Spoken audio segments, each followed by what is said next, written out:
Architects of Fate by Orison Swett Marden. Preface. The demand for more than a dozen editions of Pushing to the Front has encouraged the author to publish this companion volume of similar scope and purpose. Inspiration to character building and worthy achievement is the keynote of the present volume, its object: to arouse to honorable exertion youth who are drifting without aim, to encourage and stimulate to higher resolve those who are setting out to make their own way, with perhaps neither friendship nor capital other than a determination to get on in the world. Nothing is so fascinating to a youth with high purpose, life, and energy throbbing in his young blood as stories of men and women who have brought great things to pass. The author teaches that there are bread and success for every youth under the American flag who has the grit to seize his chance and work his way to his own loaf. That poverty has rocked the cradle of the giants who have wrung civilization from barbarism and have led the world up from savagery to the Gladstones, the Lincolns, and the Grants. The book shows that it is the man with the one unwavering aim who cuts his way through opposition and forges to the front, that what are stumbling blocks and defeats to the weak and vacillating are but stepping stones and victories to the strong and determined. He has tried to touch the higher springs of the youth's aspiration, to teach him that the hand can never safely reach higher than does the heart. The author's aim has been largely through concrete illustrations, which have pith, point, and purpose, to be more suggestive than dogmatic. Chapter 1. Wanted a Man.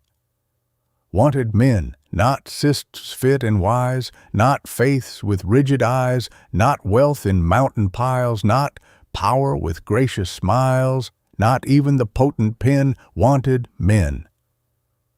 Run ye to and fro through the streets of Jerusalem, and see now, and know, and seek in the broad places thereof, if ye can find a man. Jeremiah. Diogenes sought with a lantern at noontide in ancient Athens for a perfectly honest man, and sought in vain. In the marketplace he once cried aloud, "Hear me, O men!" And when a crowd collected around him, he said scornfully, "I called for men, not pygmies." The world has a standing advertisement over the door of every profession, every occupation, every calling. Wanted a man. Wanted a man who will not lose his individuality in a crowd, a man who has the courage of his convictions, who is not afraid to say no, though all the world say yes. Wanted a man who, though he is dominated by a mighty purpose, will not permit one great faculty to dwarf, cripple, warp, or mutilate his manhood. Wanted a man who is larger than his calling, who considers it a low estimate of his occupation to value it merely as a means of getting a living. Wanted a man who sees self-development, education and culture, discipline and drill, character and manhood in his occupation. Wanted a man who is symmetrical and not one-sided in his development, who has not sent all the energies of his being into one narrow specialty and allowed all the other branches of his life to wither and die. Wanted a man who mixes common sense with his theories, who prefers substance to show, who regards his good name as a priceless treasure. God calls a man to be upright and pure and generous, but he also calls him to be intelligent and skillful and strong and brave. As Emerson says, Talleyrand's question is ever the main one. Not, is he rich? But is he anybody? Does he stand for something? He must be good of his kind. When Garfield was asked as a young boy what he meant to be, he answered, "First of all, I must make myself a man. If I do not succeed in that, I can succeed in nothing." Montaigne says our work is not to train a soul by itself alone, nor a body by itself alone, but to train a man. One great need of the world today is for men and women who are good animals. To endure the strain of our concentrated civilization, the coming man and woman must have an excess of animal spirits, a robustness of health. Mere absence of disease is not health.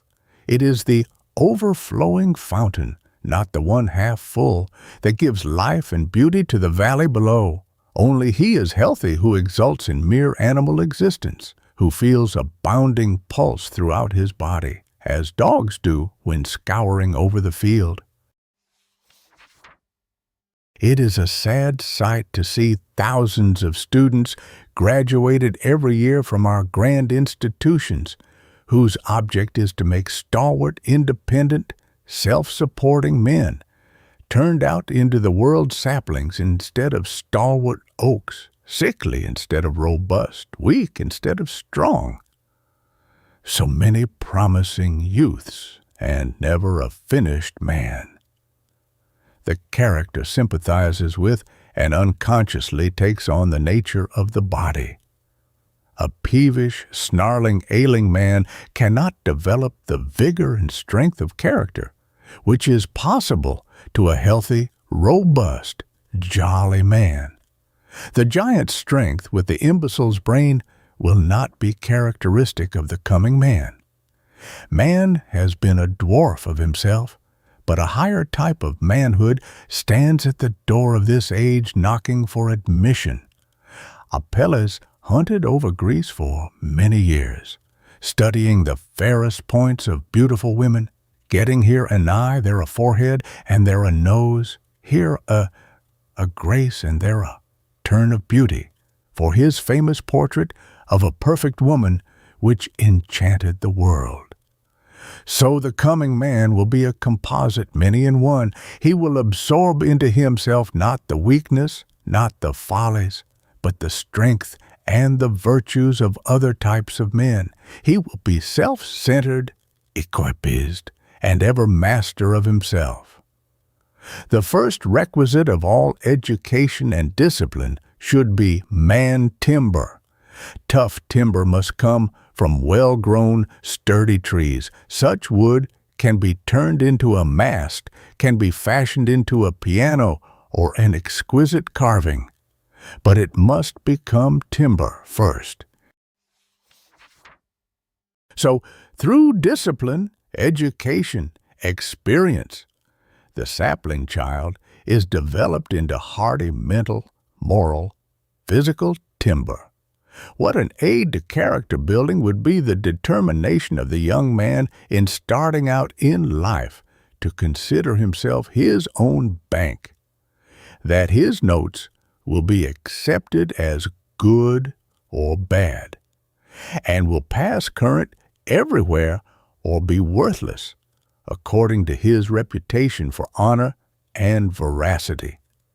That if he lets a note go to protest, his bank of character will be suspected. That if they continue to go to protest, his reputation will be lost and confidence in him ruined. If the youth should start out with the fixed determination that every statement he makes shall be the exit truth, that every promise he makes shall be redeemed to the letter, that every appointment shall be kept with the strictest faithfulness, if he should hold his reputation as a priceless treasure and take such a stand at the outset, he would, like George Peabody, come to have almost unlimited credit and the confidence of all. What are palaces and equipages? What though a man could cover a continent with his title deeds, compared with conscious rectitude, with a face that never turns pale at the accuser's voice, with a heart that might be turned inside out and disclose no stain of dishonor? To have done no man a wrong, to walk and live unseduced within arm's length of what is not your own, with nothing between your desire and its gratification but the invisible law of rectitude, this is to be a man. Man is the only great thing in the universe. All the ages have been trying to produce a perfect model. Only one complete man has yet been evolved. The best of us are but prophecies of what is to come. God, give us men. A time like this demands strong minds, great hearts, true faith, and ready hands, men whom the lust of office does not kill, men whom the spoils of office cannot buy, tall men sun-crowned who live above the fog in public duty and in private thinking. Anon. Chapter 2. Dare. What's brave? What's noble? Let's do it after the high Roman fashion and make death proud to take us. Shakespeare. No great deed is done by falterers who ask for certainty. George Eliot. To stand with a smile upon your face against a stake from which you cannot get away, that, no doubt, is heroic. But the true glory is resignation to the inevitable, to stand unchained, with perfect liberty to go away, held only by the higher claims of duty, and let the fire creep up to the heart. This is heroism. F. W. Robertson. When the assembled Senate of Rome begged Regulus not to return to Carthage to fulfill an illegal promise, he calmly replied, "Have you resolved to dishonor me? Torture and death are awaiting me, but what are these to the shame of an infamous act or the wounds of a guilty mind? Slave as I am to Carthage, I still have the spirit of a Roman. I have sworn to return. It is my duty. Let the gods take care of the rest." A woman's piercing shriek suddenly startled a party of surveyors at dinner in a forest of northern Virginia on a calm, sunny day in 1750. "Oh, sir!" exclaimed the woman as she caught sight of a youth of 18, but a man in stature and bearing. "You will surely do something for me. My boy, my poor boy is drowning, and they will not let me go." "It would be madness. She will jump into the river," said one of the men who was holding her, "and the rapids would dash her to pieces in a moment." Throwing on his coat, the youth sprang to the edge of the bank, scanned for a moment the rocks and whirling currents, and then, at sight of part of the boy's dress, plunged into the roaring rapids. All eyes were bent upon the youth struggling with strong heart and hope amid the dizzy sweep of the whirling currents far below. Twice the boy went out of sight, but he had reappeared the second time, although frightfully near the most dangerous part of the river.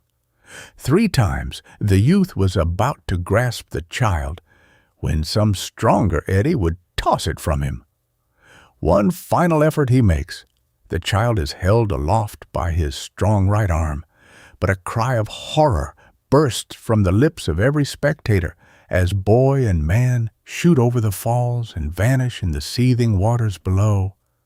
They emerged unharmed from the boiling vortex, and in a few minutes reached a low place in the bank and were drawn up by their friends, the boy senseless but still alive, and the youth almost exhausted. "God will give you a reward," solemnly spoke the grateful woman. "He will do great things for you in return for this day's work." The youth was George Washington. "Your Grace has not the organ of animal courage largely developed," said a phrenologist who was examining Wellington's head. "You're right," replied the Iron Duke, "and but for my sense of duty, I should have retreated in my first fight." That first fight on an Indian field was one of the most terrible on record. When General Jackson was a judge and was holding court in a small settlement, a border ruffian, a murderer, and desperado came into the courtroom with brutal violence and interrupted the court. The officers shrank from arresting him. "Call me, then," said Jackson. "This court is adjourned for 5 minutes." He walked straight up to the man, and with his eagle eye actually cowed the ruffian, who dropped his weapons, afterward saying, "There was something in his eye I could not resist." After the Battle of Fort Donelson, the wounded were hauled down the hill in rough board wagons, and most of them died before they reached St. Louis. One blue-eyed boy of 19, with both arms and both legs shattered, had lain a long time and was neglected. He said, "Why, you see, they couldn't stop to bother with us because they had to take the fort. When they took it, we all forgot our sufferings and shouted for joy, even to the dying." Pyrrhus marched to Sparta to reinstate the deposed Cleonymus and quietly pitched his tents before Laconia, not anticipating resistance. In consternation, the Spartans in council decided to send their women to Crete for safety. But the women met and asked Queen Archidamia to remonstrate. She went to the council, sword in hand, and told the men that their wives did not care to live after Sparta was destroyed. "We are brave men's mothers and brave men's wives. We are ready to do and dare.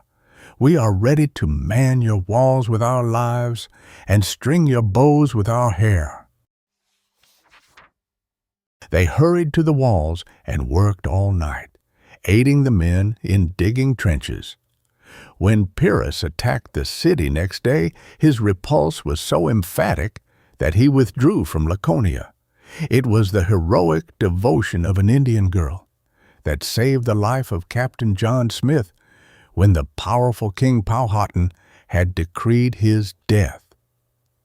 When the consul shouted that the bridge was tottering, Lartius and Herminius sought safety in flight. But Horatius strode still nearer the foe, the single champion of his country and liberty, and dared the 90,000 to come on. Dead stillness fell upon the Tuscans. So astonished were they at the audacity of the Roman. Not until his words were drowned by the loud crash of fiercely disrupturing timbers did his enemies hurl their showers of arrows and javelins. Then, dexterously warding off the missiles with his shield, he plunged into the Tiber, although stabbed in the hip by a Tuscan spear which lamed him for life. He swam in safety to Rome. May 10th, 17 Napoleon carried the bridge at Lodi in the face of the Austrian batteries. 14 cannon were trained upon the French end of the structure, with 6,000 troops behind them. Napoleon massed 4,000 grenadiers at the head of the bridge, with a battalion of 300 carbineers in front. At the tap of the drum, the foremost assailants wheeled under a terrible hail of grape and canister, and the front ranks went down like stalks of grain before a reaper. The column staggered and reeled backward, and the valiant grenadiers were appalled by the task before them. Without a word or a look of reproach, Napoleon placed himself at their head. Forward again over heaps of dead that choked the passage, and a quick run carried the column across 200 yards of clear space. So sudden and so miraculous was it all that the Austrian artillerists abandoned their guns instantly, and their supports fled in a panic instead of meeting the French onslaught. The contrast between Napoleon's slight figure and the massive grenadiers suggested the nickname Little Corporal. The great secret of the success of Joan of Arc was the boldness of her attacks.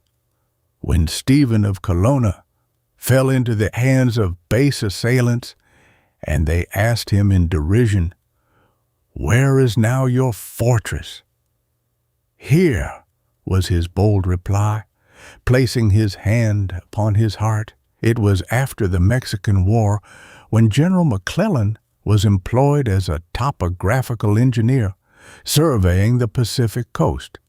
One evening he received word that the chiefs of the Columbia River tribes desired to confer with him, and from the messenger's manner he suspected that the Indians meant mischief. Mounting his horse, he rode boldly into the Indian village, where about 30 chiefs were holding council. 2 Indians had been captured by a party of white pioneers and hanged for theft, and the chiefs, after pondering long, decreed that McClellan should immediately be put to death in retaliation. McClellan had sat motionless throughout, apparently indifferent to his fate, and by his listlessness had thrown his captors off their guard. When the sentence was passed, he acted like a flash. Flinging his left arm around the neck of Saltese, he whipped out his revolver and held it close to the chief's temple. "Revoke that sentence, or I shall kill you this instant," he cried. "I revoke it," exclaimed Saltese. "You have the word of Saltese," was the quick response.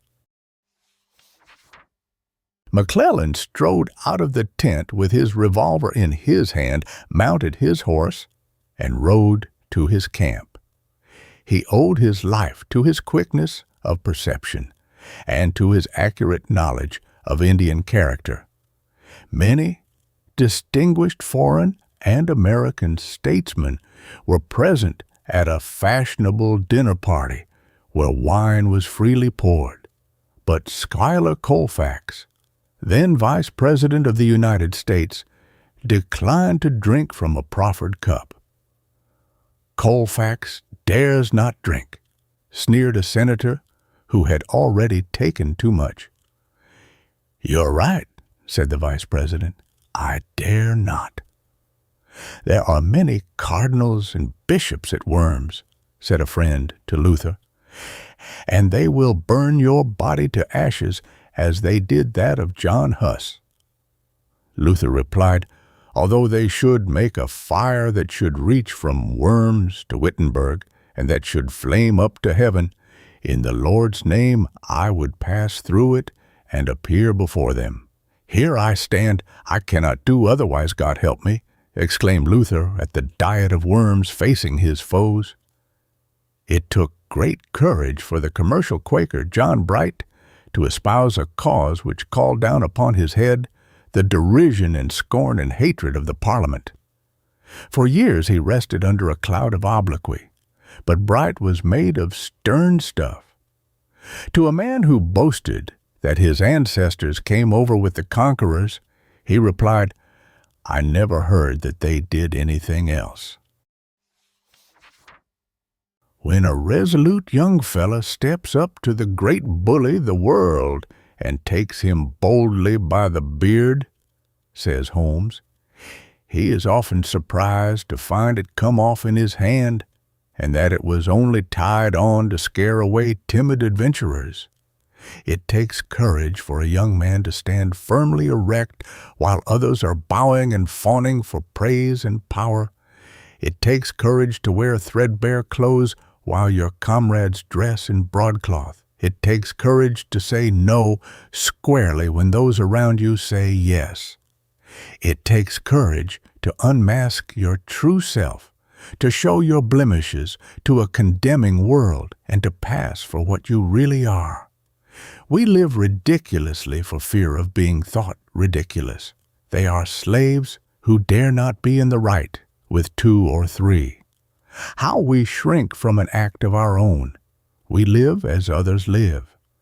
Custom or fashion dictates, and who dares conduct his household or business affairs in his own way and snap his fingers at Dame Grundy?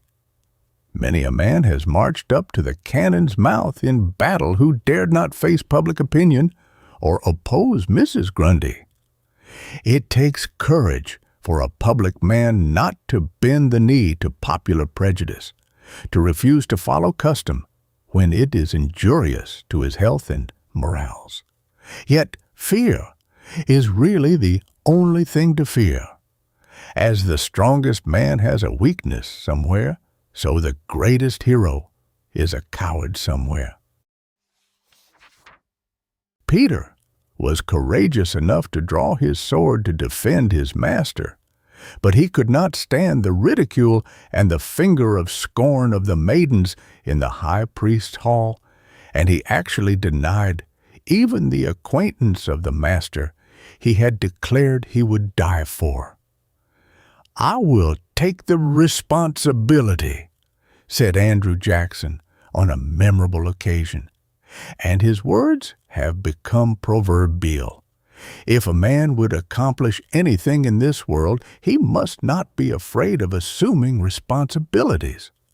Of course, it takes courage to run the risk of failure, to be subjected to criticism for an unpopular cause, to expose oneself to the shafts of everybody's ridicule.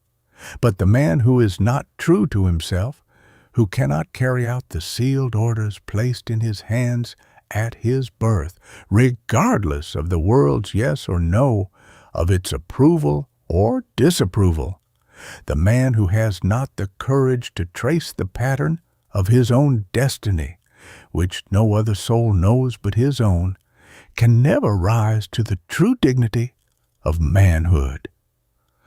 "I should have thought fear would have kept you from going so far," said a relative who found the little boy Nelson wandering a long distance from home. "Fear," said the future admiral, "I don't know him." That simple shepherd lad, David, fresh from his flocks, marching unattended and unarmed, save with his shepherd's staff and sling, to confront the colossal Goliath with his massive armor, is the sublimest audacity the world has ever seen. At the Battle of Copenhagen, as Nelson walked the deck, slippery with blood and covered with the dead, he said, "This is warm work, and this day may be the last to any of us in a moment. But mark me, I would not be elsewhere for thousands."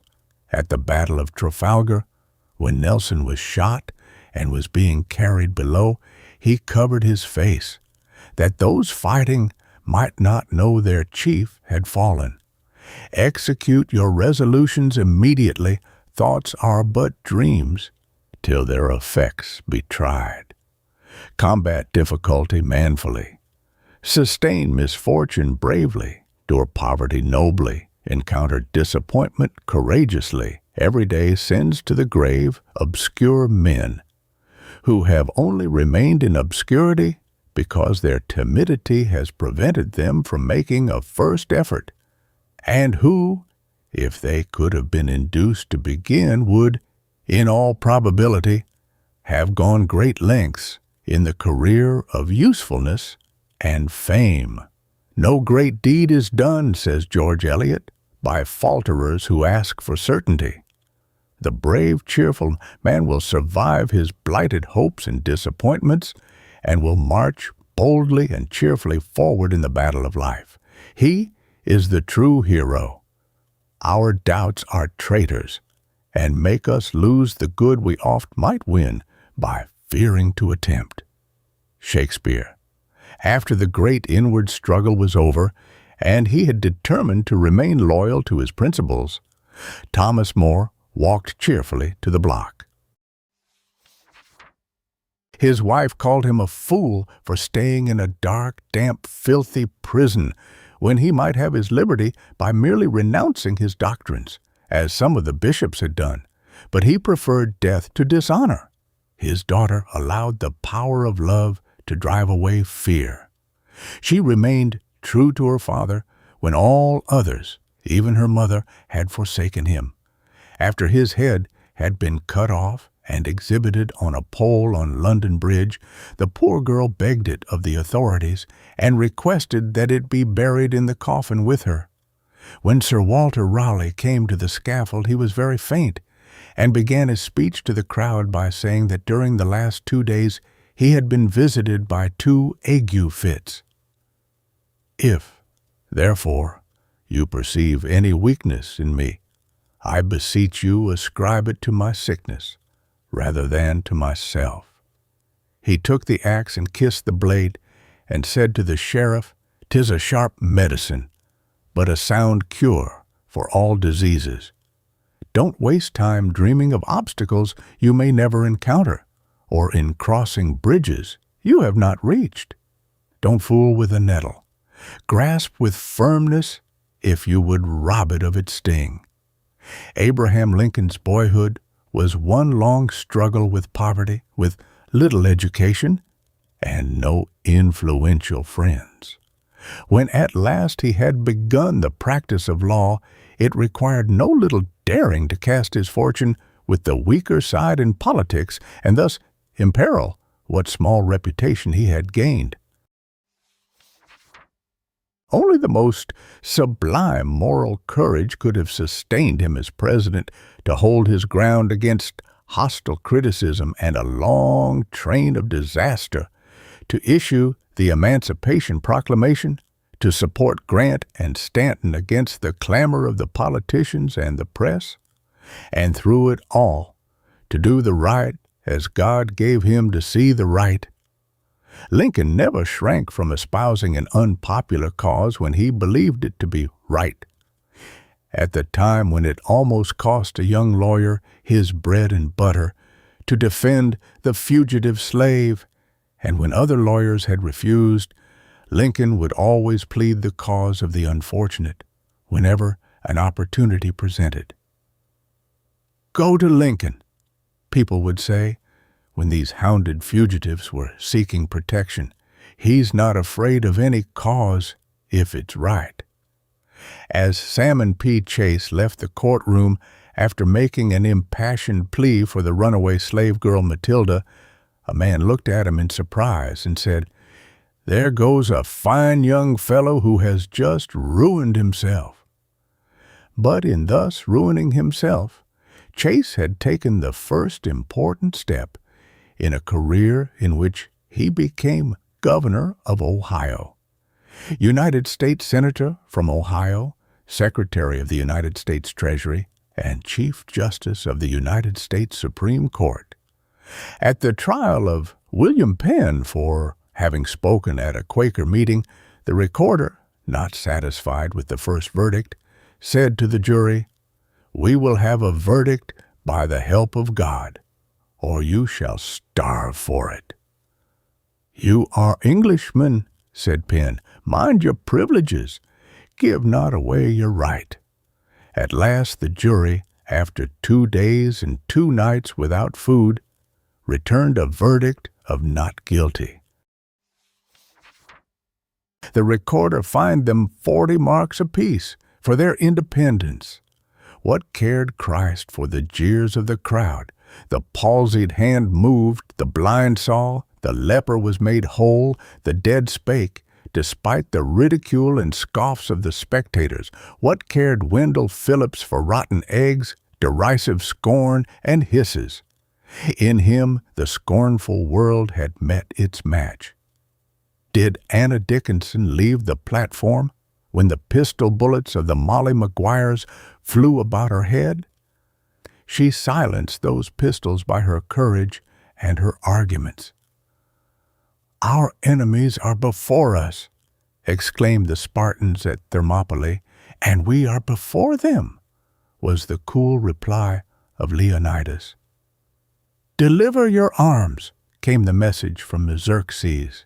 "Come and take them," was the answer Leonidas sent back. A Persian soldier said, "You will not be able to see the sun for flying javelins and arrows." "Then we will fight in the shade," replied a Lacedaemonian. "It is impossible," said a staff officer when Napoleon gave directions for a daring plan. "Impossible," thundered the great commander. "Impossible is the adjective of fools." Napoleon went to the edge of his possibility. Grant never knew when he was beaten. When told that he was surrounded by the enemy at Belmont, he quietly replied, "Well, then we must cut our way out." The hero, says Emerson, is the man who is immovably centered. A mouse that dwelt near the abode of a great magician was kept in such constant distress by its fear of a cat that the magician, taking pity on it, turned it into a cat itself. Immediately, it began to suffer from its fear of a dog, so the magician turned it into a dog. Then it began to suffer from fear of a tiger, and the magician turned it into a tiger. Then it began to suffer from fear of hunters, and the magician said in disgust, "Be a mouse again. As you have only the heart of a mouse, it is impossible to help you by giving you the body of a nobler animal. Men who have dared have moved the world often before reaching the prime of life. It is astonishing what daring to begin and perseverance have enabled even youths to achieve. Alexander, who ascended the throne at 20, had conquered the known world before dying at 33. Julius Caesar captured 800 cities, conquered 300 nations, and defeated 3 million men, became a great orator and one of the greatest statesmen known, and still was a young man. Washington was appointed adjutant general at 19, was sent at 21 as an ambassador to treat with the French, and won his first battle as a colonel at 22. Napoleon was only 27 when, on the plains of Italy, he outgeneraled and defeated one after another the veteran marshals of Austria. Many a bright youth has accomplished nothing of worth simply because he did not dare to commence. For man's great actions are performed in minor struggles. There are obstinate and unknown braves who defend themselves inch by inch in the shadows against the fatal invasion of want and turpitude. There are noble and mysterious triumphs which no eye sees, no renown rewards, and no flourish of trumpet salutes. Life, misfortune, isolation, abandonment, and poverty are battlefields which have their heroes. Victor Hugo, Quit Yourselves Like Men, 1 Samuel chapter 4, verse 9. Chapter 3, The Will and the Way. I will find a way or make one. Nothing is impossible to the man who can will. Mirabeau. As well can the Prince of Orange pluck the stars from the sky as bring the ocean to the wall of Leyden for your relief, was the derisive shout of the Spanish soldiers when told that the Dutch fleet would raise that terrible 4-month siege of 15. But from the parched lips of William, tossing on his bed of fever at Rotterdam, had issued the command, "Break down the dikes, give Holland back to ocean." And the people had replied, "Better a drowned land than a lost land." They began to demolish dike after dike of the strong lines ranged one within another for 15 miles to their city of the interior. On the 1st and 2nd of October, a violent equinoctial gale rolled the ocean inland and swept the fleet on the rising waters almost to the camp of the Spaniards. The next morning, the garrison sallied out to attack their enemies, but the besiegers had fled in terror under cover of the darkness. The next day, the wind changed, and a counter-tempest brushed the water with the fleet upon it from the surface of Holland. The outer dikes were replaced at once, leaving the North Sea within its old bounds. When the flowers bloomed the following spring, a joyous procession marched through the streets to found the University of Leyden in commemoration of the wonderful deliverance of the city. At a dinner party given in 1837 at the residence of Chancellor Kent in New York City, some of the most distinguished men in the country were invited, and among them was a young and rather melancholy and reticent Frenchman. Professor Morris was one of the guests, and during the evening he drew the attention of Mr. Gallatin, then a prominent statesman, to the stranger, observing that his forehead indicated great intellect. "Yes," replied Mr. Gallatin, touching his own forehead with his finger, "there is a great deal in that head of his, but he has a strange fancy. Can you believe it? He has the idea that he will one day be the Emperor of France. Can you conceive anything more absurd?" It did seem absurd, for this reserved Frenchman was then a poor adventurer, an exile from his country without fortune or powerful connections, and yet 14 years later his idea became a fact. His dream of becoming Napoleon III was realized. True, before he accomplished his purpose, there were long, dreary years of imprisonment, exile, disaster, and patient labor and hope, but he gained his ambition at last. He was not scrupulous as to the means employed to accomplish his ends, yet he is a remarkable example of what pluck and energy can do. There is scarcely anything in all biography grander than the saying of young Henry Fawcett, Gladstone's last Postmaster General, to his grief-stricken father, who had put out both his eyes by birdshot during a game hunt. "Never mind, father, blindness shall not interfere with my success in life." One of the most pathetic sights in London streets long afterward was Henry Fawcett, MP, led everywhere by a faithful daughter, who acted as amanuensis, as well as guide to her plucky father. When Grant was a boy, he could not find cant in the dictionary. It is the men who have no cant in their dictionaries that make things move. The true way to conquer circumstances is to be a greater circumstance yourself.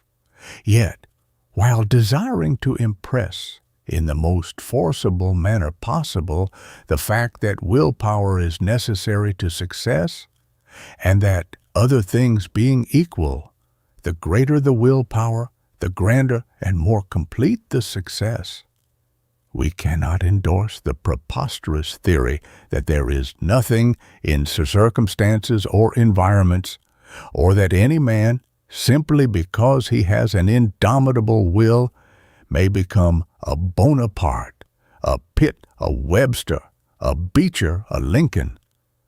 We must temper determination with discretion and support it with knowledge and common sense, or it will only lead us to run our heads against posts. The strong-willed, intelligent, persistent man will find or make a way where, in the nature of things, a way can be found or made.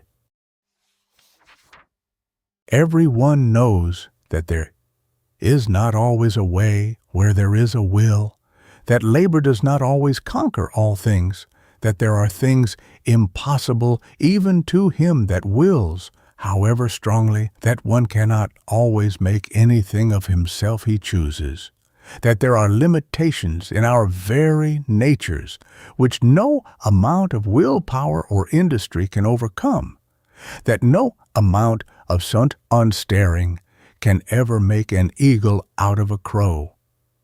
The simple truth is that a will strong enough to keep a man continually striving for things not wholly beyond his powers will carry him in time very far toward his chosen goal. The greatest thing a man can do in this world is to make the most possible out of the stuff that has been given to him. This is success, and there is no other. While it is true that our circumstances or environments do affect us, in most things they do not prevent our growth. The corn that is now ripe, whence comes it, and what is it? Yet its environments cannot make wheat of it, nor can our circumstances alter our nature. It is part of our nature and wholly within our power, greatly to change and to take advantage of our circumstances, so that, unlike the corn, we can rise much superior to our natural surroundings simply because we can thus vary and improve the surroundings. In other words, man can usually build the very road on which he is to run his race, while it is true that the willpower cannot perform miracles, yet that it is almost omnipotent, that it can perform wonders. All history goes to prove. As Shakespeare says, "Men at some time are masters of their fates. The fault, dear Brutus, is not in our stars, but in ourselves, that we are underlings." What has chance ever done in the world? Has it built any cities? Has it invented any telephones, any telegraphs? Has it built any steamships, established any universities, any asylums, any hospitals? Was there any chance in Caesar's crossing the Rubicon? What had chance to do with Napoleon's career, with Wellington's, or Grant's, or von Moltke's? Every battle was won before it was begun. What had luck to do with Thermopylae, Trafalgar, Gettysburg? Our successes we ascribe to ourselves, our failures to destiny. The indomitable will, the inflexible purpose, will find a way or make one. There is always room for a man of force. He who has a firm will, says Goethe, molds the world to himself. People do not lack strength, says Victor Hugo. They lack will. No tyranny of circumstances can permanently imprison a determined will. The world always stands aside for the determined man. Will makes a way, even through seeming impossibilities. It is the half a neck nearer that shows the blood and wins the race, the 1 march more that wins the campaign, the 5 minutes more of unyielding courage that wins the fight.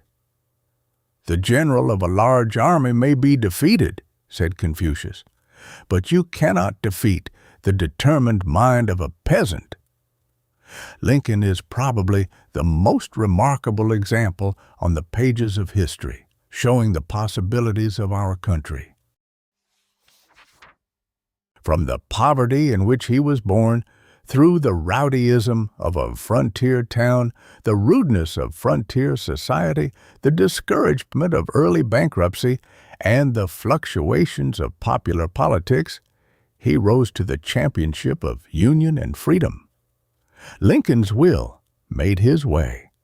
When his friends nominated him as a candidate for the legislature, his enemies made fun of him.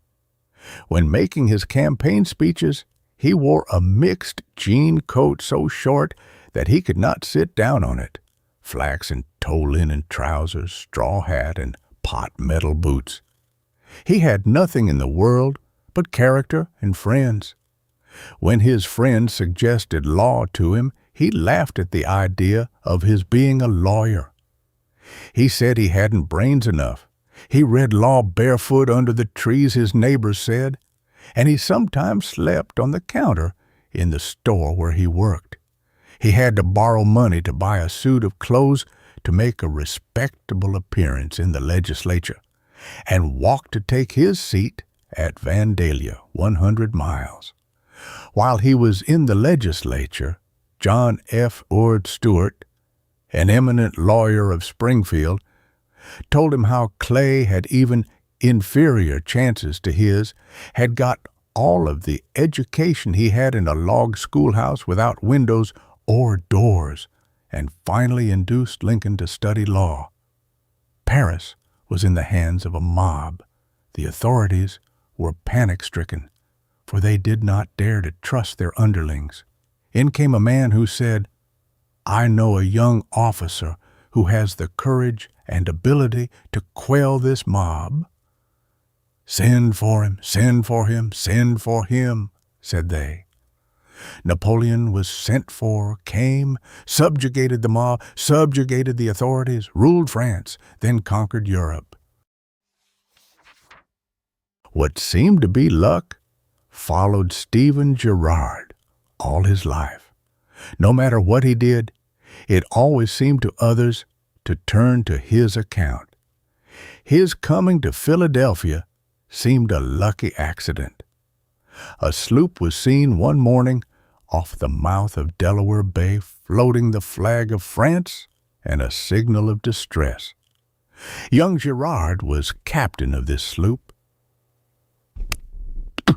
and was on his way to a Canadian port with freight from New Orleans.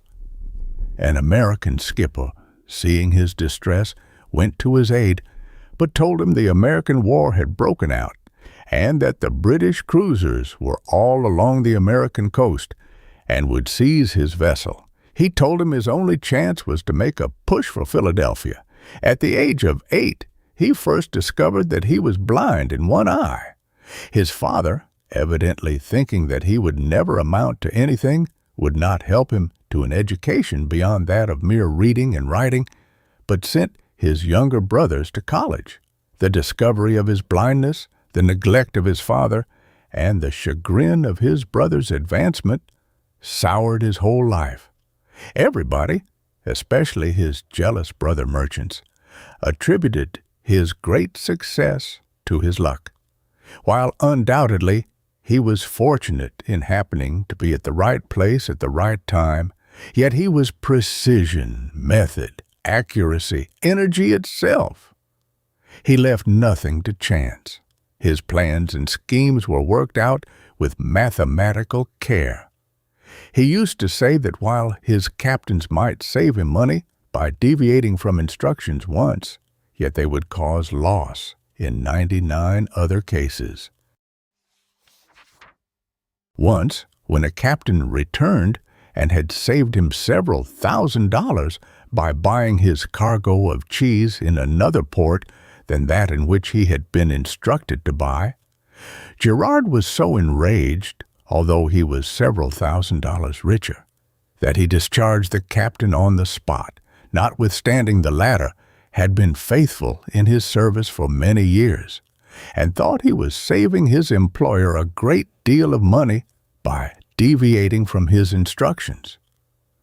Girard never lost a ship, and many times what brought financial ruin to many others, as the War of 1812, only increased his wealth. What seemed luck with him was only good judgment and promptness in seizing opportunities, and the greatest care and zeal in improving them to their utmost possibilities. Luck is not God's price for success. That is altogether too cheap, nor does he dicker with men. There is about as much chance of idleness and incapacity, winning real success, or a high position in life, as there would be in producing a paradise lost, by shaking up promiscuously the separate words of Webster's dictionary and letting them fall at random on the floor. Fortune smiles upon those who roll up their sleeves and put their shoulders to the wheel, upon men who are not afraid of dreary, dry, irksome drudgery, men of nerve and grit who do not turn aside for dirt and detail. In idle wishes fools supinely stay. Be there a will and wisdom finds a way. How many might have been giants who are only dwarfs? How many a one has died with all his music in him. It is astonishing what men who have come to their senses late in life have accomplished by a sudden resolution. Arkwright was 50 years of age when he began to learn English grammar and improve his writing and spelling. Benjamin Franklin was past 50 before he began the study of science and philosophy. Milton, in his blindness, was past the age of 50 when he sat down to complete his world-known epic. And Scott, at 55, took up his pen to redeem an enormous liability. "Yet I am learning," said Michelangelo when 70 were past, and he had long attained the highest triumphs of his art. Even brains are second in importance to will. The vacillating man is always pushed aside in the race of life. A man with an iron will, with a determination that nothing shall check his career, if he has perseverance and grit, is sure to succeed. Hunger breaks through stone walls. Stern necessity will find a way or make one. Success is also a great physical as well as mental tonic and tends to strengthen the willpower. Dr. Johnson says, "Resolutions and success reciprocally produce each other. Strong-willed men, as a rule, are successful men, and great success is almost impossible without it.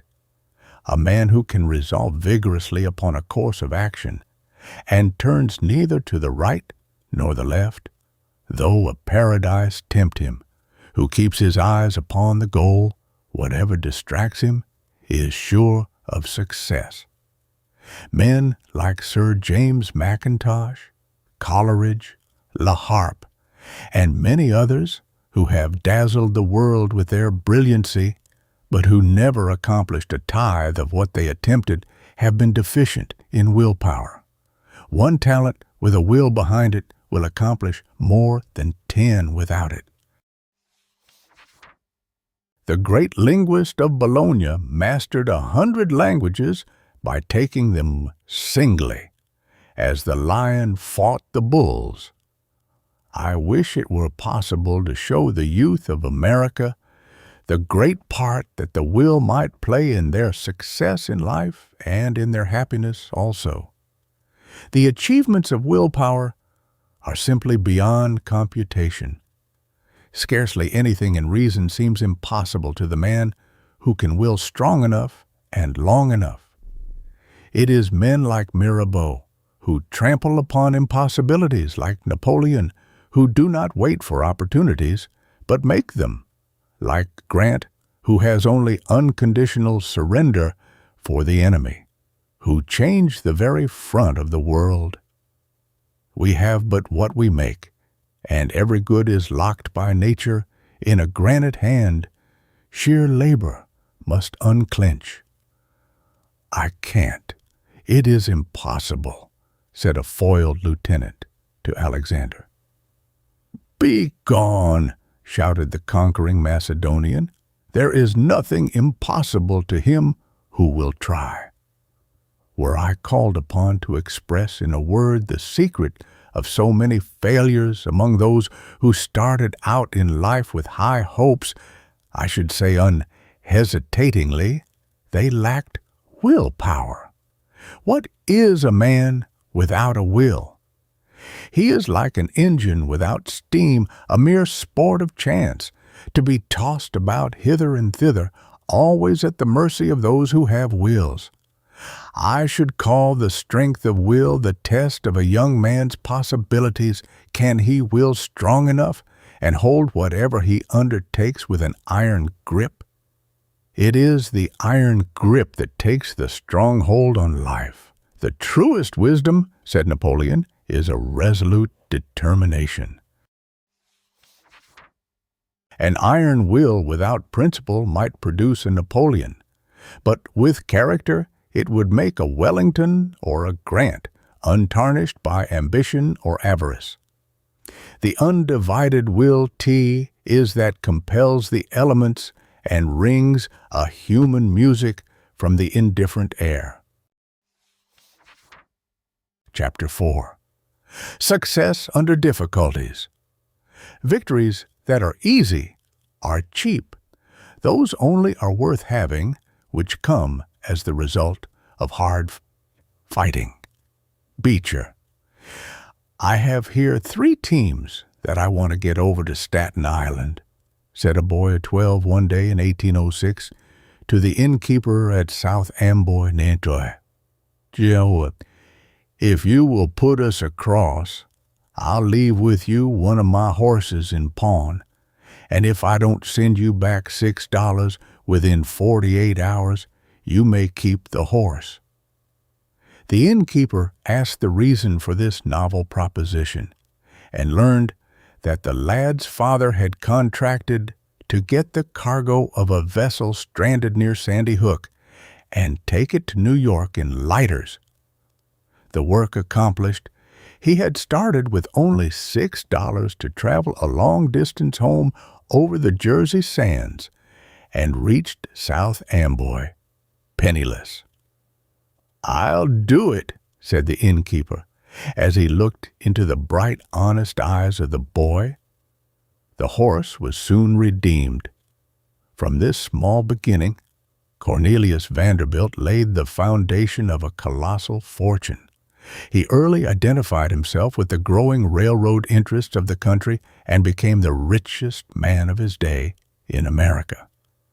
Barnum began the race of business life barefoot, for at the age of 15 he was obliged to buy on credit the shoes he wore at his father's funeral.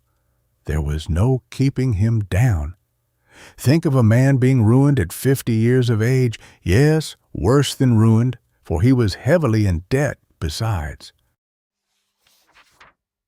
Yet, on the very day of his downfall, he begins to rise again, wringing victory from defeat by his indomitable persistence.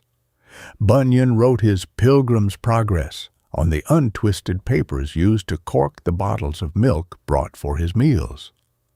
Gifford wrote his first copy of a mathematical work, when a cobbler's apprentice, on small scraps of leather, and Rittenhouse, the astronomer, first calculated eclipses on his plow handle. A poor Irish lad, so pitted by smallpox that boys made sport of him, earned his living by writing little ballads for street musicians. At 28, he was penniless in London. He often had to pawn his clothes to keep from starving. Next came the traveler, and the wretched man in a Fleet Street garret found himself famous. His landlady once arrested him for rent, but Dr. Johnson came to his relief, took from his desk the manuscript of The Vicar of Wakefield, and sold it for $300. The world, which so often comes too late with its assistance and laurels, gave to the weak, gentle, loving author of The Vicar of Wakefield a monument in the Poets' Corner of Westminster Abbey. The poor, scrofulous, and almost blind boy, Samuel Johnson, was taken by his mother to receive the touch of Queen Anne, which was supposed to heal the king's evil. He entered Oxford as a servant, while the boys made sport of the bare feet showing through great holes in his shoes. Someone left a pair of new shoes at his door, but he was too proud to be helped and threw them out of the window.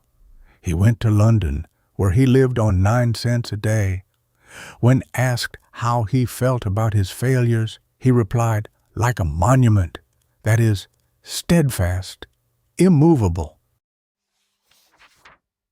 In the evenings of a single week, he wrote Rasselas, a beautiful little story of the search for happiness to get money to pay the funeral expenses of his mother. With 6 assistants, he worked 7 years on his dictionary, which made his fortune.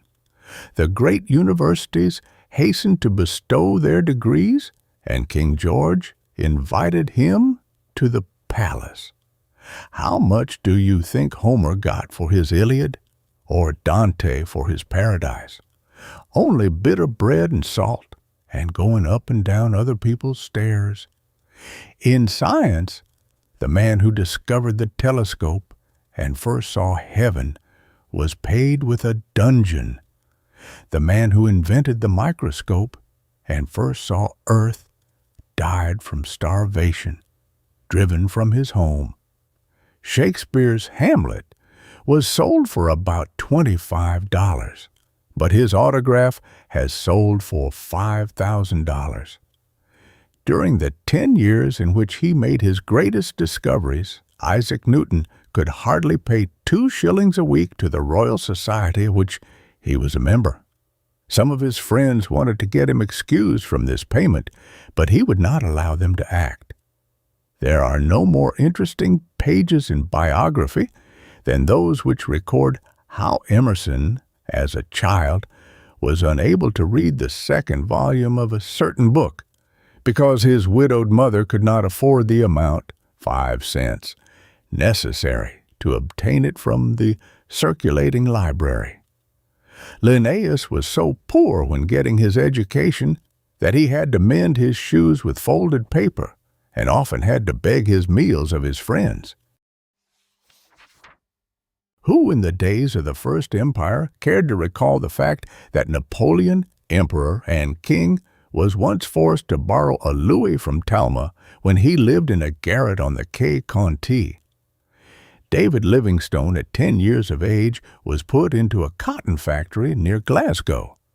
Out of his first week's wages, he bought a Latin grammar.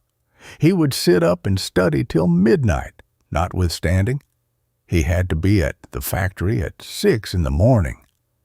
So eager and thirsty for knowledge was he, that he would place his book before him on the spinning jenny, and amid the deafening roar of machinery would pore over its pages. George Eliot said of the years of close work upon her, Romola, "I began it a young woman, I finished it an old woman." All the performances of human art at which we look with praise and wonder, says Johnson, are instances of the resistless force of perseverance. It is by this that the quarry becomes a pyramid. If a man was to compare the effect of a single stroke of the pickaxe with the general design and last result, he would be overwhelmed by the sense of their disproportion. Yet those petty operations, incessantly continued in time, surmount the greatest difficulties, and mountains are leveled and oceans bounded by the slender force of human beings. The Reverend Eliphalet Nott, a pulpit orator, was especially noted for a sermon on the death of Alexander Hamilton. He was at one time so poor after he entered the ministry that he could not buy an overcoat. His wife sheared their only Cosset sheep in January, carded and spun and wove the wool, and made it into an overcoat for him. Great men never wait for opportunities. They make them. Nor do they wait for facilities or favoring circumstances. They seize upon whatever is at hand, work out their problem, and master the situation. A Franklin does not require elaborate apparatus. He can bring electricity from the clouds with a common kite. Not in his day of bodily strength and political power, but blind, decrepit, and defeated with his party, Milton composed Paradise Lost. Great men have found no royal road to their triumph. It is always the old route, by way of industry and perseverance. When teaching school, Garfield was very poor. He tore his only blue jean trousers, but concealed the rents by pins until night, when he retired early that his boarding mistress might mend his clothes. "When you get to be a United States Senator," said she, "no one will ask what kind of clothes you wore when teaching school." Although Michelangelo made himself immortal in 3 different occupations, his fame might well rest upon his dome of St. Peter as an architect, upon his Moses as a sculptor, and upon his Last Judgment as a painter. Yet, when he was at work on his colossal bronze statue of Pope Julius II, he was so poor that he could not have his younger brother come to visit him at Bologna because he had but one bed in which he and 3 of his assistants slept together. "I was always at the bottom of my purse," said Zola, in describing the struggles of his early years of authorship. "I rose generally at 4 in the morning and began to study after a breakfast consisting of 1 raw egg. I entered my garret, and joyfully partaking of a dinner of 3 apples, I sat down to work. I wrote, and I was happy. In winter, I would allow myself no fire. Wood was too expensive, but I had several pipes of tobacco and a candle for 3 sous. A 3-sou candle, only think of it. It meant a whole night of literature to me. When Elias Howe, harassed by want and woe, was in London completing his first sewing machine, he had frequently to borrow money to live on. He also borrowed money to send his wife back to America. He sold his first machine for £5, although it was worth 50, and then he pawned his letters patent to pay his expenses home. The boy Arkwright begins barbering in a cellar, but dies worth £1.5 million. The world treated his novelties, just as it treats everybody's novelties, made infinite objection, mustered all the impediments. But he snapped his fingers at their objections and lived to become honored and wealthy. There is scarcely a great truth or doctrine but has had to fight its way to public recognition in the face of detraction, calumny, and persecution.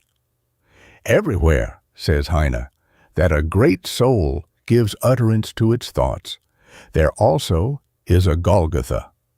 Even Sir Charles Napier fiercely opposed the introduction of steam power into the Royal Navy. In the House of Commons, he exclaimed, "Speaker, when we enter Her Majesty's naval service and face the chances of war, we go prepared to be hacked in pieces, to be riddled by bullets, or to be blown to bits by shot and shell. But, Mr. Speaker, we do not go prepared to be boiled alive." Titian used to crush the flowers to get their color, and painted the white walls of his father's cottage in Tyrol with all sorts of pictures, at which the mountaineers gazed in wonder. William H. Prescott was a remarkable example of what a boy with no chance can do. While at college, he lost one eye by a hard piece of bread thrown during a biscuit battle, and from sympathy, the other eye became almost useless. But the boy had pluck and determination. By the aid of others' eyes, he spent 10 years studying before he decided upon a particular theme for his first book. Then he spent 10 years more before he published his Ferdinand and Isabella. Galileo, with an opera glass, said Emerson, discovered a more splendid series of celestial phenomena than anyone since with the great telescopes.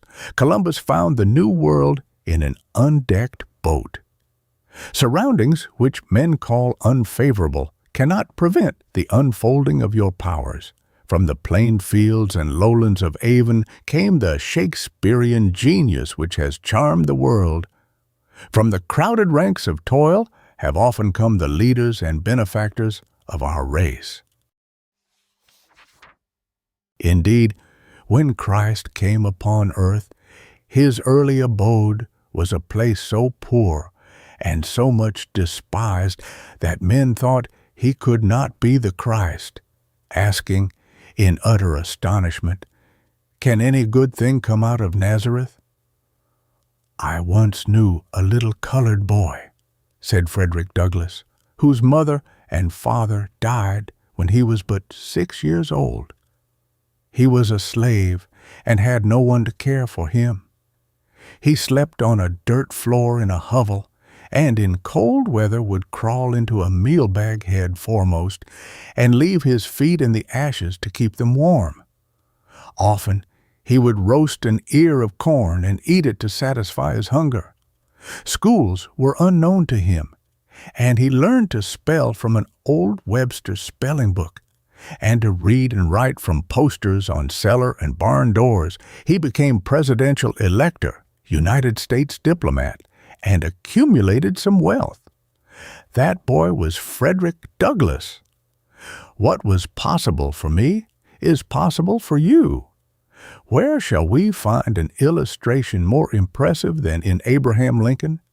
Born as lowly as the Son of God, in a hovel, reared in penury, squalor, with no gleam of light, nor fair surrounding, a young manhood vexed by weird dreams and visions, with scarcely a natural grace, singularly awkward, ungainly even among the uncouth about him.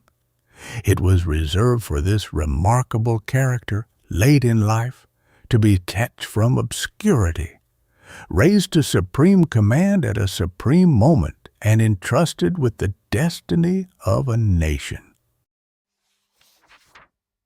The great leaders of his party were made to stand aside. The most experienced and accomplished men of the day, statesmen famous and trained, were sent to the rear, while this strange figure was brought by unseen hands to the front and given the reins of power. Arthur Cavanaugh, M.P., was born without arms or legs, yet he was a good shot, a skillful fisherman and sailor, and one of the best cross-country riders in Ireland. He ate with his fork attached to his stump of an arm, and wrote holding his pen in his teeth. In riding, he held the bridle in his mouth. He once lost his means of support in India, but went to work with his accustomed energy, and obtained employment as a carrier of dispatches. People thought it strange that Gladstone should appoint blind Henry Fawcett Postmaster General of Great Britain, but never before did anyone fill the office so well. Blind Fanny Crosby of New York was a teacher of the blind for many years. She has written nearly 3,000 hymns, among which are Pass Me Not, O Gentle Savior, Rescue the Perishing, Savior More Than Life to Me, and Jesus Keep Me Near the Cross. There is no open door to the temple of success. Everyone who enters makes his own door, which closes behind him to all others, not even permitting his own children to pass. Chauncey Jerome's education was limited to 3 months in the district school each year, until he was 10, when his father took him into his blacksmith shop at Plymouth Cons to make nails. His father died when he was 11, and his mother was forced to send Chauncey out to earn a living on a farm.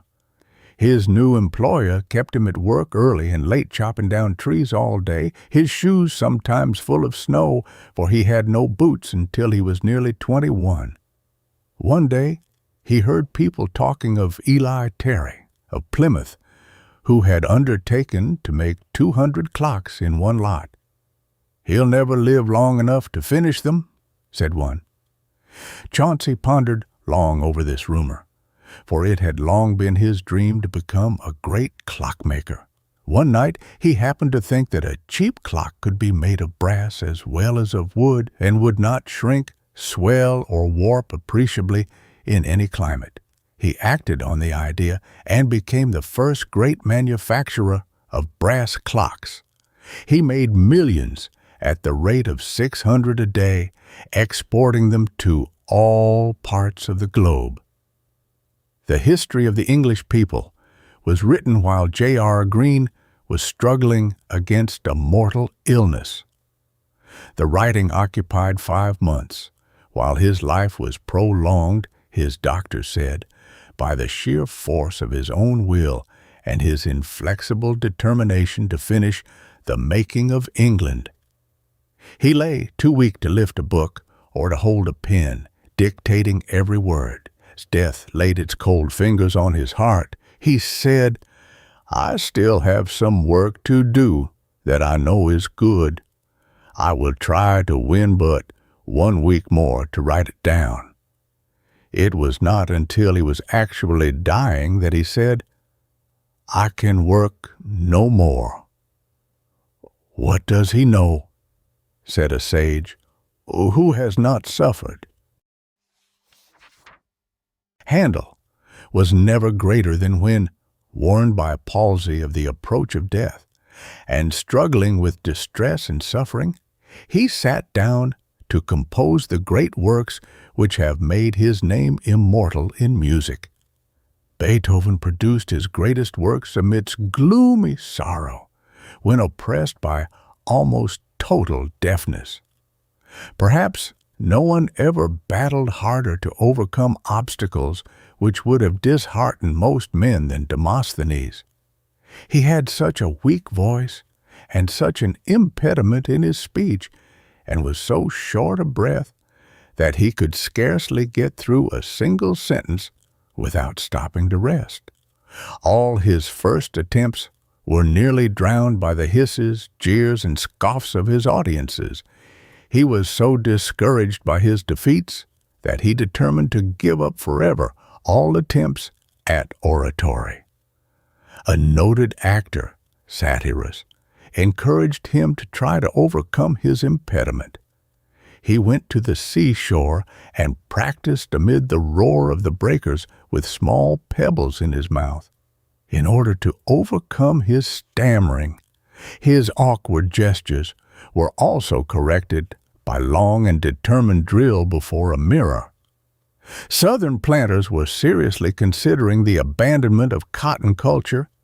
To clean a pound of cotton required the labor of a slave for a day. Eli Whitney, a young man from New England, teaching school in Georgia, saw the state of affairs and determined to invent a machine to do the work. He worked in secret for many months in a cellar, and at last made a machine which cleaned the cotton perfectly and rapidly. Just as success crowned his long labor, thieves broke into the cellar and stole his model. He recovered the model, but the principle was stolen, and other machines were made without his consent. He had started the South in a great industry and added millions to her wealth, yet the courts united with the men who had infringed his patents to rob him of the reward of his ingenuity and industry. Columbus was dismissed as a fool from court after court, but he pushed his suit against an incredulous and ridiculing world. Rebuffed by kings, scorned by queens, he did not swerve a hair's breadth from the overmastering purpose which dominated his soul.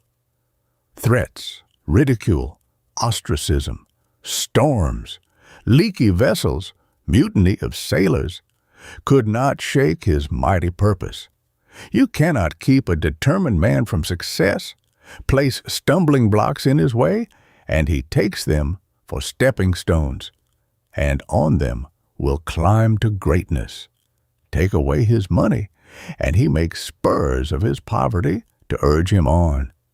Cripple him, and he writes the Waverley novels. Lock him up in a dungeon, and he composes the immortal Pilgrim's Progress. Put him in a cradle in a log cabin in the wilderness of America, and in a few years you will find him in the capital at the head of the greatest nation on the globe. A constant struggle, a ceaseless battle to bring success from inhospitable surroundings is the price of all great achievements. The man who has not fought his way up to his own loaf and does not bear the scar of desperate conflict does not know the highest meaning of success. The money acquired by those who have thus struggled upward to success is not their only or indeed their chief reward. When after years of toil, of opposition, of ridicule, of repeated failure, Cyrus W. Field placed his hand upon the telegraph instrument, ticking a message under the sea? Think you that the electric thrill passed no further than the tips of his fingers? "Observe yon tree in your neighbor's garden," says Zanoni to Viola in Bulwer's novel. "Look how it grows up, crooked and distorted. Choked up and walled round by crags and buildings, its life has been one struggle for the light. You see how it has writhed and twisted, how, meeting the barrier in one spot, it has labored and worked, stem and branch, towards the clear skies at last. My child, because of the very instinct that impelled the struggle, because the labor for the light won to the light at length. So, with a gallant heart, through every adverse accident of sorrow and of fate, to turn to the sun, to strive for the heaven, this it is that gives knowledge to the strong and happiness to the weak. Each petty hand can steer a ship becalmed, but he that will govern her and carry her to her ends must know his tides, his currents, how to shift his sails, what she will bear in foul, what in fair weathers, what her springs are, her leaks, and how to stop them, what strands, what shelves, what rocks to threaten her, the forces and the natures of all winds, gusts, storms, and tempests, when her keel plows hell and deck knocks heaven, then to manage her becomes the name and office of a pilot. Chapter 5. Uses of Obstacles. Nature, when she adds difficulties, adds brains. Emerson. Kites rise against, not with, the wind. I do believe God wanted a grand poem of that man, said George MacDonald of Milton, and so blinded him that he might be able to write it. Two of the three greatest epic poets of the world were blind, Homer and Milton. Dante, the third, was in his later years nearly blind. It almost seems as though some great characters had been physically crippled so that they would not dissipate their energy, but concentrate it all in one direction. Returned with thanks has made many an author. Failure often leads a man to success by arousing his latent energy, by furring a dormant purpose, by awakening powers which were sleeping. Men of metal turn disappointments into helps, as the oyster turns into pearl, the sand which annoys it. Poverty and obscurity of origin may impede our progress, but it is only like ice or debris in the river forcing the water into eddies, where it accumulates strength and a mighty reserve, which ultimately sweeps the obstruction to the sea.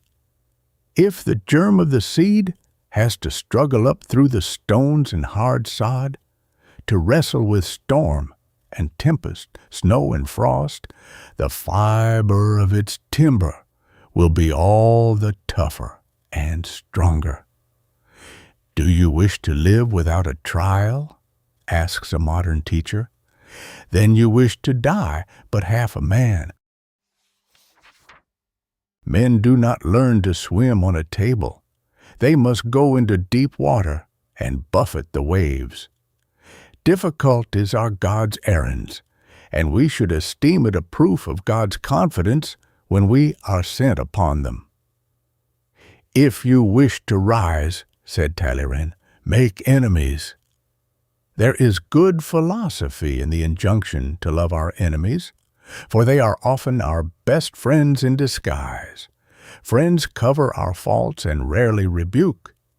Enemies drag out to the light all our weaknesses without mercy, and we are the better for it. We are the victors of our opponents. They have developed in us the very power by which we overcome them. The gods look on no grander sight than an honest man struggling with adversity.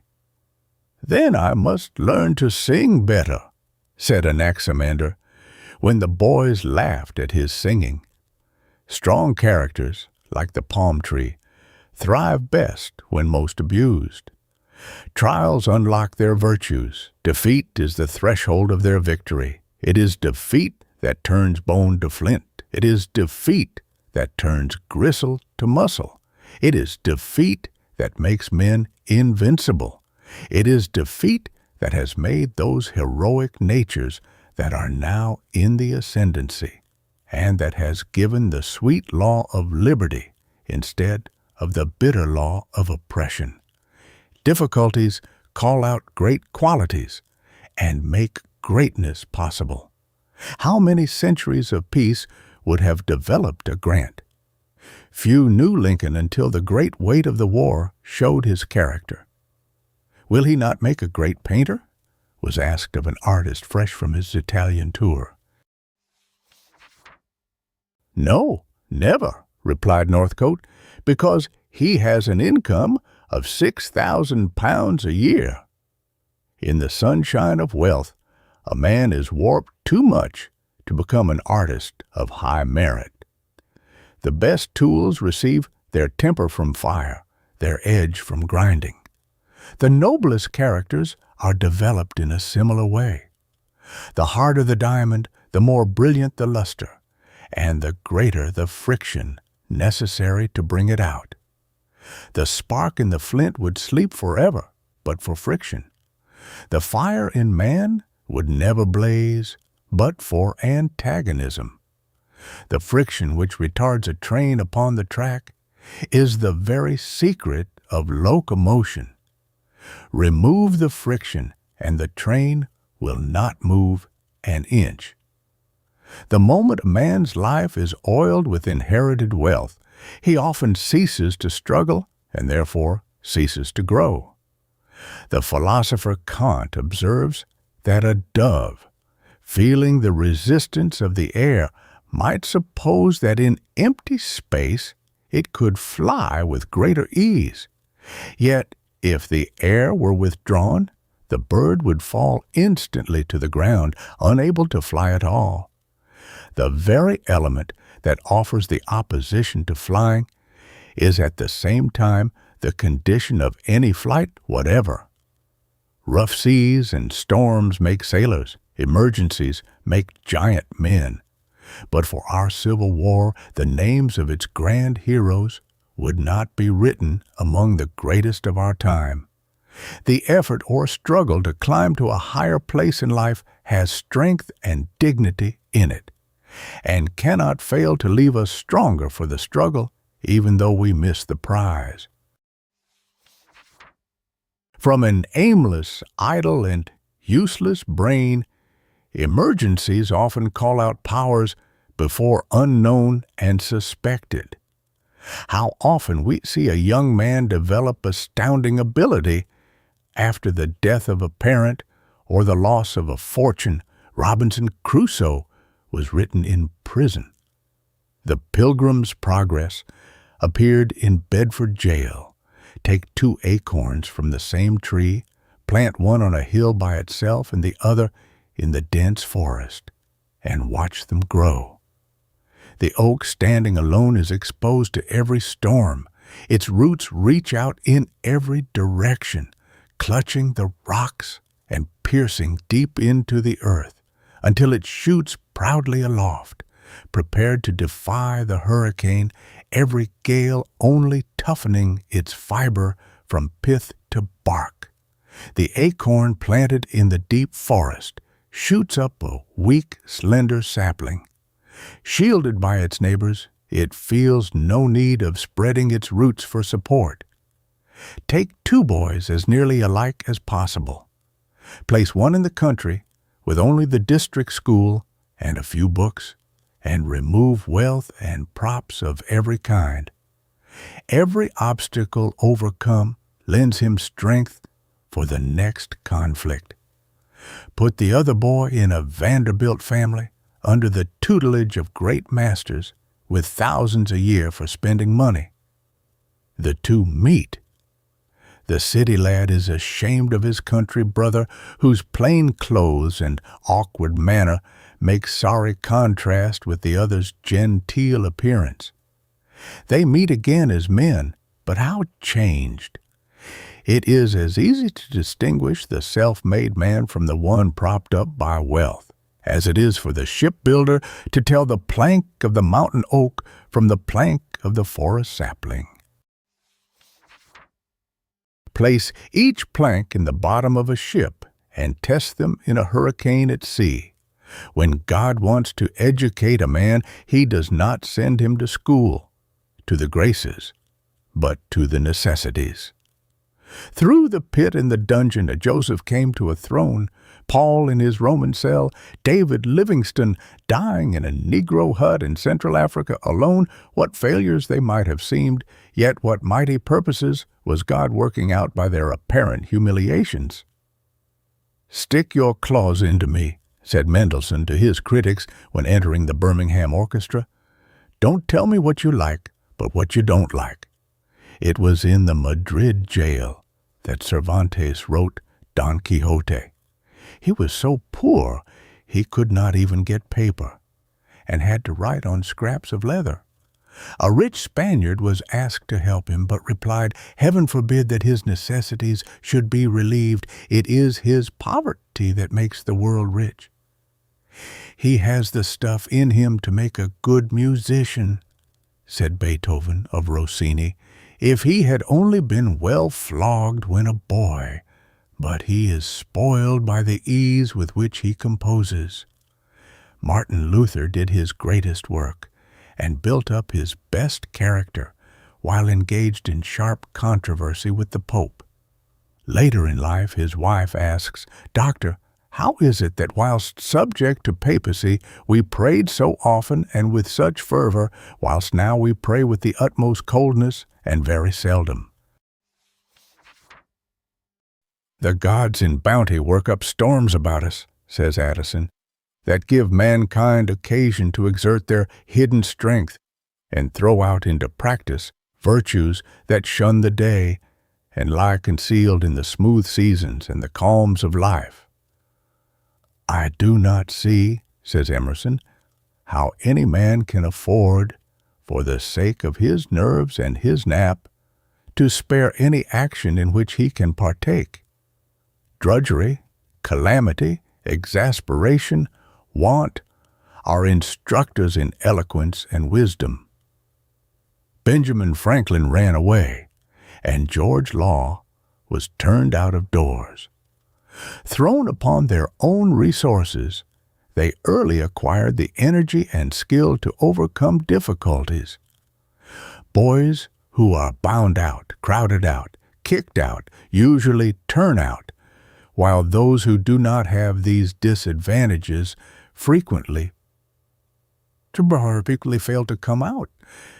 Almost from the dawn of history, oppression has been the lot of the Hebrews, yet they have given the world its noblest songs, its wisest proverbs, its sweetest music.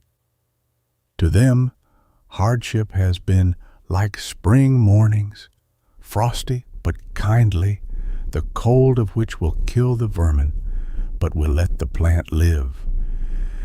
Don't lament and grieve over lost wealth. The Creator may see something grand which even He cannot bring out as long as your wealth stands in the way.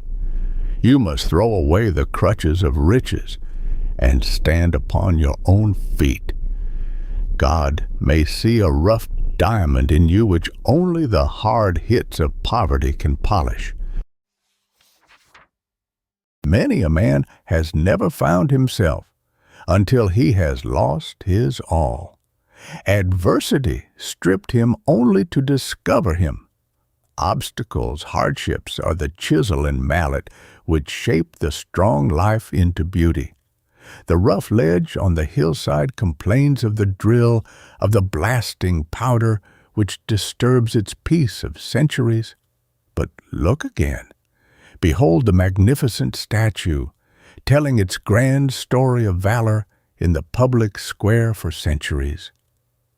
Adversity is a severe instructor, says Edmund Burke, set over us by one who knows us better than we do ourselves, as he loves us better too. This conflict with difficulty makes us acquainted with our object and compels us to consider it in all its relations. It will not suffer us to be superficial. Men who have the right kind of material in them will assert their personality and rise in spite of 1,000 adverse circumstances. You cannot keep them down. Under different circumstances, says Castelar, Savonarola would undoubtedly have been a good husband, a tender father, a man unknown to history, but misfortune came to crush his heart, and the grief that circled his brows with a crown of thorns was also that which wreathed them with the splendor of immortality. His hopes were centered in the woman he loved, and when her family rejected him, he believed that it was death that had come upon him, when in truth it was immortality. The greatest men will ever be those who have risen from the ranks. It is said that there are 10,000 chances to one that genius, talent, and virtue shall issue from a farmhouse rather than from a palace. The youth Opie earned his bread by sawing wood, but he reached a professorship in the Royal Academy. Others rose by being greater than their calling, as Bunyan rose above tinkering, Lincoln above rail-splitting, and Grant above tanning.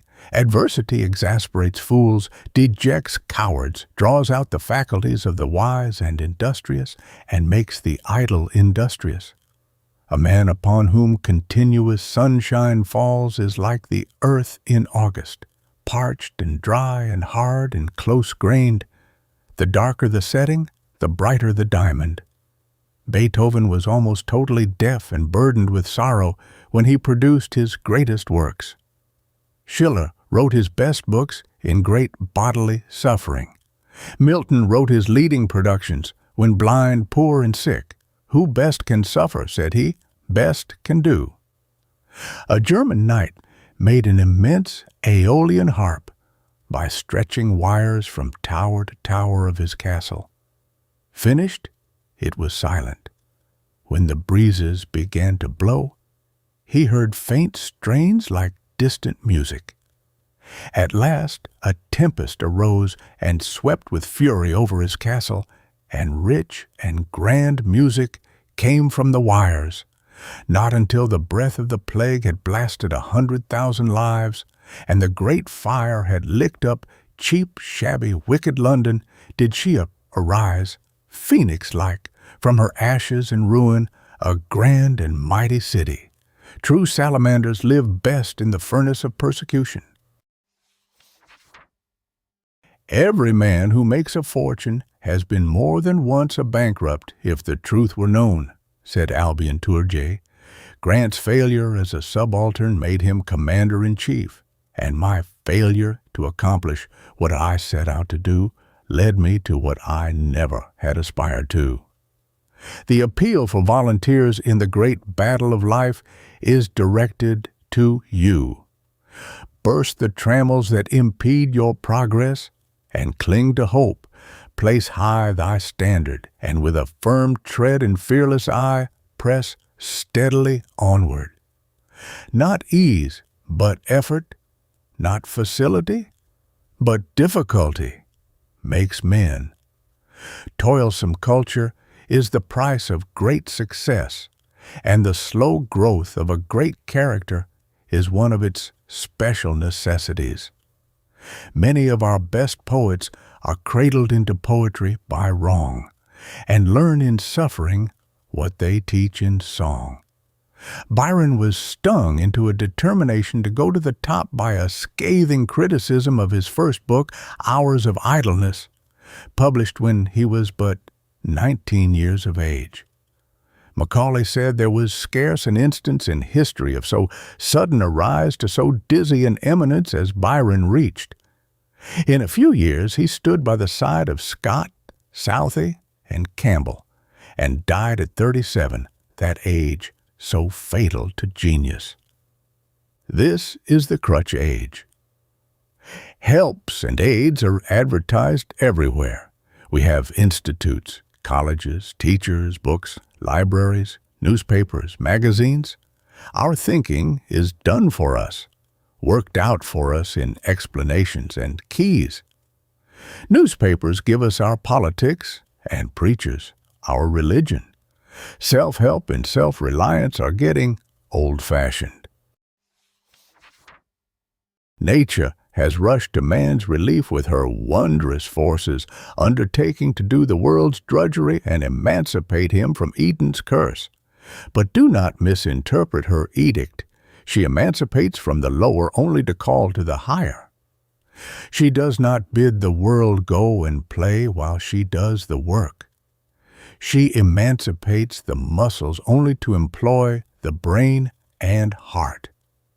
The most beautiful as well as the strongest characters are not developed in warm climates, where man finds his bread ready-made on trees, but rather in a trying climate and on a stubborn soil. It is no chance that returns to the Hindu ryat a penny, and to the American laborer $1 for his daily toil. That makes Mexico with its mineral wealth poor, and New England with its granite and ice rich. It is rugged necessity. It is poverty, the priceless spur that develops the stamina of manhood.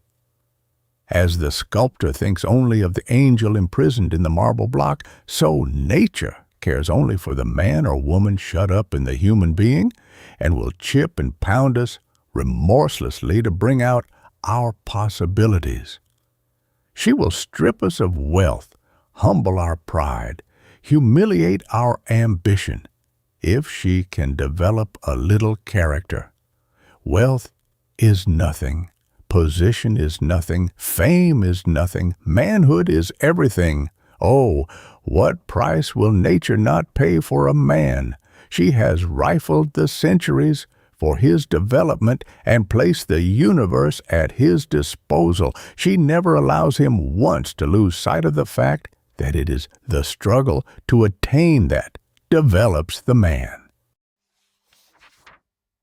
The moment we put our hand upon that which looks so attractive at a distance, nature robs it of its charm by holding up before us another prize still more attractive. We are here, my brother, to be hewed and hammered and planed in God's quarry and on God's anvil, for a nobler life to come. Only the muscle that is used is developed. The constantly cheerful man who survives his blighted hopes and disappointments, who takes them just for what they are, lessons and perhaps blessings in disguise, is the true hero. Then welcome each rebuff that turns earth's smoothness rough, each sting that bids not sit nor stand but go. Browning. Chapter 6. One unwavering aim. Life is an arrow, therefore you must know what mark to aim at, how to use the bow, then draw it to the head and let it go. Henry Van Dyke. He who follows two hares is sure to catch neither. Why do you lead such a solitary life? Asked a friend of Michelangelo. Art is a jealous mistress, replied the artist. She requires the whole man. During his labors at the Sistine Chapel, according to Disraeli, he refused to meet anyone, even at his own house. That day we sailed westward, which was our course, were the simple but grand words which Columbus wrote in his journal.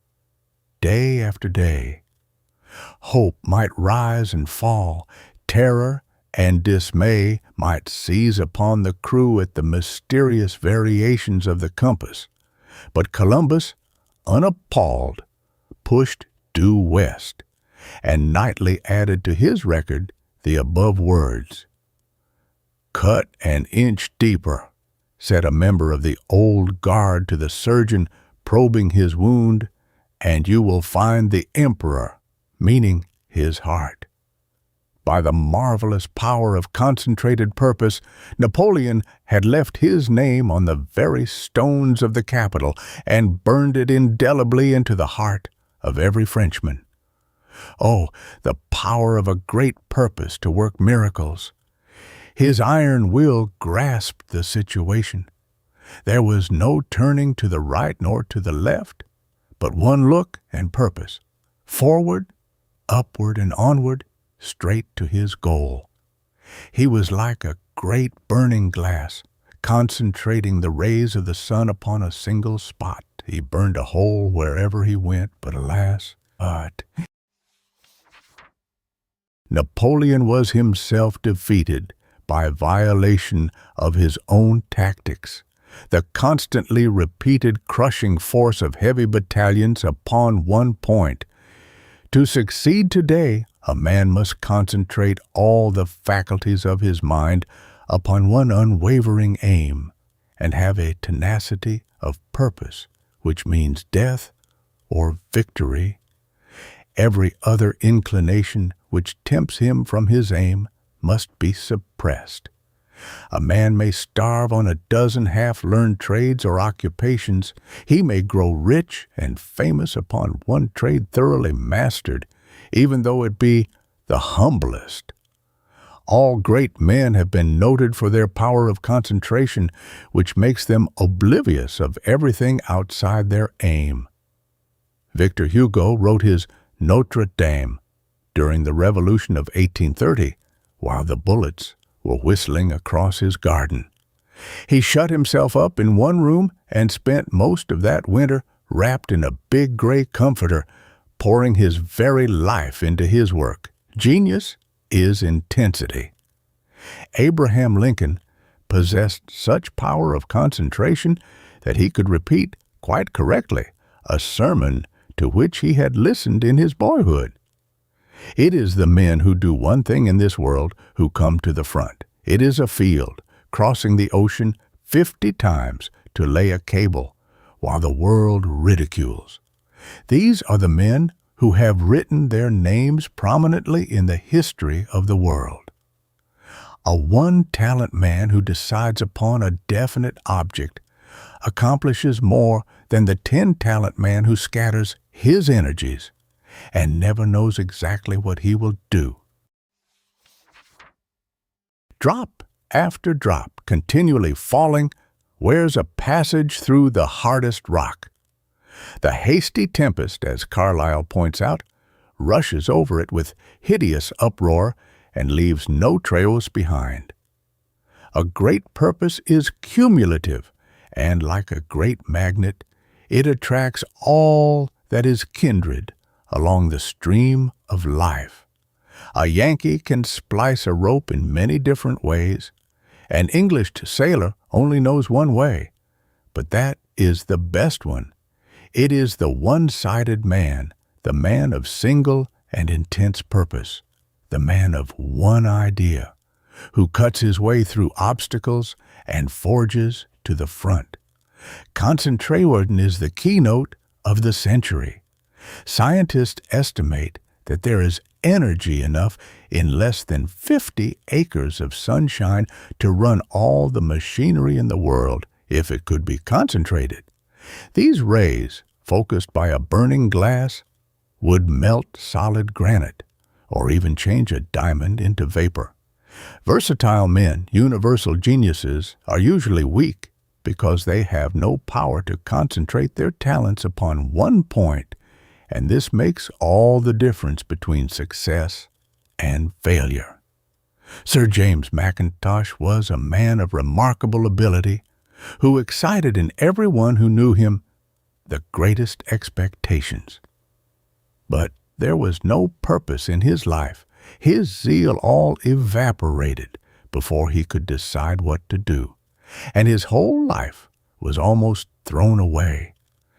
He vacillated for weeks, trying to determine whether to use usefulness or utility in a composition.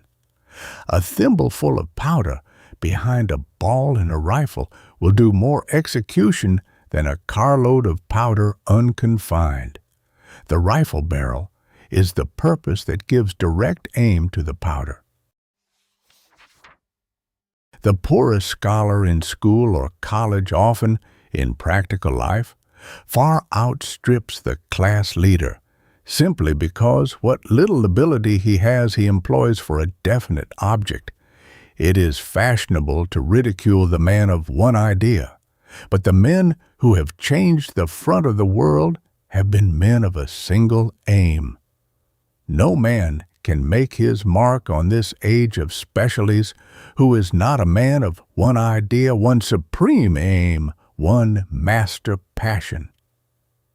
Mental shiftlessness is the cause of many a failure.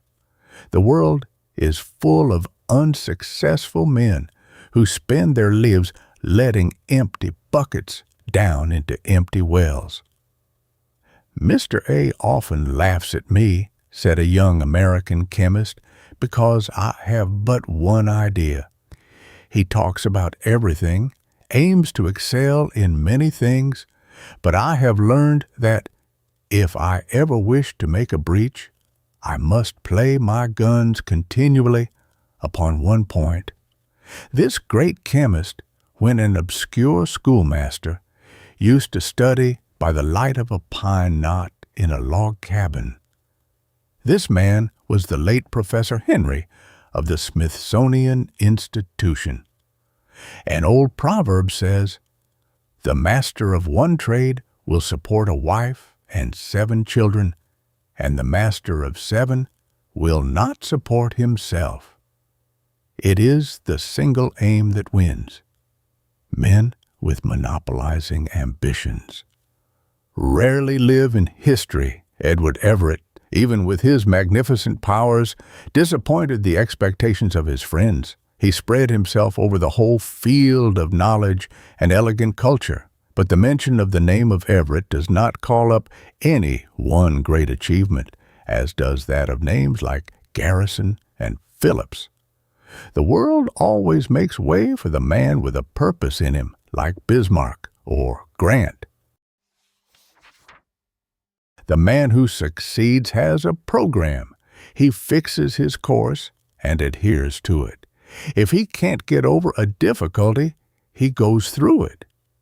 Constant and steady use of the faculties under a central purpose gives strength and power, while the use of faculties without an aim or end only weakens them. The mind must be focused on a definite end, or, like machinery without a balance wheel, it will rack itself to pieces. Stick to your aim. The constant changing of one's occupation is fatal to all success. After a young man has spent 5 or 6 years in a dry goods store, he concludes that he would rather sell groceries, thereby throwing away 5 years of valuable experience. And so he spends a large part of his life drifting around from one kind of employment to another, learning part of each, but all of none, forgetting that experience is worth more to him than money. How many young men fail to reach the point of efficiency in one line of work before they get discouraged and venture into something else? A young man in business, seeing a physician riding about town in his carriage, imagines that a doctor must have an easy, ideal life, and does not know of the years of dry, tedious study which the physician has consumed, the months and perhaps years of waiting for patients. Scientists tell us that there is nothing in nature so ugly and disagreeable, but intense light will make it beautiful. The complete mastery of one profession will render even the driest details interesting. The man who has found his place and become master in it could scarcely be induced, even though he be a farmer or a carpenter or grocer, to exchange places with a governor or congressman. To be successful is to find your sphere and fill it, to get into your place and master it. There is a sense of great power in a vocation after a man has reached the point of efficiency in it. Up to this point, the time seems to have been almost thrown away, but he has been storing up a vast reserve of knowledge and a reputation for truthfulness and integrity. And when he reaches the point of efficiency, all this comes to his aid.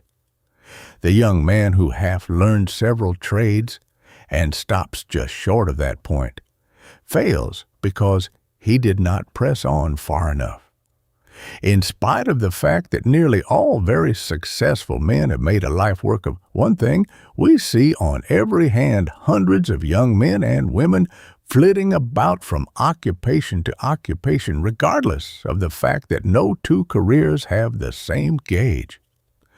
This fickleness seems to be peculiar to American life, so much so that the commonest question a young man asks a friend he has not seen for some time is, "What are you doing now?" Some people think that if they keep everlastingly at it, they will succeed. But this is not so. A ship which has broken its rudder may keep on a full head of steam, driving about all the time, but it never reaches any port unless by accident. So, a man who would succeed must keep his course in the very teeth of the wind and the tempest. The Cunarders do not stop for fogs or storms. They plow straight through with only one thing in view, their destined port, and their arrival can be predicted to within a few hours. Even though a man of this stamp be wrecked by the storms of life, the needle of his compass will still point to the North Star of his hope.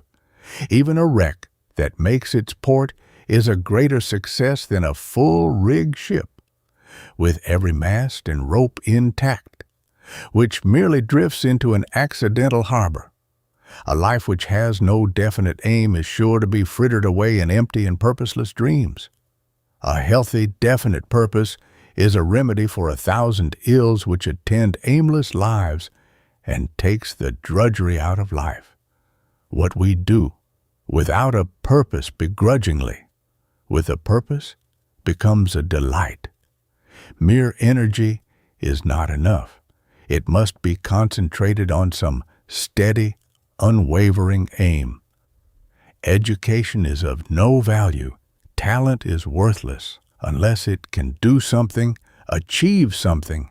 In Paris, a certain Monsieur Canard announced himself as a public scribe who digests accounts, explains the language of flowers, and sells fried potatoes.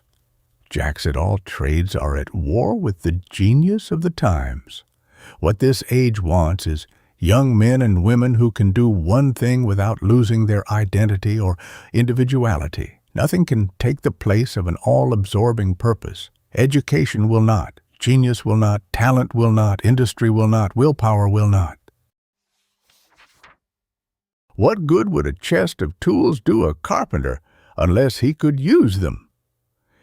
He who would do some great thing in this short life must apply himself to the work with such a concentration of his forces as to idle spectators who live only to amuse themselves looks like insanity. What a great directness of purpose may be traced in the career of Pitt, who lived and died for the sake of political supremacy. Even from boyhood, he bent all his energy to this one great purpose. He went straight from college to the House of Commons. In 1 year, he was Chancellor of the Exchequer, 2 years later, Prime Minister of England, and reigned virtually king for a quarter of a century, utterly oblivious of everything outside his aim. Christ knew that one affection rules in man's life when he said, "No man can serve 2 masters. One may have subordinate plans, but he can have but one supreme aim, and from this aim All others will take their character. Smatterers are weak and superficial. One great secret of St. Paul's power lay in his strong purpose. "This one thing I do" was written all over his work, and the quenchless zeal of his mighty purpose burned its way down through the centuries, its contagion never ceasing to fire the hearts of men. Poverty pinched Gambetta hard in his garret study, but he had made up his mind to get on in the world, and for years this youth worked like a hero. At last his opportunity came. Jules Favre, too ill to plead a great cause, chose this unknown young man to take his place, and he made one of the greatest speeches ever made in France. Soon, all France recognized him as the Republican leader. When the Prussian army was marching on Paris, Gambetta escaped the besieged city in a balloon, and by almost superhuman skill raised 3 armies of 800,000 men. This youth, but 32 years old, was now virtually dictator of France, yet he remained a poor man without stain of dishonor.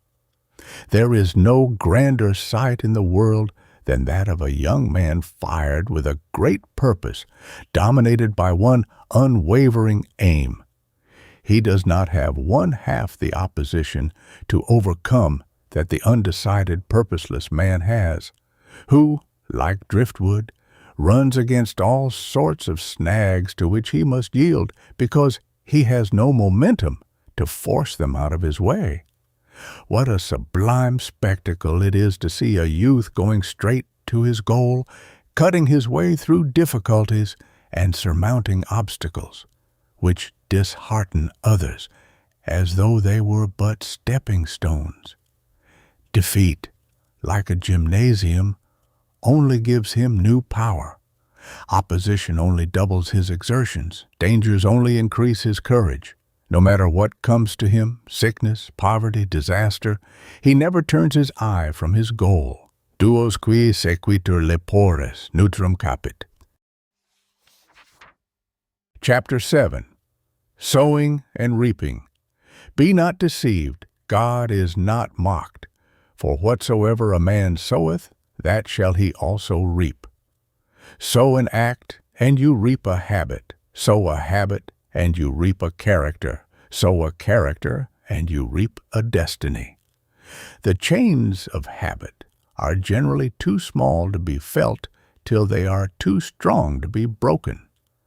Man is first startled by sin, then it becomes pleasing, then easy, then delightful, then frequent, then habitual, then confirmed. Then man is impenitent, then obstinate, then he is damned. What power over the mind of man is exercised by the dominant idea of his life that parts not quite with parting breath? It has shaped his purpose throughout his earthly career, and he passes into the great unknown, moving in the direction of his ideal. It is a beautiful arrangement in the mental and moral economy of our nature that which is performed as a duty may, by frequent repetitions, become a habit, and the habit of stern virtue, so repulsive to others, may hang around the neck like a wreath of flowers.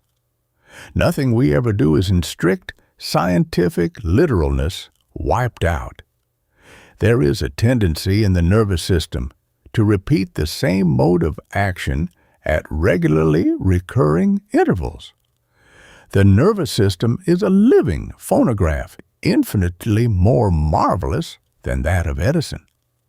No sound, however feeble, however slight, can escape being recorded in its wonderful mechanism.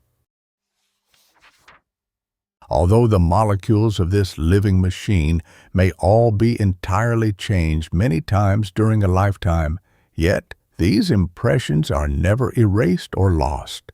They become forever fixed in the character.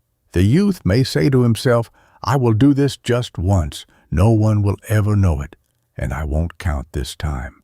But it will be counted whether you will or not. The deed has been recorded with an iron pen, even to the smallest detail. The recording angel is no myth.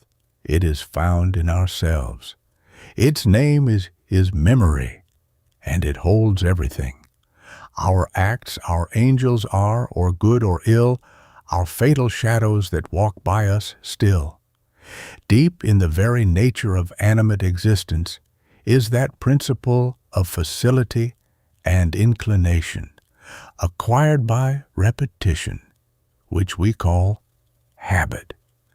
Man becomes a slave to his constantly repeated acts. In spite of the protests of his weakened will, the trained nerves continue to repeat the acts even when the doer abhors them. What he at first chooses, at last compels. Man is as irrevocably chained to his deeds as the atoms are chained by gravitation. You can as easily snatch a pebble from gravitation's grasp as you can separate the minutest act of life from its inevitable effect upon character and destiny. Children may be strangled, but deeds never. They have an indestructible life. Practically all the achievements of the human race are but the accomplishments of habit. We speak of the power of Gladstone to accomplish so much in a day as something marvelous. But when we analyze that power, we find it composed very largely of the results of habit. His mighty momentum has been rendered possible only by the law of the power of habit. His habit of thinking, close, persistent, and strong, has made him a power. By this habit of accuracy, he has avoided many a repetition, and so, during his lifetime, he has saved years of precious time. The great thing in all education is to make our nervous system our ally instead of our enemy. It is to fund and capitalize our acquisition and live at ease upon the interest of the fund. For this, we must make automatic and habitual, as soon as possible, as many useful actions as we can, and guard against the growing into ways that are likely to be disadvantageous to us, as we would guard against the plague. The will is almost omnipotent to determine habits which virtually are omnipotent. After a man's habits are well set, about all he can do is to sit by and observe which way he is going. Regret it as he may, how helpless is a weak man bound by the mighty cable of habit, twisted from the tiny threads of single acts which he thought were absolutely within his control. Habit is cumulative. After each act of our lives, we are not the same person as before, but quite another, better or worse, but not the same. There has been something added to or deducted from our weight of character.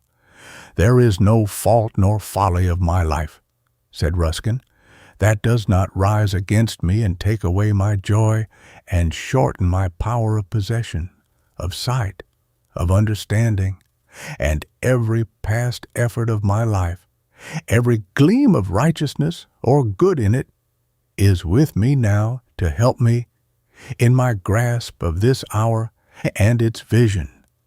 Resist beginning was an ancient motto which is needed in our day. The folly of the child becomes the vice of the youth, and then the crime of the man.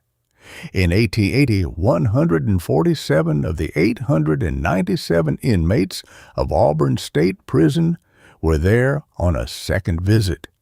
What brings the prisoner back the second, third, or fourth time? It is habit which drives him on to commit the deed which his heart abhors and which his very soul loathes. How powerless a man is in the presence of a mighty habit which has robbed him of willpower, of self-respect, of everything manly, until he becomes its slave. Sin in its early stages is not only painless, but often even pleasant. The hardening, deadening power of depraving habits and customs was strikingly illustrated by the Romans. Under Nero, the taste of the people had become so debauched and morbid that no mere representation of tragedy would satisfy them. Their cold-blooded selfishness demanded that the heroes should actually be killed on the stage. The pirate Gibbs, who was executed in New York, said that when he robbed the first vessel, his conscience made a hell in his bosom. But after he had sailed for years under the black flag, he could rob a vessel and murder all the crew and lie down and sleep soundly. A man may so accustom himself to error as to become its most devoted slave and be led to commit the most fearful crimes in order to defend it or to propagate it. In our great museums, you see stone slabs with the marks of rain that fell hundreds of years before Adam lived, and the footprint of some wild bird that passed across the beach in those olden times. The passing shower and the light foot left their prints on the soft sediment. Then ages went on, and the sediment hardened into stone, and there the prints remain and will remain forever. So the child, so soft, so susceptible to all impressions, so joyous to receive new ideas, treasures them all up, gathers them all into itself, and retains them forever. A tribe of Indians attacked a white settlement and murdered the few inhabitants. A woman of the tribe, however, carried away a very young infant and reared it as her own. The child grew up with the Indian children, different in complexion, but like them in everything else. To scalp the greatest possible number of enemies was, in his view, the most glorious thing in the world. While he was still a youth, he was seen by some white traders, and by them conducted back to civilized life. He showed great relish for his new life, and especially a strong desire for knowledge and a sense of reverence which took the direction of religion, so that he desired to become a clergyman. He went through his college course with credit and was ordained. After a few years, he went to serve in a settlement somewhere near the seat of war, which was then going on between Britain and the United States. And before long there was fighting not far off. He went forth in his usual dress, black coat and neat white shirt and neckcloth. When he returned, he was met by a gentleman of his acquaintance, who was immediately struck by an extraordinary change in the expression of his face and the flush on his cheek, and also by his unusually shy and hurried manner. After asking news of the battle, the gentleman observed, "But you are wounded?" "No, not wounded." "Why, there is blood upon the bosom of your shirt."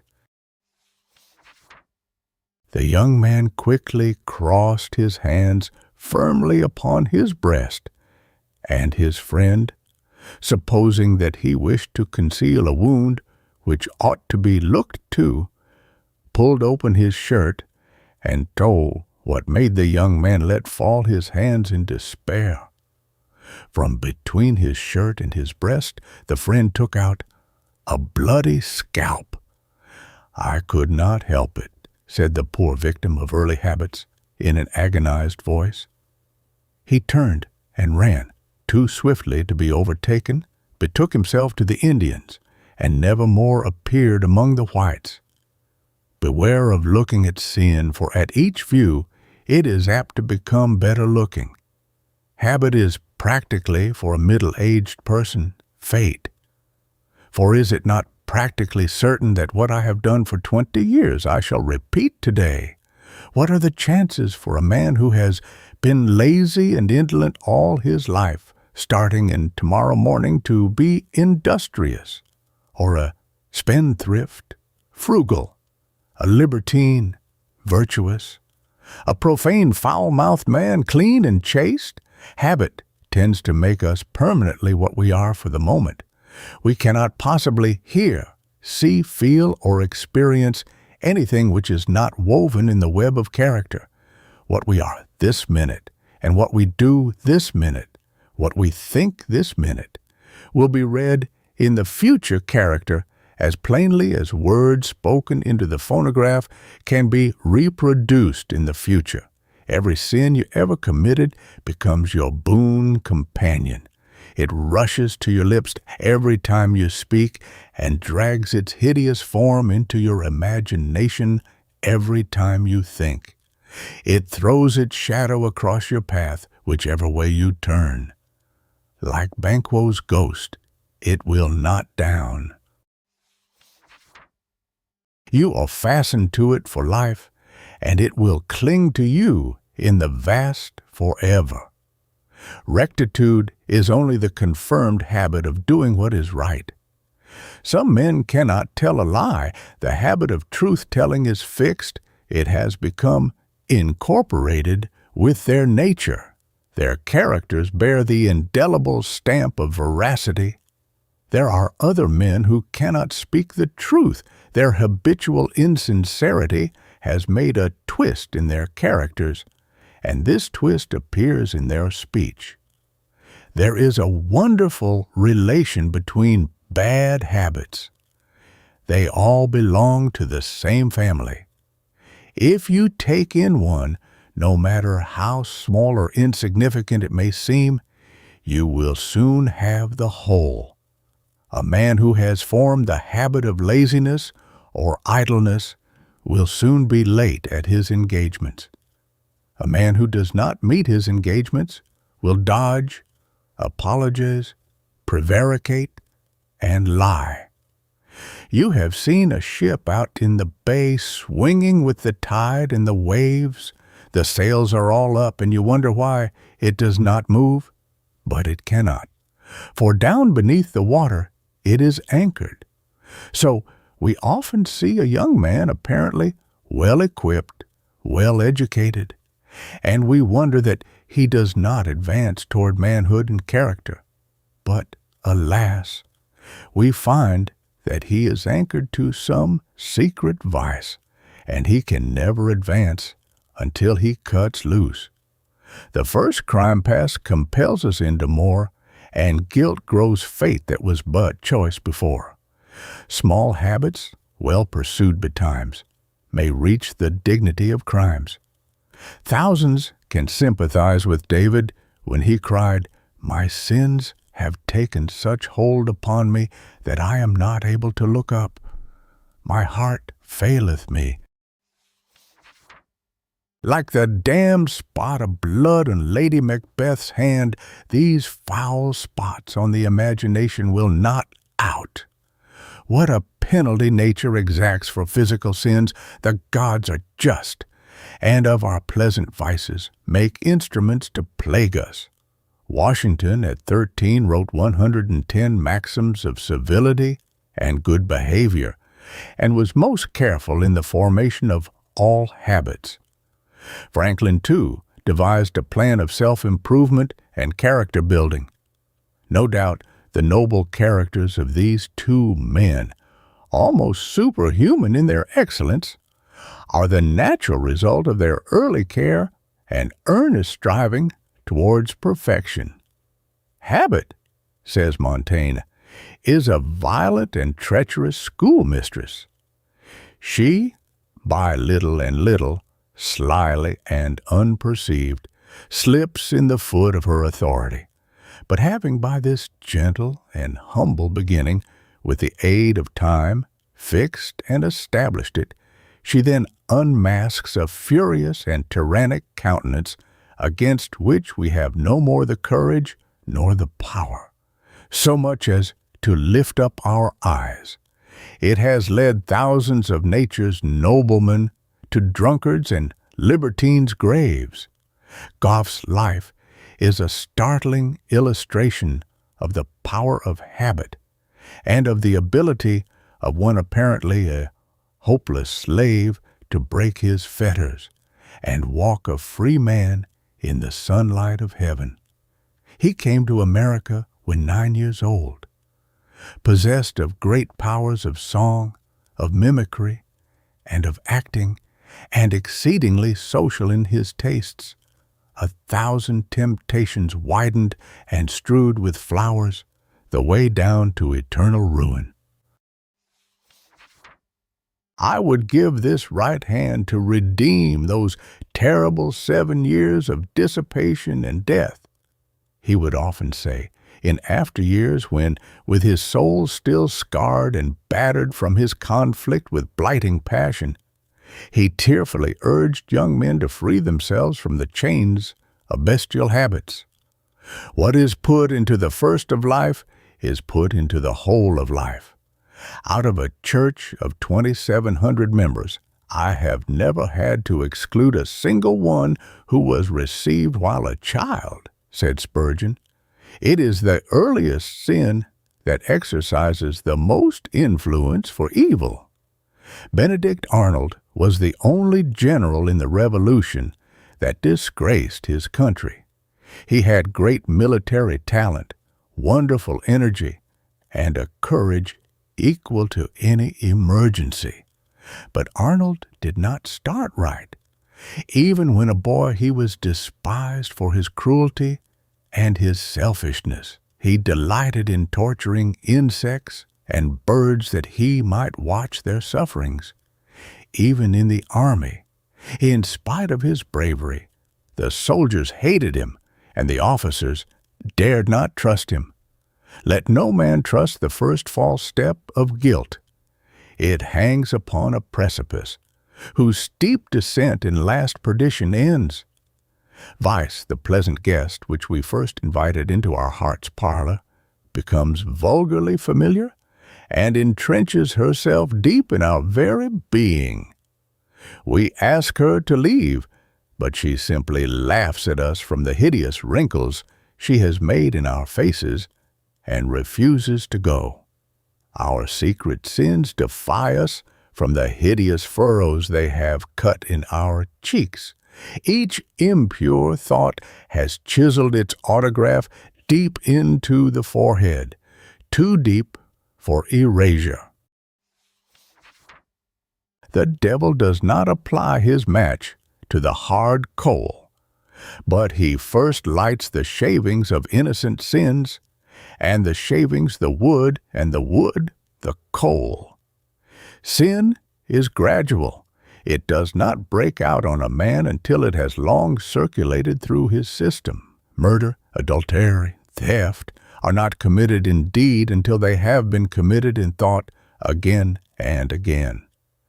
Things written upon the human soul can never be removed, for the tablet is immortal. In all the wide range of accepted British maxims, said Thomas Hughes, there is none, take it all in all, more thoroughly abominable than this one, as to the sowing of wild oats. What man, be he young, old, or middle-aged, sows, that and nothing else shall he reap.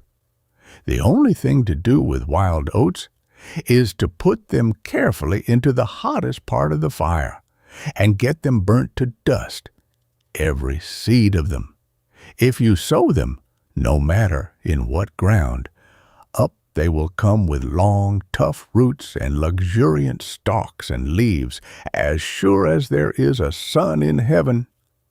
We scatter seeds with careless hand, and dream we ne'er shall see them more. But for 1,000 years their fruit appears in weeds that mar the land. How shall I a habit break? As you did that habit make. As you gathered, you must lose. As you yielded, now refuse. Thread by thread the strands we twist, till they bind us neck and wrist. Thread by thread the patient hand must untwine ere free we stand. As we builded stone by stone, we must toil unhelped, alone, till the wall is overthrown. But remember, as we try, lighter every test goes by. Wading in, the stream grows deep, toward the center's downward sweep. Backward turn, each step ashore, shallower is than that before. Chapter 8. Self-Help. I learned that no man in God's wide earth is either willing or able to help any other man. Pestalozzi. What I am, I have made myself. Humphrey Davy. Hereditary bondsmen, know ye not who would be free themselves must strike the blow. Byron. Colonel Crockett makes room for himself, exclaimed a backwoods congressman in answer to the exclamation of the White House usher to make room for Colonel Crockett. This remarkable man was not afraid to oppose the head of a great North nation. He preferred being right to being president. Though rough, uncultured, and uncouth, Crockett was a man of great courage and determination. Garfield was the youngest member of the House of Representatives when he entered, but he had not been in his seat 60 days before his ability was recognized and his applause conceded.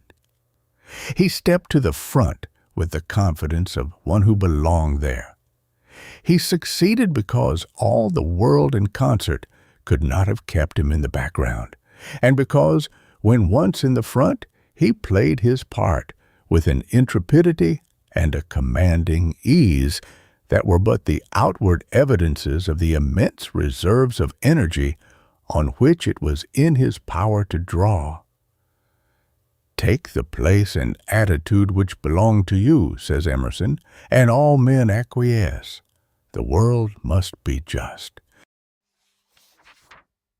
It leaves every man with profound unconcern to set his own rate.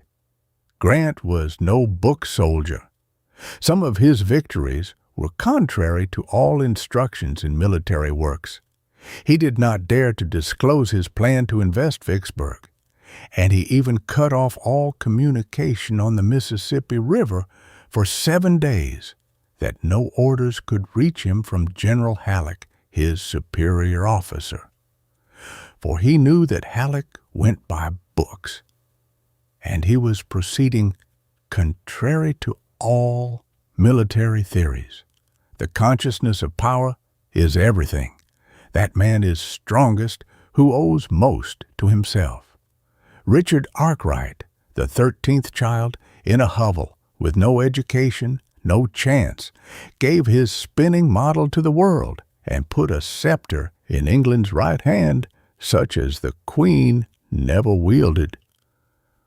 Poverty is uncomfortable, as I can testify, said James A. Garfield. But 9 times out of 10, the best thing that can happen to a young man is to be tossed overboard and compelled to sink or swim for himself. In all my acquaintance, I have never known a man to be drowned who was worth the saving. You may leave your millions to your son, but have you really given him anything?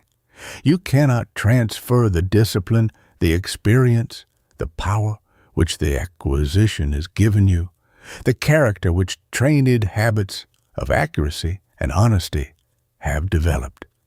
It meant a great deal for you, but means nothing to your heir. Your fortune was experience to you, joy, growth, discipline, and character. To him, it will be a temptation and anxiety, which will probably dwarf him. It was wings to you. It will be a dead weight to him. It was education to you, and expansion of your highest powers. To him it may mean inaction, indolence, weakness. You have taken the priceless spur necessity away from him, the spur which has goaded man to nearly all the great achievements in the history of the world. You thought it a kindness to deprive yourself in order that your son might begin where you left off. But you have put a crutch into his hand instead of a staff. You have taken away from him the incentive to self-development, to self-elevation, to self-discipline, and self-help, without which no real success, no real happiness, no great character is ever possible. If you do everything for your son and fight his battles for him, you will have a weakling on your hands at 21. My life is a wreck, said the dying Cyrus W. Field. My fortune gone, my home dishonored. Oh, I was so unkind to Edward when I thought I was being kind. If I had only had firmness enough to compel my boys to earn their living, then they would have known the meaning of money. His table was covered with medals and certificates of honor from many nations in recognition of his great work for civilization in more than 2 continents, side by side in thought. But grief shook the sands of life, as he thought only of the son who had brought disgrace upon a name before unsullied.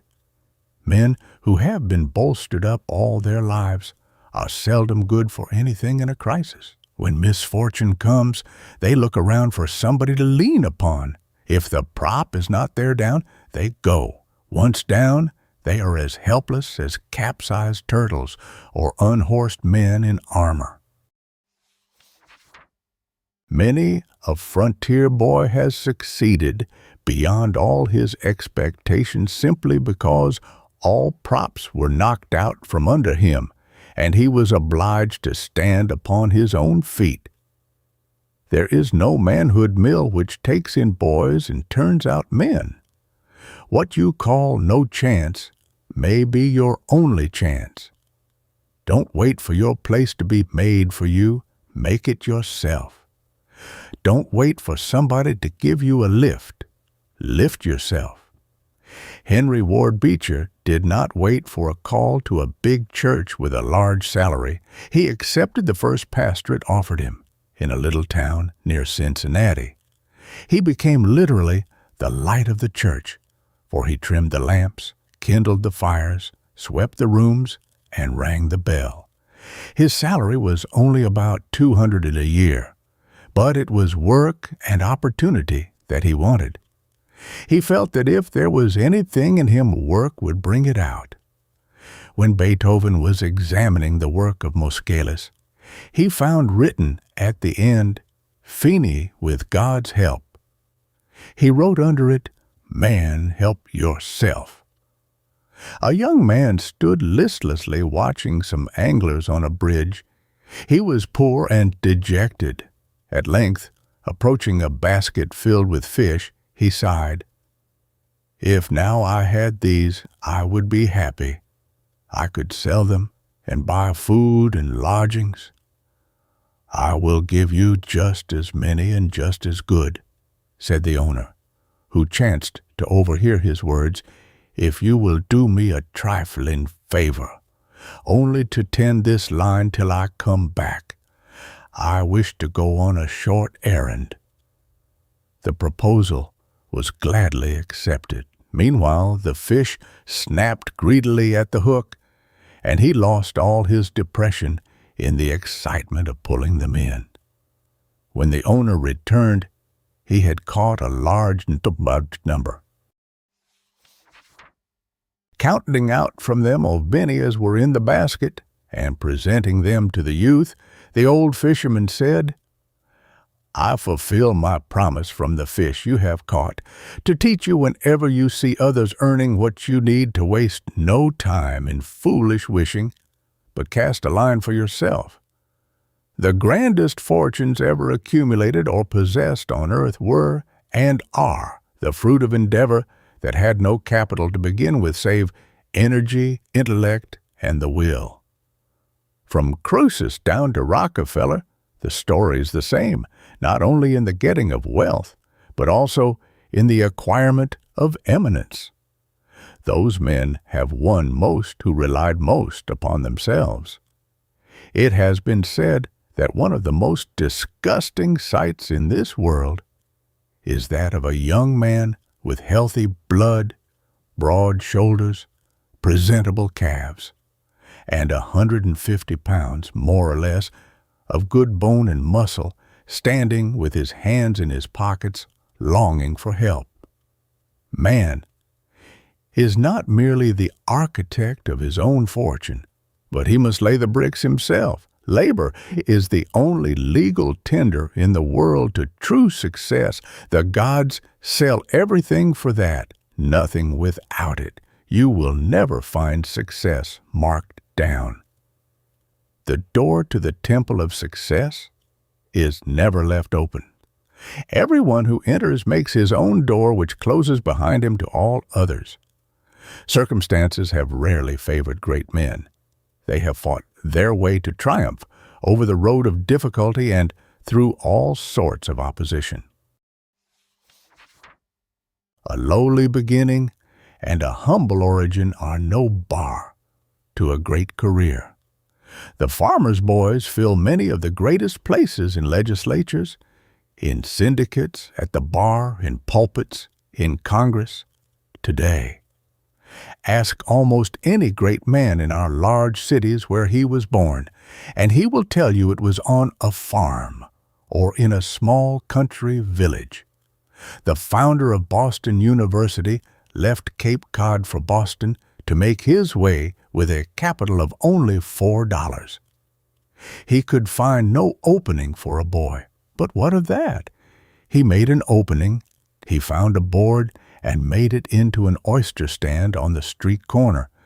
He borrowed a wheelbarrow and went 3 miles to an oyster smack, bought 3 bushels of oysters, and wheeled them to his stand. Soon his little savings amounted to $130, and then he bought a horse and cart.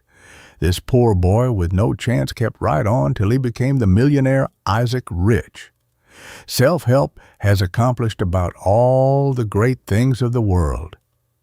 How many young men falter, faint, and dally with their purpose because they have no capital to start with and wait for some good luck to give them a lift.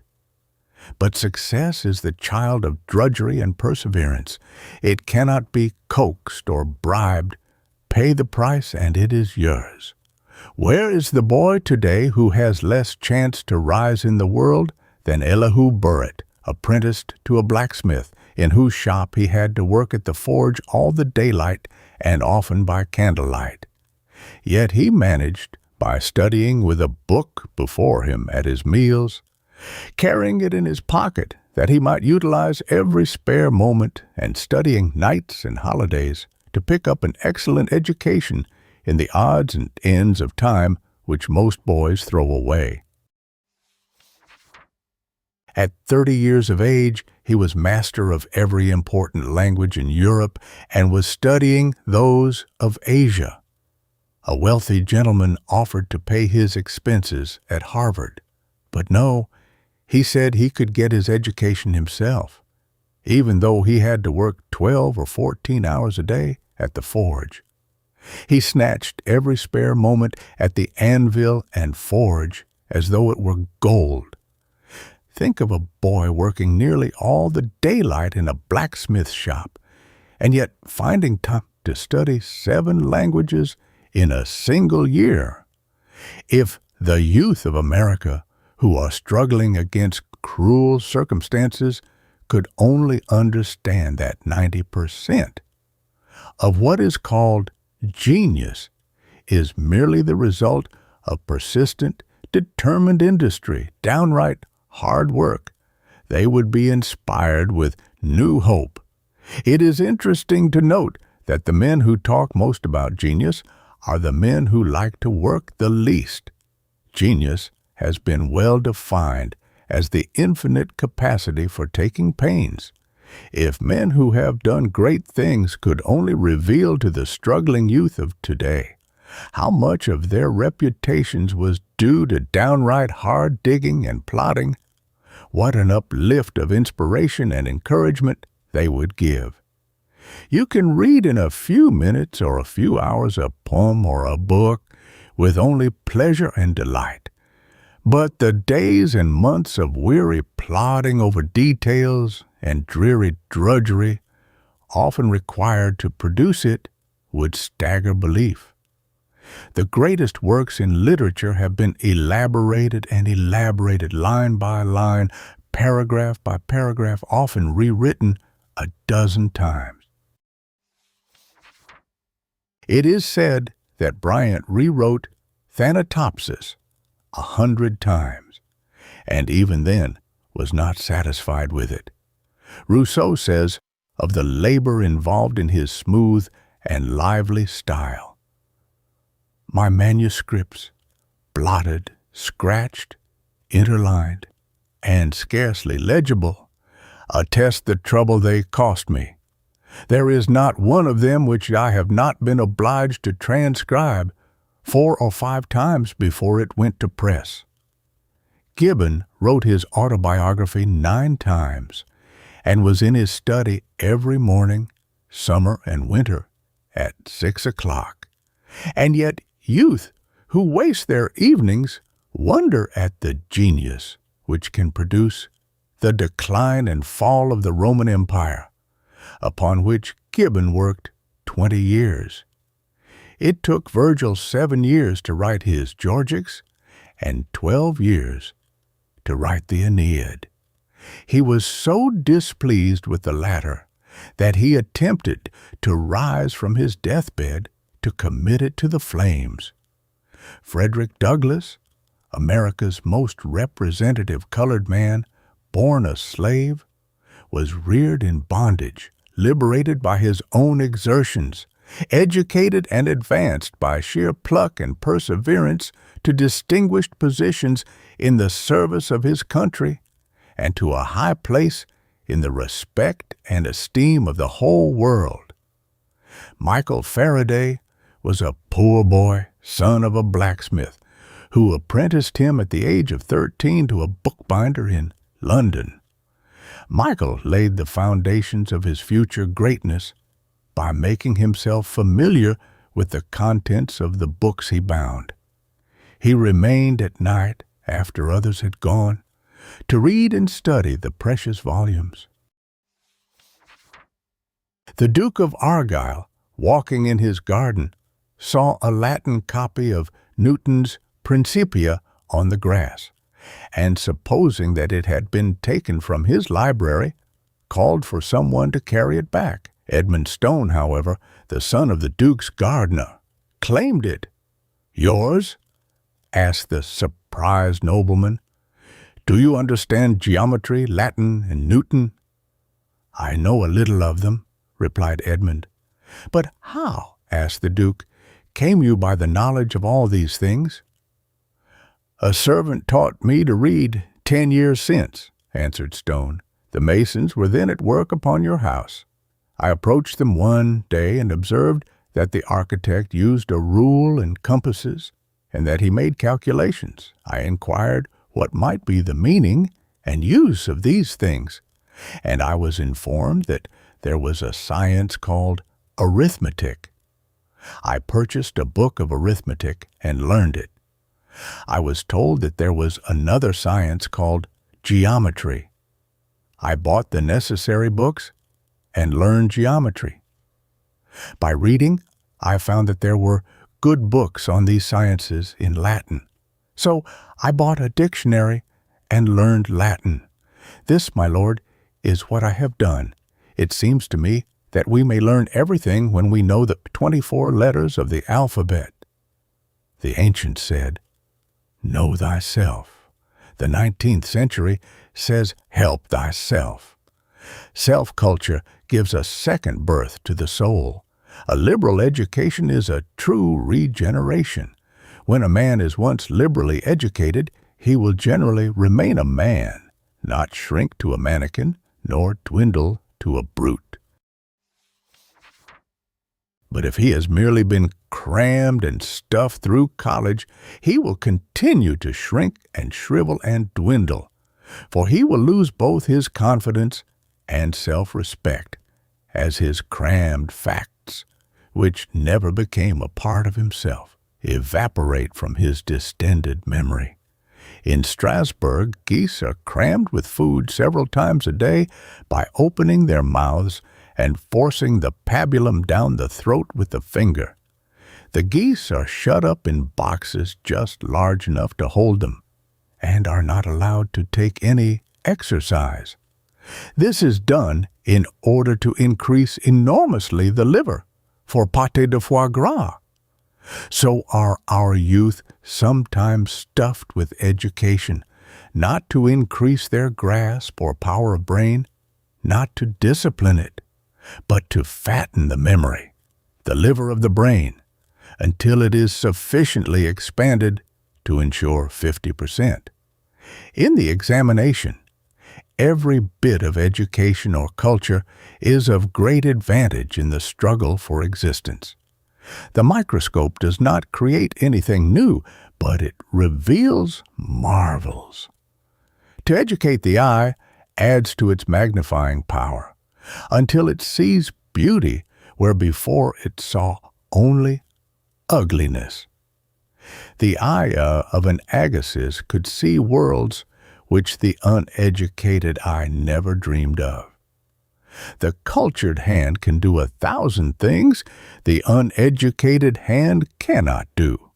What a contrast this, between the cultured, logical, profound, masterly reason of a Gladstone and that of the hod-carrier who has never developed or educated his reason beyond what is necessary to enable him to mix mortar and carry brick. In a gymnasium, you tug, you expand your chest, you push, pull, strike, run in order to develop your physical self. So you can develop your moral and intellectual nature only by continued effort. I repeat that my object is not to give him knowledge, but to teach him how to acquire it at need, said Rousseau. All learning is self-teaching. It is upon the working of the pupil's own mind that his progress in knowledge depends. The great business of the master is to teach the pupil to teach himself. Thinking, not growth, makes manhood, says Isaac Taylor. Accustom yourself, therefore, to thinking. Set yourself to understand whatever you see or read. To join thinking with the reading is one of the first maxims and one of the easiest operations. How few think justly of the thinking few? How many never think who think they do? Chapter 9. Work and Wait. What we do upon some great occasion will probably depend on what we already are, and what we are will be the result of previous years of self-discipline. H. P. Liddon. I was a mere cipher in that vast sea of human enterprise, said Henry Bessemer, speaking of his arrival in London in 1831. Although but 18 years old, and without an acquaintance in the city, he soon made work for himself by inventing a process of copying bas reliefs on cardboard.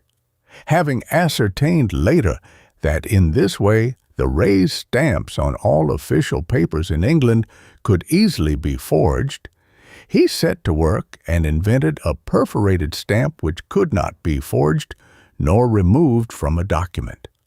At the public stamp office he was told by the chief that the government was losing £100,000 a year through the custom of removing stamps from old parchments and using them again. So he offered Bessemer a definite sum for his process of perforation, or an office for life at £800 a year. Bessemer chose the office and hastened to tell the good news to a young woman with whom he had agreed to share his fortune. In explaining his invention, he told how it would prevent anyone from taking a valuable stamp from a document 100 years old and using it a second time. "Yes," said his betrothed, "I understand that. But surely, if all stamps had a date put upon them, they could not at a future time be used without detection." This was a very short speech, and of no special importance if we omit a single word of 4 letters. But that little word, by keeping out of the ponderous minds of the British revenue officers, had for a long period saved the government the burden of caring for an additional income of £100,000 a year. Henry felt proud of the young woman's ingenuity and suggested the improvement at the stamp office. As a result, his system of perforation was abandoned, and he was deprived of his promised office, the government coolly making use from that day to this, without compensation, of the idea conveyed by that little insignificant word. So Bessemer's financial prospects were not very encouraging, but realizing that the best capital a young man can have is a capital wife, he at once entered into a partnership which placed at his command the combined ideas of 2 very level heads. The result, after years of thought and experiment, was the Bessemer process of making steel cheaply, which has revolutionized the iron industry throughout the world. The great lack of the age is want of thoroughness.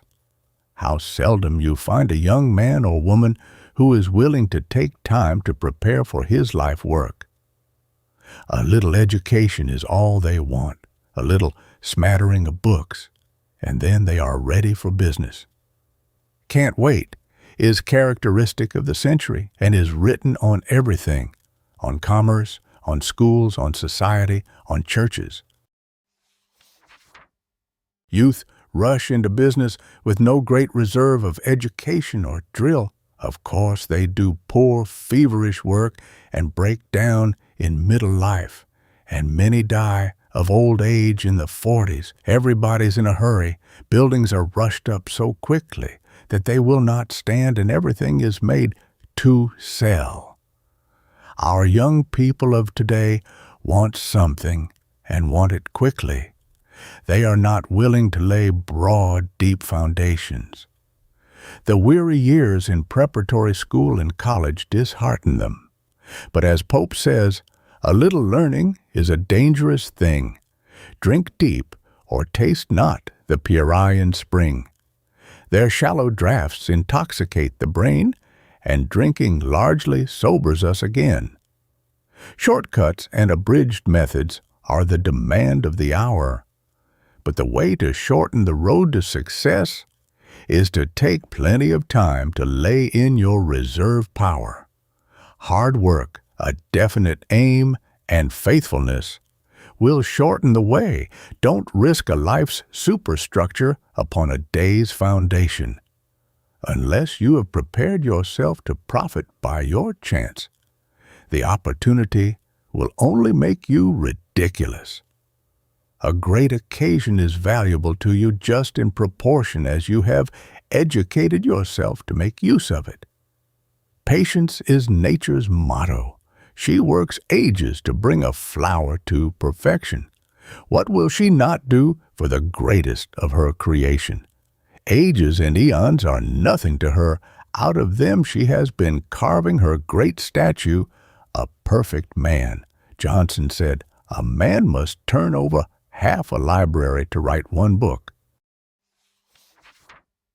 Carlyle wrote with the utmost difficulty, and never executed a page of his great histories till he had consulted every known authority, so that every sentence is the quintessence of many books, the product of many hours of drudging research in the great libraries. Today, Sar Artaud is everywhere. But when Carlyle brought it to London in 1810, it was refused almost contemptuously by 3 prominent publishers. At last he managed to get it into Fraser's magazine, the editor of which conveyed to the author the pleasing information that his work had been received with unqualified disapprobation. Think of an American youth spending 12 years with Michelangelo, studying anatomy that he might create the masterpiece of all art. While Michelangelo was painting the Sistine Chapel, he would not allow himself time for meals or to dress or undress, but he kept bread within reach that he might eat when hunger impelled, and he slept in his clothes. A rich man asked Howard Burnett to do a little thing for his album. Burnett complied and charged 1,000 francs. "But it took you only 5 minutes," objected the rich man. "Yes, but it took me 30 years to learn how to do it in 5 minutes." "I prepared that sermon," said a young sprig of divinity, "in half an hour, and preached it at once and thought nothing of it." "In that," said an old minister, "your hearers are at one with you, for they also thought nothing of it. What the age wants is men who have the nerve and the grit to work and wait, whether the world applaud or hiss. It wants a Thurlow Weed, walking 2 miles through the snow with rags tied around his feet for shoes, to borrow the history of the French Revolution and eagerly devouring it before the sapbush fire.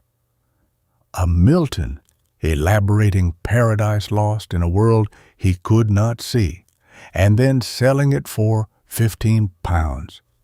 It wants men who can work and wait. When a young lawyer, Daniel Webster, once looked in vain through all the law libraries near him, and then ordered at an expense of $50 the necessary books to obtain authorities and precedents in a case in which his client was a poor blacksmith, he won his cause, but on account of the poverty of his client, only charged $15. Years after, as he was passing through New York City, he was consulted by Aaron Burr on an important but puzzling case then pending before the Supreme Court. He saw in a moment that it was just like the blacksmith's case, an intricate question of title, which he had solved so thoroughly that it was to him now as simple as the multiplication table. He gave the law and precedents involved with such readiness and accuracy of sequence that Burr asked in great surprise if he had been consulted before in the case. "Most certainly not," he replied. "I never heard of your case till this evening." "Very well," said Burr, "proceed." And when he had finished, Webster received a fee that paid him liberally for all the time and trouble he had spent for his early client. 50 feet of Bunker Hill Monument is underground, unseen and unappreciated by those who tread about that historic shaft. But it is this foundation, apparently thrown away, which enables it to stand upright, true to the plumb line through all the tempests that lash its granite sides. A large part of every successful life must be spent in laying foundation stones underground.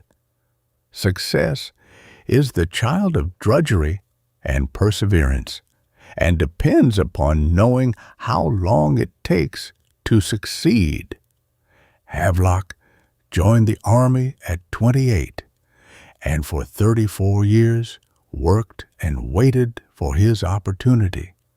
But during all these years, he was fitting himself to lead that marvelous march to Lucknow. It was working and waiting many long and weary years that put $125,000 into The Angelus. Millet's first attempts were mere daubs. The later were worth fortunes.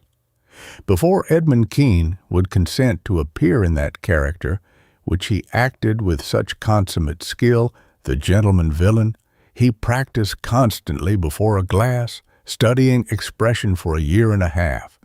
When he appeared upon the stage, Byron said he never looked upon so fearful and wicked a face. As the great actor went on to delineate the terrible consequences of sin, Byron fainted. Festina lenta, hasten slowly, is a good Latin motto. Patience, it is said, changes the mulberry leaf to satin. Da Vinci spent 4 years on the head of Mona Lisa, perhaps the most beautiful ever painted, but he left therein an artistic thought for all time. Said Captain Bingham, "You can have no idea of the wonderful machine that the German army is and how well it is prepared for war." When the Franco-Prussian War was declared, von Moltke was awakened at midnight and told of the fact. He said coolly to the official who aroused him, "Go to the pigeonhole in my safe and take a paper from it and telegraph, as they're directed, to the different troops of the empire." He then turned over and went to sleep, and awoke at his usual hour in the morning. Von Moltke took his morning walk as usual, and a friend who met him said, "General, you seem to be taking it very easy. Aren't you afraid of the situation?" "Ah," replied von Moltke, "all of my work for this time has been done long beforehand, and everything that can be done now has been done. That is done soon enough, which is done well. Better believe yourself a dunce and work away than a genius and be idle. 1 year of trained thinking is worth more than a whole college course of mental absorption of a vast series of undigested facts. One step in knowledge, says Bulwer, is one step from sin. One step from sin is one step nearer to heaven." A young man just graduated told the president of Trinity College that he had completed his education and had come to say goodbye. "Indeed," said the president, "I have just begun my education."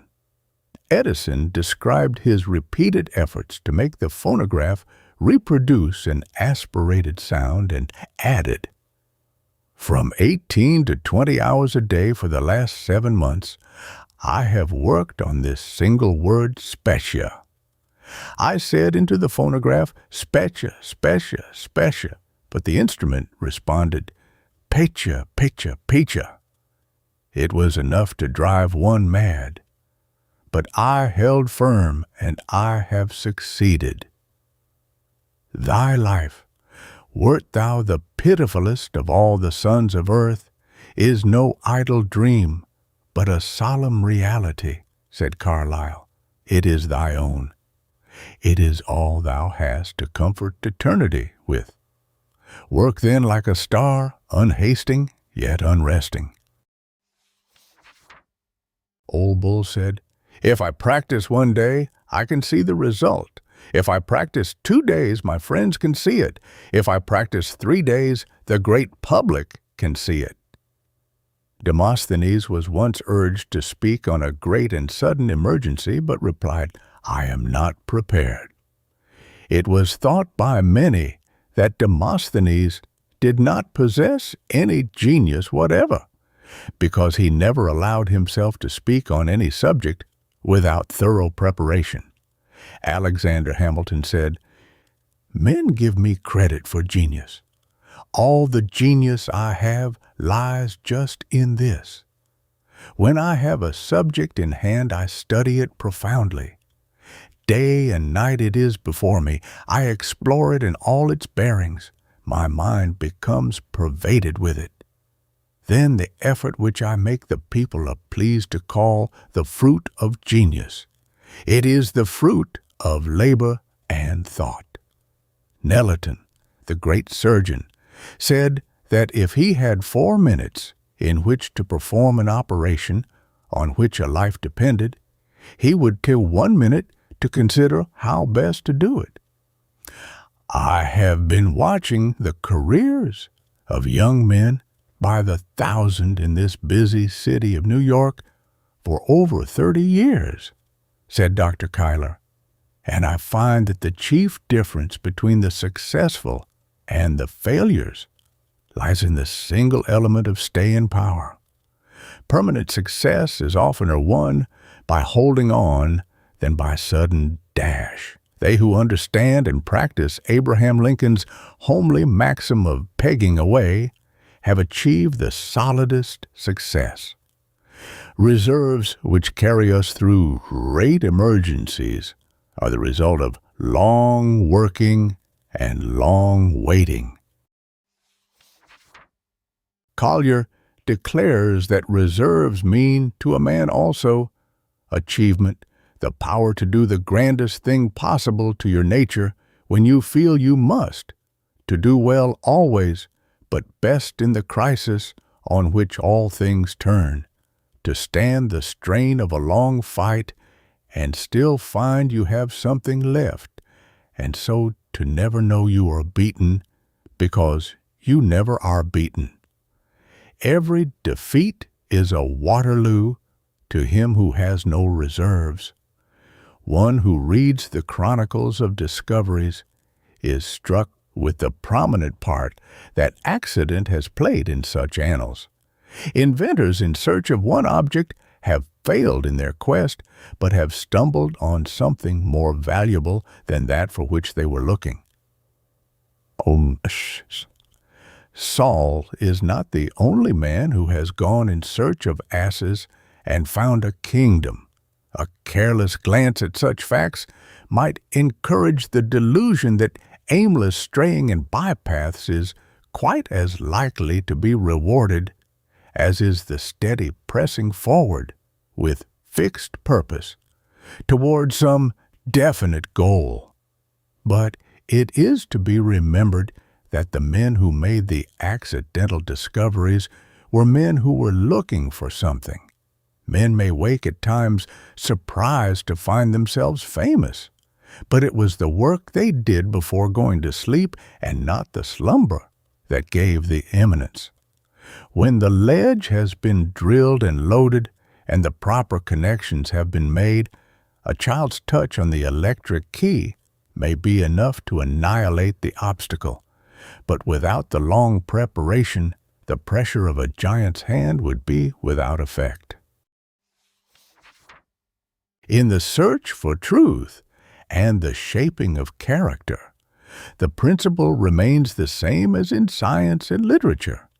Trivial causes are followed by wonderful results, but it is only the merchantman who is on the watch for goodly pearls who is represented as finding the pearl of great price. To vary the language of another, the three great essentials to success in mental and physical labor are practice, patience, and perseverance. But the greatest of these is perseverance. Let us then be up and doing with a heart for any fate, still achieving, still pursuing, learn to labor and to wait. Longfellow. Chapter 10. Clear Grit. I shall show the cinders of my spirits through the ashes of my chance. Shakespeare. Friends and comrades, said Pizarro, as he turned toward the south, after tracing with his sword upon the sand a line from east to west. On that side are toil, hunger, nakedness, the drenching storm, desertion and death. On this side, ease and pleasure. There lies Peru with its riches. Here, Panama and its poverty. Choose, each man, what best becomes a brave Castilian. For my part, I go to the south. So saying, he crossed the line and was followed by 13 Spaniards in armor. Thus, on the little island of Gallo in the Pacific, when his men were clamoring to return to Panama, did Pizarro and his few volunteers resolve to stake their lives upon the success of a desperate crusade against the powerful empire of the Incas. Is it necessary to add that all difficulties yielded at last to such resolute determination? At a time when abolitionists were dangerously unpopular, a crowd of brawny Cape Cod fishermen had made such riotous demonstrations that all the speakers announced, except Stephen Foster and Lucy Stone, had fled from an open-air platform. "You'd better run, Stephen," said she. "They are coming." "But who will take care of you?" asked Foster. "This gentleman will take care of me," she replied calmly, laying her hand within the arm of a burly rioter with a club who had just sprung upon the platform. "What did you say?" stammered the astonished rowdy as he looked at the little woman. "Yes, I'll take care of you, and no one shall touch a hair of your head." With this, he forced a way for her through the crowd, and at her earnest request, placed her upon a stump and stood guard with his club, while she delivered an address so effective that the audience offered no further violence, and even took up a collection of $20 to repay Mr. Foster for the damage his clothes had received when the riot was at its height. While digging among the ruins of Pompeii, which was buried by the dust and ashes from an eruption of Vesuvius A.D. 79, the workmen found the skeleton of a Roman soldier in the sentry box at one of the city's gates. He might have found safety under sheltering rocks close by, but in the face of certain death, he had remained at his post, a mute witness to the thorough discipline, the ceaseless vigilance, and fidelity, which made the Roman legionaries masters of the known world. The world admires the man who never flinches from unexpected difficulties, who calmly, patiently, and courageously grapples with his fate, who dies, if need be, at his post. Clear grit always commands respect. It is that quality which achieves, and everybody admires achievement. In the strife of parties and principles, backbone without brains will carry against brains without backbone. The London Times was an insignificant sheet published by Mr. Walter and was steadily losing money. John Walter, Jr., then only 27 years old, begged his father to give him full control of the paper. After many misgivings, the father finally consented. The young journalist began to remodel the establishment and to introduce new ideas everywhere. The audacious young editor boldly attacked every wrong, even the government, when he thought it corrupt. Thereupon the public customs, printing, and the government advertisements were withdrawn. The father was in utter dismay. But no remonstrance could swerve him from his purpose to give the world a great journal which should have weight, character, individuality, and independence. The public soon saw that a new power stood behind the Times, that its articles meant business, that new life and new blood and new ideas had been infused into the insignificant sheet.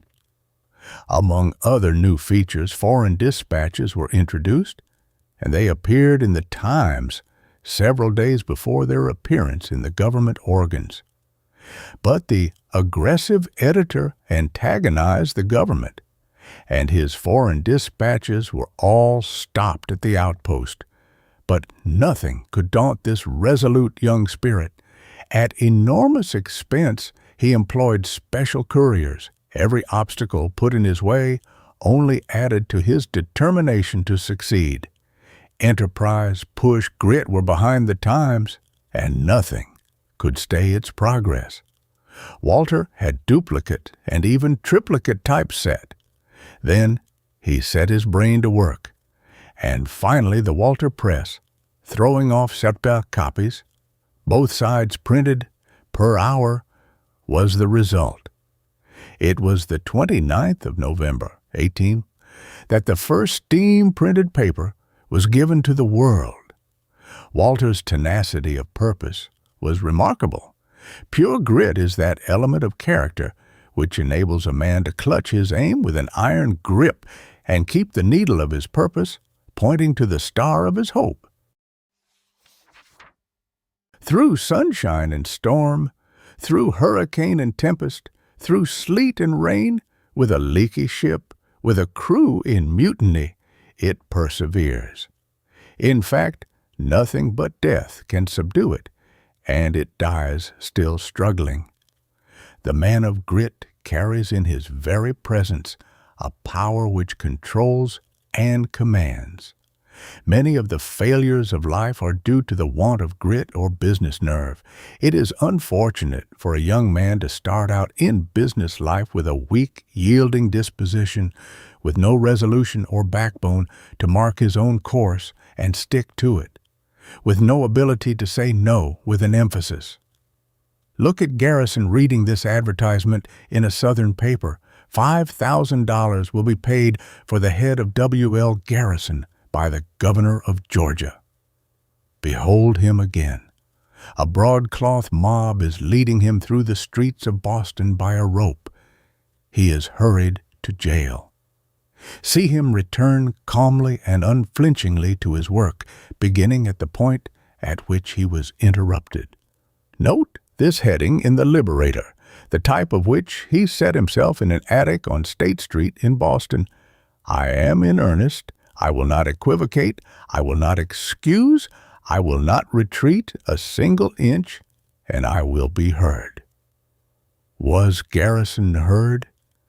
Ask a race set free largely by his efforts. Even the gallows erected in front of his own door did not daunt him. If impossibilities ever exist, popularly speaking, they ought to have been found somewhere between the birth and the death of Kitto, that deaf pauper and master of Oriental learning. But Kitto did not find them there. In the presence of his decision and imperial energy, they melted away.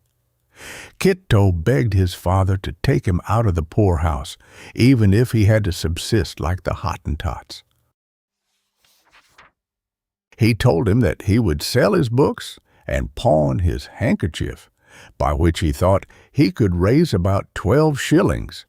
He said he could live upon blackberries, nuts, and field turnips, and was willing to sleep on a hayrick. Here was real grit. What were impossibilities to such a resolute will? Oh, the triumphs of this indomitable spirit of the conqueror. This it was that enabled Franklin to dine on a small loaf in the printing office with a book in his hand. It helped Locke to live on bread and water in a Dutch garret. It enabled Gideon Lee to go barefoot in the snow, half-starved and thinly clad. It sustained Lincoln and Garfield on their hard journeys from the log cabin to the White House. President Chadbourne put grit in place of his lost lung and worked 35 years after his funeral had been planned. Lord Kavanaugh put grit in the place of arms and legs and went to Parliament in spite of his deformity. Henry Fawcett put grit in place of eyesight and became the greatest postmaster general England ever had. Prescott put grit in place of eyesight and became one of America's greatest historians. Francis Parkman put grit in place of health and eyesight and became the greatest historian of America in his line. Thousands of men have put grit in place of health, eyes, ears, hands, legs, and yet have achieved marvelous success. Indeed, most of the great things of the world have been accomplished by grit and pluck. You cannot keep a man down who has these qualities. He will make stepping stones out of his stumbling blocks and lift himself to success. At 50, Barnum was a ruined man, owing thousands more than he possessed. Yet he resolutely resumed business once more, fairly wringing success from adverse fortune, and paying his notes at the same time. Again and again he was ruined, but phoenix-like. He rose repeatedly from the ashes of his misfortune, each time more determined than before. It was the last 3 days of the first voyage of Columbus that told. All his years of struggle and study would have availed nothing if he had yielded to the mutiny. It was all in those 3 days. But what days! Cobden broke down completely the first time he appeared on a platform in Manchester, and the chairman apologized for him. But he did not give up speaking till every poor man in England had a larger, better, and cheaper loaf. See young Disraeli, sprung from a hated and persecuted race, without opportunity, pushing his way up through the middle classes, up through the upper classes, until he stands self-poised upon the topmost round of political and social power. Scoffed, ridiculed, rebuffed, hissed from the House of Commons, he simply says, "The time will come when you will hear me." The time did come, and the boy with no chance swayed the scepter of England for a quarter of a century. One of the most remarkable examples in history is Disraeli, forcing his leadership upon that very party whose prejudices were deepest against his race, and which had an utter contempt for self-made men and interlopers. After 3 defeats in parliamentary elections, he was not the least daunted, for he knew his day would come. As it did.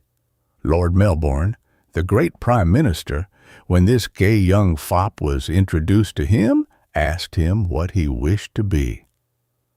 "Prime Minister of England," was his audacious reply. One of the greatest preachers of modern times, Lacordaire, failed again and again. Everybody said he would never make a preacher, but he was determined to succeed, and in 2 years, from his humiliating failures, he was preaching in Notre Dame to immense congregations. The boy Thorwaldsen, whose father died in the poorhouse, and whose education was so scanty that he had to write his letters over many times before they could be posted, by his indomitable perseverance, tenacity, and grit, fascinated the world with the genius which neither his discouraging father, poverty, nor hardship could suppress. William H. Seward was given $1,000 by his father to go to college with. This was all he was to have. The son returned at the end of the freshman year with extravagant habits and no money. His father refused to give him more, and told him he could not stay at home. When the youth found the props all taken out from under him, and that he must now sink or swim, he left home moneyless, returned to college, graduated at the head of his class, studied law, was elected governor of New York, and became Lincoln's great Secretary of State during the Civil War. Louisa M. Alcott wrote the conclusion to An Old-Fashioned Girl, with her left hand in a sling, 1 foot up, head aching, and no voice. She proudly writes in her diary, "20 years ago, I resolved to make the family independent if I could. At 40, that is done. Debts all paid, even the outlawed ones, and we have enough to be comfortable. It has cost me my health, perhaps." She earned $200,000 by her pen. Mrs. Frank Leslie often refers to the time she lived in her carpetless attic while striving to pay her husband's obligations. She has fought her way successfully through 9 lawsuits and has paid the entire debt. She manages her 10 publications entirely herself, signs all checks and money orders, makes all contracts, looks over all proofs, and approves the makeup of everything before it goes to press. When the prizes of life shall be awarded by the Supreme Judge, who knows our weaknesses and frailties, the distance we have run, the weights we have carried, the handicaps, will all be taken into account. Not the distance we have run, but the obstacles we have overcome. The disadvantages under which we have made the race will decide the prizes. The poor wretch who has plodded along against unknown temptations, the poor woman who has buried her sorrows in her silent heart and chipped her weary way through life, those who have suffered abuse in silence and who have been unrecognized or despised by their fellow runners will often receive the greater prize. Chapter 11. The grandest thing in the world. The truest test of civilization is not the census, nor the size of cities, nor the crops. No, but the kind of man the country turns out. A Moor was walking in his garden when a Spanish cavalier fell at his feet, pleading for concealment from pursuers who sought his life for the killing of a Moorish gentleman. The Moor promised aid and locked his visitor in a summer house until night should afford escape. Not long after, the dead body of his son was brought home, and he knew from the description that the Spaniard was the murderer. He concealed his horror and at midnight unlocked the summer house, saying, "Christian, the youth whom you have murdered was my only son. But I have solemnly pledged my word not to betray you." Then, saddling one of his fleetest mules, he said, "Flee while the darkness conceals you.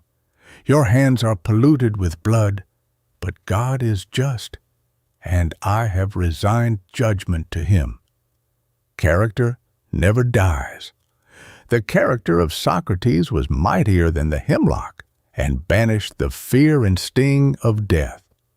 Who can estimate the power of a well-lived life? Character is power. Hang this motto in every school in the land, in every home, in every youth's room. Mothers, engrave it on every child's heart. Private Benjamin Owen, Vermont Volunteers, was found asleep at his post while on picket duty. The court-martial sentenced him to be shot in 24 hours. "I thought when I gave Benny to his country," said Farmer Owen, "that no other father in all this broad land made so precious a gift. He only slept a minute at his post, for Benny never dozed over a duty." Just then Benny's little sister Blossom answered a tap at the door and returned with a letter from him. "Dear father, for sleeping on sentinel duty, I am to be shot. At first, it seemed awful to me, but I have thought about it so much now that it has no terror. I thought, father, that it might have been on the battlefield for my country, but to be shot down like a dog for neglect of duty. Oh, father, I wonder the very thought does not kill me, but I shall not disgrace you. You know I promised Jemmy Carr's mother I would look after her boy, and when he fell sick, I did all I could for him. The day before that night, I carried all his baggage, besides my own, on our march, and was tired out when we came into camp. Then it was Jemmy's turn to be sentry, and I could take his place, but I was too tired, father. I could not have kept awake if a gun had been pointed at my head, but I did not know it until it was too late. They tell me today that I have a short reprieve, time to write to you, our good colonel says. Forgive him, father, he only does his duty. I can't bear to think of Mother and Blossom Goodbye, Father. Tonight I shall see the cows all coming home from pasture and precious little Blossom standing on the back stoop waiting for me. But I shall never, never come. God bless you all." "God be thanked," said Mr. Owen reverently. "I knew Benny was not the boy to sleep carelessly." Late that night, a little figure glided out of the house and down the path. Next morning she was admitted to the White House. "Well, my child," said the President, "what do you want so bright and early this morning?" "Benny's life, please, sir," faltered Blossom. "My brother, sir.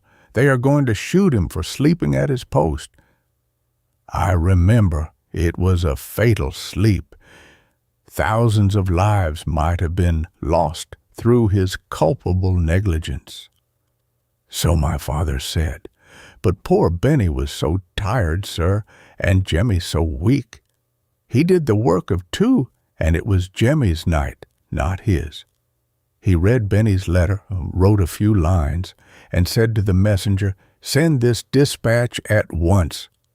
Then turning to Blossom, "Go home, my child, and tell your father that Abraham Lincoln thinks the life far too precious to be lost. Benny shall go with you."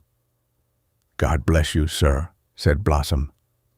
2 days later, when the young soldier came with his sister to thank the President, Mr. Lincoln fastened the strap of a lieutenant upon his shoulder, saying, "The soldier that could carry a sick comrade's baggage and die for the act without complaining deserves well of his country." When telegrams poured in announcing terrible carnage upon the battlefields, and when President Lincoln's heartstrings were nearly broken over the cruel treatment of our prisoners at Andersonville, Belle Isle, and Libby Prison, he never once departed from his famous motto, "With malice toward none, with charity for all." Among the slain on the battlefield at Fredericksburg was the body of a youth, upon which was found next the heart, a photograph of Lincoln. Upon the back of it were these words, "God bless President Lincoln." The youth had been sentenced to death for sleeping at his post, but had been pardoned by the President. David Dudley Field said he considered Lincoln the greatest man of his day, great in many ways where other statesmen were great only in one. After signing the Emancipation Proclamation, he said, "The promise must now be kept. I shall never recall one word." A holy hermit, who had lived for 6 years in a cave of the Thebaid, prayed to be shown some saint greater than himself. The same night an angel came to him and said, "If thou wouldst excel all others in virtue and sanctity, strive to imitate a certain minstrel who goes begging and singing from door to door." The hermit sought him out and asked how he had made himself so acceptable to God. The minstrel hung down his head and replied, "Do not mock me, Holy Father. I have performed no good works. I only go from door to door to amuse people with my viol and my flute." The hermit insisted he must have done some good deeds. "But how hast thou become a beggar?" "I met a poor woman distracted because her husband and children had been sold into slavery for a debt. I gave her all I possessed to redeem them. Is there any man who would not have done the same?" The hermit shed tears and said in all his life he had not done as much as the poor minstrel. A good name is rather to be chosen than great riches, and loving favor than silver or gold. Do not take the world's estimate of success. The real height of the Washington Monument is not measured between the capstone and the earth, but includes the 50 feet of solid masonry below. Many of the most successful lives are like the rivers of India, which run underground, unseen and unheard by the millions who tread above them. Ask the rich harvest fields if they feel the flowing water beneath. That life, whose influence can be measured by the world's tape line of dollars and corn, is not worth the measuring. The old Sicilian story relates how Pythias, condemned to death through the hasty anger of Dionysius of Syracuse, asked leave to go to his native Greece to arrange his affairs, promising to return before his execution. The tyrant laughed his request to scorn. Damon, a friend of the doomed man, offered to become surety for him, and to die in his stead if he did not come back in time. When the fatal day came, Pythias had not reached Syracuse, but Damon remained firm in his faith that his friend would not fail him. At the very last hour, Pythias appeared, ready to die. Such touching loyalty moved even the iron heart of Dionysius. He spared them both and asked to be made a third partner in such a noble friendship. It is a grander thing to be nobly remembered than to be nobly born. Washington would take no pay as commander-in-chief of the Continental armies. He would keep a strict account of his expenses, and these, he doubted not, would be discharged. Remember, the main business of life is not to do, but to become. And action itself has its finest and most enduring fruit in character. In 1837, after George Peabody moved to London, there came a commercial crisis in the United States. Many banks suspended specie payments, and many mercantile houses went to the wall. Edward Everett said, "The great sympathetic nerve of the commercial world, credit, as far as the United States were concerned, was for the time paralyzed. Probably not a half-dozen men in Europe would have been listened to in the Bank of England upon American securities.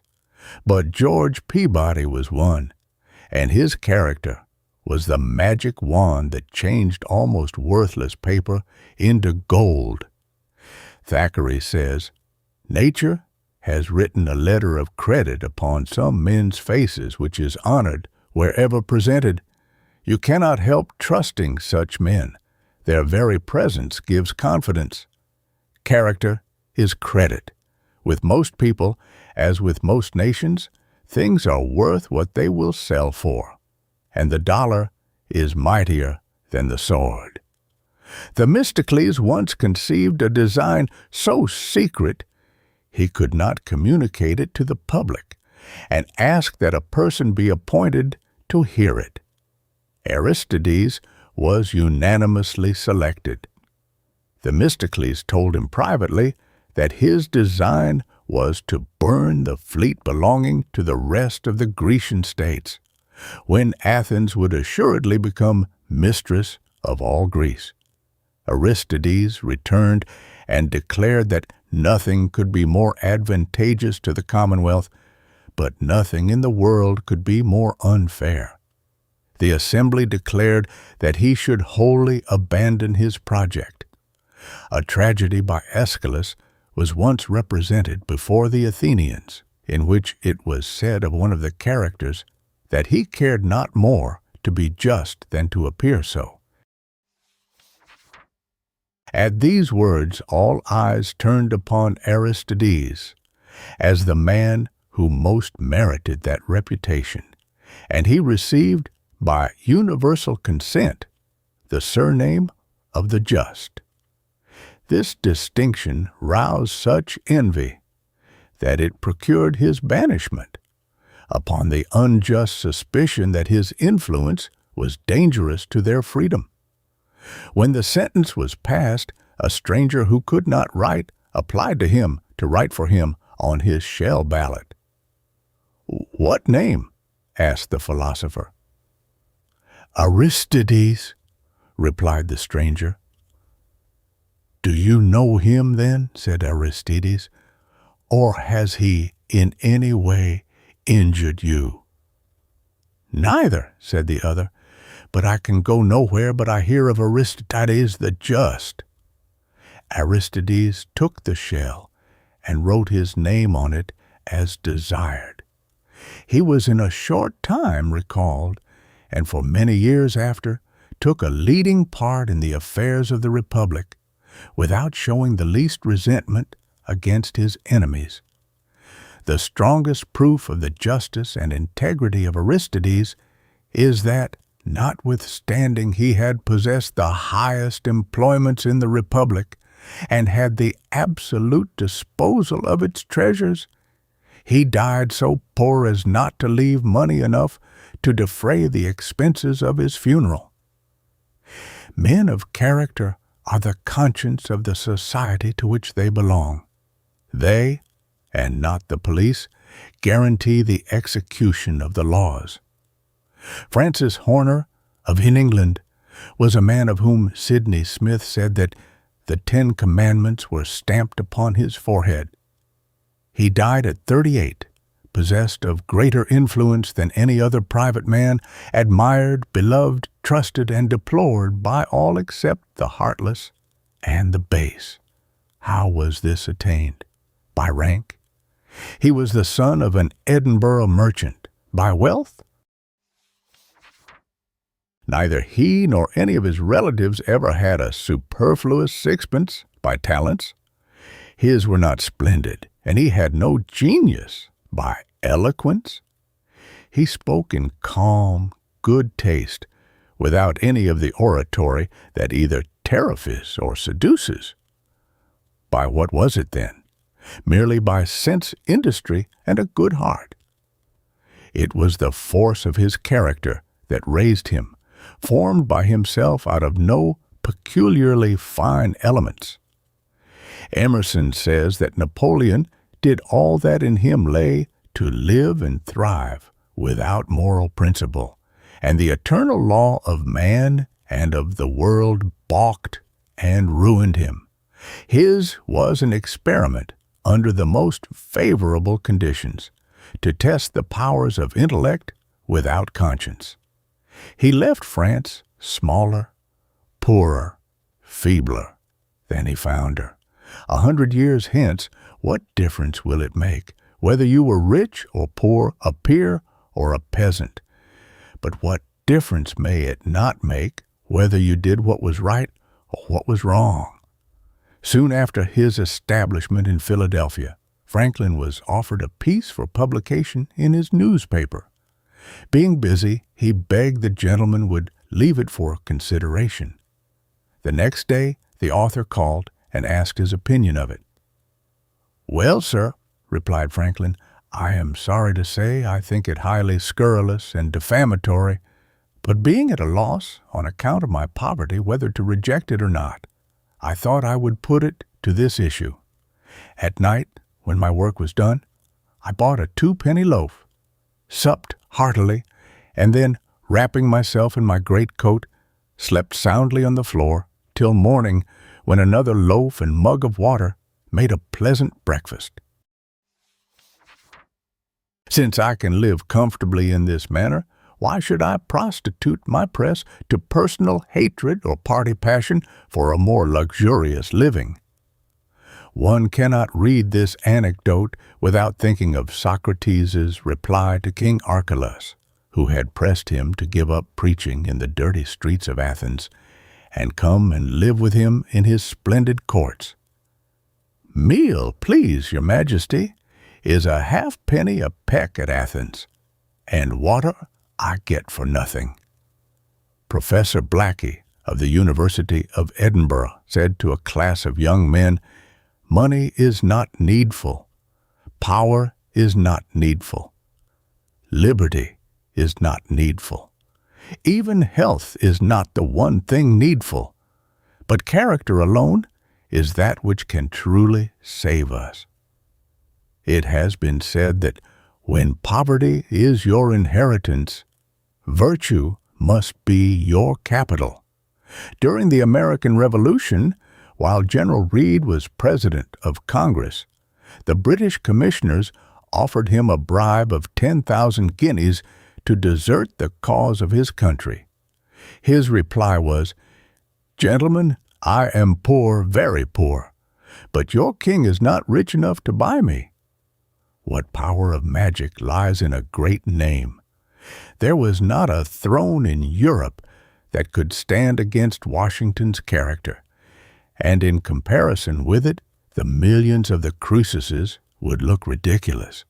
What are the works of avarice compared with the names of Lincoln, Grant, or Garfield? A few names have ever been the leaven which has preserved many a nation from premature decay. At a large dinner party given by Lord Stratford after the Crimean War, it was proposed that everyone should write on a slip of paper the name most likely to descend to posterity with renown. When the papers were opened, every one of them contained the name of Florence Nightingale. Lecky says that the first hospital ever established was opened by that noble Christian woman, Fabula, in the 4th century. The two foremost names in modern philanthropy are those of John Howard and Florence Nightingale. Not a general of the Crimean War can be named by one person in 10. The name that rises instantly is that of a young woman just recovering from illness, Florence Nightingale. A soldier said, "Before she came, there was such cussing and swearing, and after that, it was as holy as a church." No soldier was braver than Clara Barton, and wherever that noble company known as the Red Cross Society seek to alleviate suffering, there this tireless angel moves on her pathway of blessing. Duty is the cement without which all power, goodness, intellect, truth, happiness, and love itself can have no permanence, but all the fabric of existence crumbles away from under us and leaves us at last sitting in the midst of a ruin, astonished at our own desolation. I slept and dreamed that life is beauty. I woke and found that life is duty. We have no more right to refuse to perform a duty than to refuse to pay a debt. Moral insolvency is certain to him who neglects and disregards his duty to his fellow men. The mere accident of having money does not release you from your duty to the world. Nay, it increases it, for it enables you to do a larger and nobler duty. If your money is not clean, if there is a dirty dollar in your millions, you have not succeeded. If there is the blood of the poor and unfortunate, of orphans and widows on your bank account, you have not succeeded. If your wealth has made others poorer, your life is a failure. Remember that a question will be asked you some time which you cannot evade. How did you get that fortune? Are other men's lives in it? Are others' hope and happiness buried in it? Have others a smaller loaf, a meaner home? If so, you have failed. All your millions cannot save you from the curse. Thou hast been weighed in the balance and found wanting. When Walter Scott's publisher and printer failed and 600,000 of the debt stared them in the face, friends came forward and offered to raise money enough to allow him to arrange with his creditors. "No," said he proudly, "this right hand shall work it all off. If we lose everything else, we will at least keep our honor unblemished." What a grand picture of integrity, working like a dray horse to cancel that debt, throwing off at white heat the life of Napoleon, Woodstock, and the tales of a grandfather, all written in the midst of great sorrow and ruin. "I see before me a long, tedious, and dark path," he wrote, "but it leads to stainless reputation. If I die in the harness as is very likely, I shall die with honor. One of the last things he uttered was, I have been, perhaps, the most voluminous author of my day, and it is a comfort to me to think that I have tried to unsettle no man's faith, to corrupt no man's principles, and that I have written nothing which, on my deathbed, I would wish blotted out. Although Agassiz refused to lecture even for a large sum of money, yet he left a greater legacy to the world, and left even more money to Harvard University than he would have left if he had taken the time to lecture for money. Faraday had to choose between a fortune of nearly $1 million and a life of almost certain poverty if he pursued science. He chose poverty and science, and earned a name never to be erased from the Book of Fame. Beecher says that we are all building a soul house for eternity, yet with what differing architecture and what various care. What if a man should see his neighbor getting workmen and building materials together, and should say to him, "What are you building?" And he should answer, "I don't exactly know. I'm waiting to see what will come of it." And so walls are reared, and room is added to room, while all the bystanders exclaim, "What a fool he is!"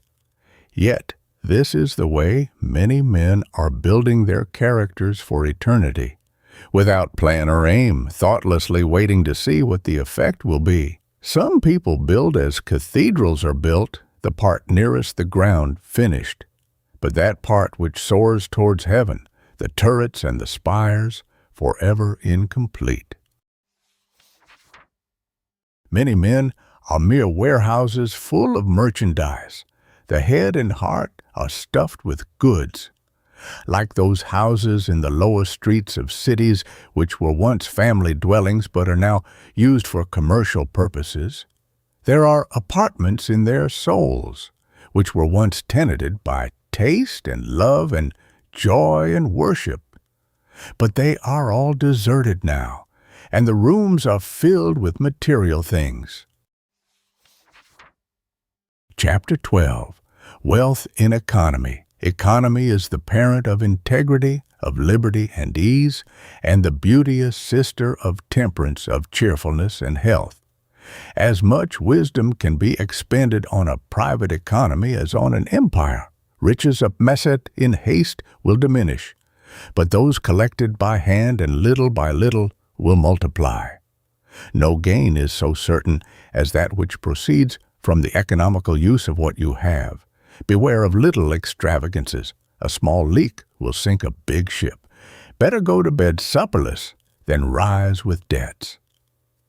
Debt is like any other trap, easy enough to get into, but hard enough to get out of. It is by practicing economy that one saves up money with which to do charitable actions. Comfort and independence abide with those who can postpone their desires. It is by saving half wafers and attending to such little things that one has something to give. 4 years from the time Marshall Field left the rocky New England farm to seek his fortune in Chicago, he was admitted as a partner in the firm of Coley, Farwell, and Combe. The only reason the modest young man gave to explain his promotion, when he had neither backing, wealth, nor influence, was that he saved his money.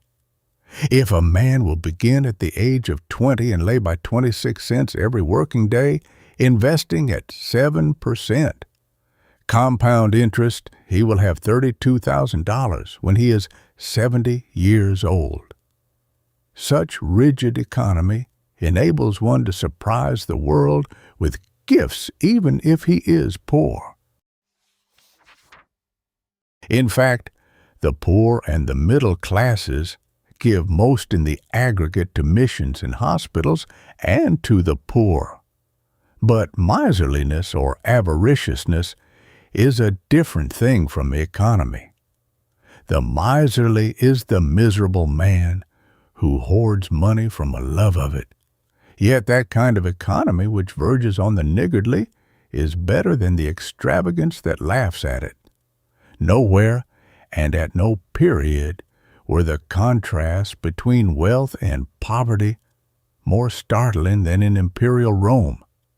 There, a whole population might be trembling lest they should be starved by the delay of an Alexandrian corn-ship, while the upper classes were squandering fortunes at a single banquet, drinking out of mirror-hine and jeweled vases worth hundreds of pounds, and feasting on the brains of peacocks and the tongues of nightingales.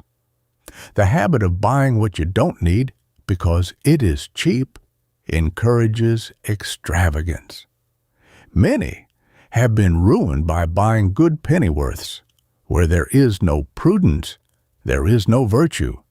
The eccentric John Randolph once sprang from his seat in the House of Representatives and exclaimed in his piercing voice, "Mr.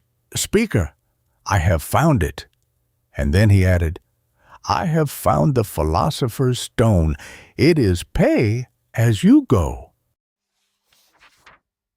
Many a young man seems to think that when he sees his name on a sign, he is on the highway to fortune, and he begins to live on a scale as though there was no possible chance of failure.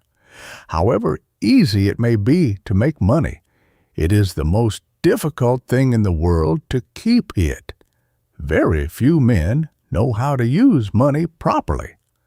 When the young man starts out in life with the old-fashioned idea strong in his mind that debt is bondage and a disgrace, that a mortgage is to be shunned like the cholera, and that to owe $1 that you cannot pay unless overtaken by misfortune is nothing more or less than stealing, then he is bound in so much at least to succeed. To do your best, you must own every bit of yourself.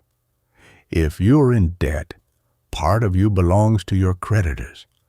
Nothing but actual sin is so paralyzing to a young man's energies as debt. The loose change which many young men throw away carelessly would often form the basis of a fortune and independence. But it is by economizing such savings that one must get his start in business. Live between extravagance and meanness. Don't save money and starve your mind. Spend upward, that is, for the higher faculties. Spend for the mind rather than for the body, for culture rather than for amusement. There is that withholdeth more than is meet, but it tendeth to poverty. Liberal, not lavish, is nature's hand. Nature uses a grinding economy, working up all that is wasted today into tomorrow's creation. Not a superfluous grain of sand for all the ostentation she makes of expense in public works. It is by the mysterious power of economy that the loaf is multiplied, that using does not waste, that little becomes much, that scattered fragments grow to unity, and that out of nothing or next to nothing comes the miracle of something. It is not merely saving, still less parsimony. It is foresight and arrangement, insight and combination, causing inert things to labor, useless things to serve our necessities, perishing things to renew their vigor, and all things to exert themselves for human comfort. In France, every housekeeper is taught the art of making much out of little. An American lady stopping in France wrote, "I am simply astonished at the number of good, wholesome dishes which my friend here makes for her table, from things which at home I always throw away. Dainty little dishes from scraps of cold meat, from hard crusts of bread delicately prepared and seasoned, from almost everything and nothing, and yet there is no feeling of stinginess or want. So apportion your wants that your means may exceed them. With 100 pounds a year, I may need no man's help. I may at least have my crust of bread and liberty. But with 5,000 pounds a year, I may dread a ring at my bell. Every man is needy who spends more than he has. No man is needy who spends less. I may so ill manage that with 5,000 pounds a year purchase the worst evils of poverty, terror, and shame. I may so well manage my money that with 100 pounds a year I purchase the best blessings of wealth, safety, and respect. Edmund Burke, speaking on economic reform, quoted from Cicero, "Magnum vectigal est parsimmonia," meaning thrift is a good income.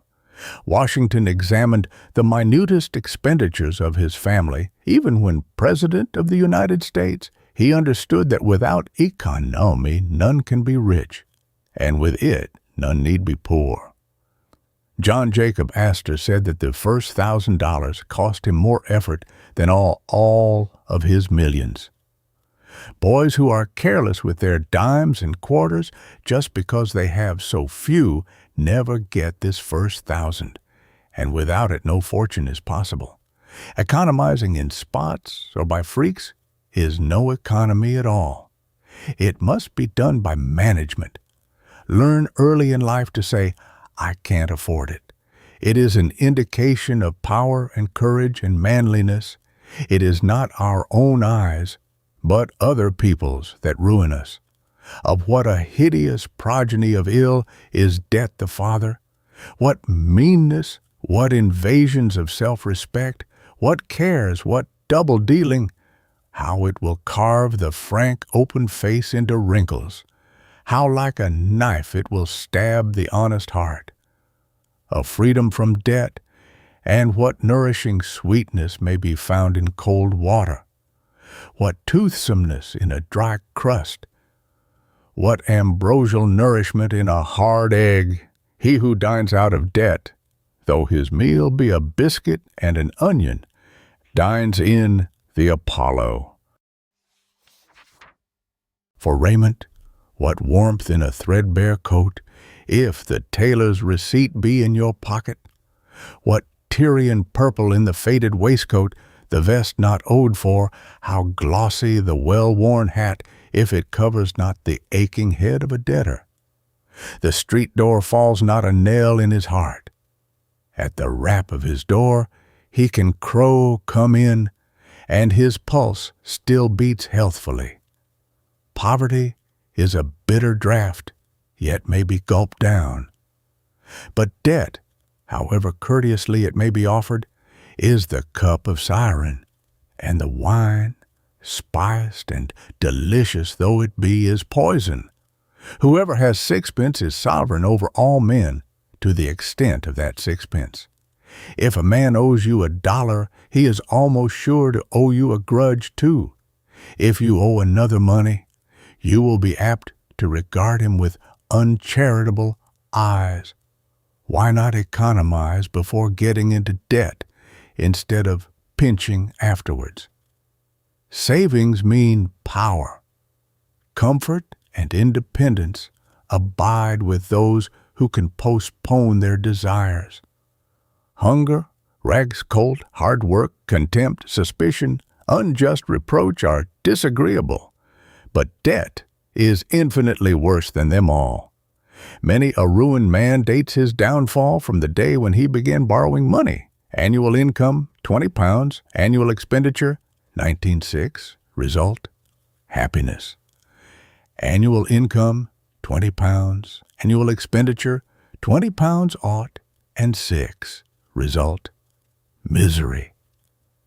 We are ruined, not by what we really want, but by what we think we do.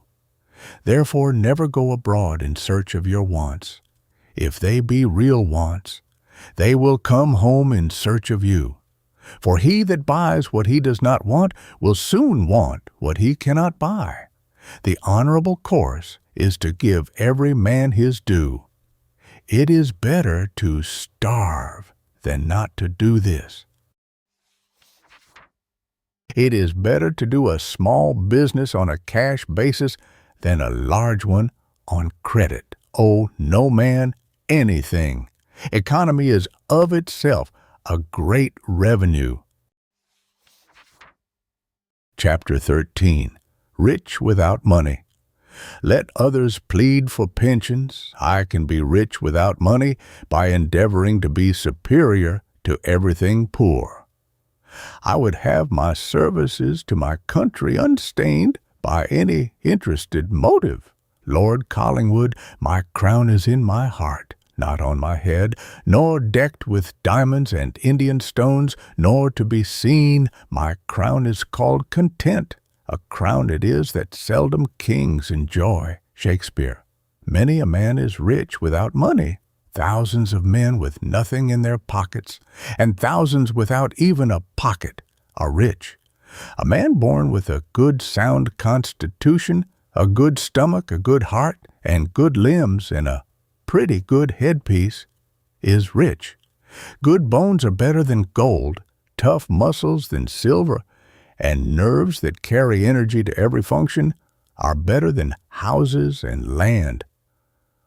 Heart life, soul life, hope, joy, and love are true riches, said Beecher. Why should I scramble and struggle to get possession of a little portion of this earth? It belongs to him who can see it, enjoy it. I need not envy the so-called owners of estates in Boston and New York. They are merely taking care of my property and keeping it in excellent condition for me. Life and landscape are mine. The stars and flowers, the sea and air, the birds and trees. What more do I want? All the ages have been working for me. All mankind are my servants. Why should I waste my abilities pursuing this will-o'-the-wisp enough, which is ever a little more than one has, and which none of the panting millions ever yet overtook in his mad chase? What does your money say to you? What message does it bring to you? Does it bring a message of comfort, of education, of culture, of travel, of books, of an opportunity to help your fellow man? Or is the message more land, more thousands and millions? Does it mean a broader manhood, a larger aim, a nobler ambition? Or does it cry, more, more, more? Are you an animal loaded with ingots, or a man filled with a purpose? He is rich, whose mind is rich, whose thought enriches the intellect of the world. A sailor on a sinking vessel in the Caribbean Sea eagerly filled his pockets with Spanish dollars from a barrel on board, while his companions, about to leave in the only boat, begged him to seek safety with them. But he could not leave the bright metal which he had so longed for and idolized, and was prevented from reaching shore by his very riches when the vessel went down. Who is the richest of men? Asked Socrates. He who is content with the least, for contentment is nature's riches. Ah, if the rich were as rich as the poor, fancy riches, exclaims Emerson. Many a rich man has died in the poorhouse. Poverty is the want of much, avarice the want of everything. John Duncan. The illegitimate child of a Scottish weaver was ignorant, nearsighted, bent, a miserable apology for a human being, and at last a pauper.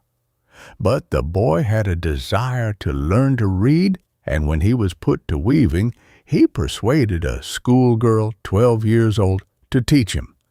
He was 16 when he learned the alphabet, after which his progress was quite rapid. He was very fond of plants and worked overtime for several months to earn 5 shillings to buy a book on botany. He became a good botanist, and such was his interest in the study that at the age of 80 he walked 12 miles to obtain a new specimen. Many readers sent him money, but he saved it and left it in his will to found 8 scholarships for the encouragement of the study of natural science by the poor. Franklin said, "Money never made a man happy yet. There is nothing in its nature to produce happiness. The more a man has, the more he wants. No man is rich, however much money or land he may possess, who has a poor heart. He is rich or poor according to what he is, not according to what he has." One of the first great lessons of life is to learn the true estimate of values. His success will depend very largely upon his ability to estimate properly, not the apparent but the real value of everything presented to him. The youth who would succeed must not allow himself to be deceived by appearances, but must place the emphasis of life where it belongs. No man, it is said, can read the works of John Ruskin without learning that his sources of pleasure are well nigh infinite.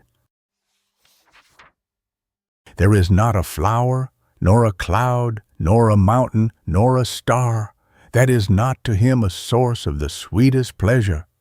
The whole world of matter and of spirit are open to him as the never-failing fountains of his delight.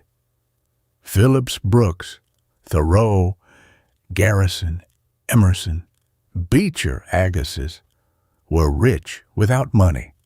They saw the splendor in the flower, the glory in the grass, books in the running brooks, sermons in stones, and good in everything. They knew that the man who owns the landscape is seldom the one who pays the taxes on it. They believed that man's most important food does not enter by the mouth. They saw a finer nutriment in the landscape, in the meadows, than could be ground into flour, and which escaped the loaf. We all live on far lower levels than we need to do. Emerson says, "We have come into a world which is a living poem. Everything is as I am." Thank heaven there are still some Matthew Arnolds who prefer the heavenly sweetness of light to the Eden of riches. What the world wants is young men who will amass golden thoughts, golden wisdom, golden deeds, not mere golden dollars. Young men who prefer to have thought capital, character capital, to cash capital. "I revere the person," says Emerson, "who is riches, so that I cannot think of him as alone or poor or exiled or unhappy." Raphael was rich without money, all doors open to him, and he was more than welcome everywhere. His sweet spirit radiated sunshine wherever he went. Mozart, the great composer of the Requiem, left barely enough money to bury him, but he has made the world richer. A rich mind and noble spirit will cast a radiance of beauty over the humblest home, which the upholsterer and decorator can never approach. The man who has no money is poor, but one who has nothing but money is poorer than he. He only is rich who can enjoy without owning.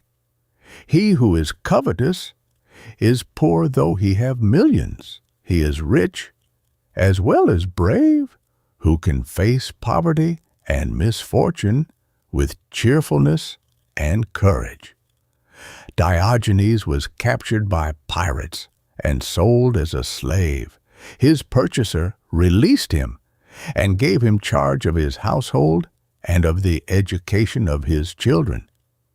He despised wealth and affectation and lived in a tub. "Do you want anything?" asked Alexander the Great, forcibly impressed by the abounding cheerfulness of the philosopher under such circumstances. "Yes, replied Diogenes. I want you to stand out of my sunshine and not to take from me what you cannot give me. Were I not Alexander, exclaimed the great conqueror, I would be Diogenes. I don't want such things, said Epictetus to the rich Roman orator, who was making light of his contempt for money wealth. And besides, said the Stoic, you are poorer than I am after all. You have silver vessels, but earthenware reasons, principles, appetites. My mind to me a kingdom is, your desire is insatiate, mine is satisfied. Do you know, sir, said a devotee of Mammon to John Bright, that I am worth 1,000,000 sterling? Yes, said the irritated but calm-spirited respondent. I do, and I know that it is all you are worth. A bankrupt merchant, returning home one night, said to his noble wife, My dear, I am ruined. Everything we have is in the hands of the sheriff. After a few moments of silence, the wife looked into his face and asked, Will the sheriff sell you? Oh, no. Will the sheriff sell me? Oh, no. Then do not say we have lost everything. All that is most valuable remains to us, manhood, womanhood, childhood. We can make another fortune if our hearts and hands are left us. Paul was never so great as when he occupied a prison cell, and Jesus Christ reached the height of his success when, smitten, spat upon, tormented, and crucified, he cried in agony, and yet with triumphant satisfaction, It is finished. Alexander the Great wandered to the gates of paradise and knocked for entrance. Who knocks? Demanded the guardian angel. Alexander. Who is Alexander? Alexander, the Alexander the Great, the conqueror of the world. We know him not, replied the angel. This is the Lord's gate. Only the righteous enter here. Don't start out in life with a false standard. A truly great man makes official position and money and houses and estates look so tawdry, so mean and poor, that we feel like sinking out of sight with our cheap laurels and gold. Millions look trifling beside character. A friend of Professor Agassiz, an eminent practical man, once expressed his wonder that a man of such abilities should remain contented with such a moderate income as he received. I have enough, was Agassiz's reply. I have no time to waste in making money. Life is not sufficiently long to enable a man to get rich and do his duty to his fellow men at the same time. How were the thousands of businessmen who lost every dollar they had in the Chicago fire enabled to go into business at once without money? Their record was their bank account.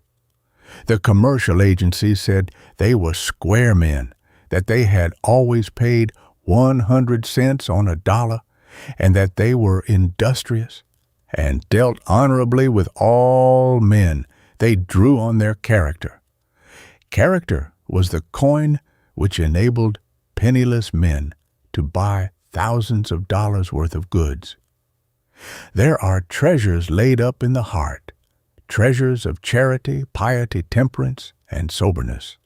These treasures a man takes with him beyond death when he leaves this world. Buddhist scriptures. Is it any wonder that our children start out with wrong ideals of life, with wrong ideas of what constitutes success? The child is urged to get on, to rise in the world, to make money. False standards are everywhere set up for him, and then the boy is blamed if he makes a failure. It is all very well to urge youth on to success, but the great mass of mankind can never reach or even approximate the goal constantly preached to them. nor can we all be rich. One of the great lessons to teach in this century of sharp competition and the survival of the fittest is how to be rich without money, and to learn how to do without success according to the popular standard. In the poem The Changed Cross, a weary woman is represented as dreaming that she was led to a place where many crosses lay, crosses of diverse shapes and sizes. The most beautiful one was set in jewels of gold. It was so tiny and exquisite that she changed her own plain cross for it. But soon her back began to ache under the glittering burden, and she changed it for another cross entwined with flowers, and soon found that underneath the flowers were piercing thorns which tore her flesh. At last she came to a very plain cross without jewels, without carving, and with only the word love inscribed upon it, and it proved the easiest and best of all. She was amazed to find that it was her old cross which she had discarded. It is easy to see the jewels and the flowers in other people's crosses, but the thorns and heavy weight are known only to the bearers. The object for which we strive tells the story of our lives. Noble deeds always enrich, but millions of mere money may impoverish. Character is perpetual wealth, and by the side of him who possesses it, the millionaire who has it not seems a pauper. Plain living, rich thought, and grand effort are real riches. Invest in yourself, and you will never be poor. Floods cannot carry your wealth away, fire cannot burn it, rust cannot consume it. If a man empties his purse into his head, says Franklin, no man can take it from him. There is a cunning juggle in riches. I observe, says Emerson, that they take somewhat for everything they give. I look bigger, but I am less. I have more clothes, but am not so warm. More armor, but less courage. More books, but less wit. Howe'er it be, it seems to me 'tis only noble to be good. Kind hearts are more than coronets, and simple faith than Norman blood. Tennyson. Chapter 14. Opportunities Where You Are. To each man's life there comes a time supreme. One day, one night, one morning, or one noon, one freighted hour, one moment opportune, one rift through which sublime fulfillments gleam, one space when fate goes tiding with the stream, one once in balance, twixt too late, too soon, and ready for the passing instant's boon to tip in favor the uncertain beam. Ah, happy he who, knowing how to wait, knows also how to watch and work and stand on life's broad deck alert, and at the prow to seize the passing moment, big with fate, from opportunity's extended hand, when the great clock of destiny strikes now. Mary A. Townsend. No chance, no opportunities. In a land where many poor boys become rich men, where newsboys go to Congress, and where those born in the lowest stations attain the highest positions? The world is all gull gates, all opportunities to him who will use them. We look too high for things close by. Many of us who think we are poor are rich in opportunities. If we could only see them in possibilities all about us. In our large eastern cities, it has been found that at least 94 out of every 100 found their first fortune at home or near at hand.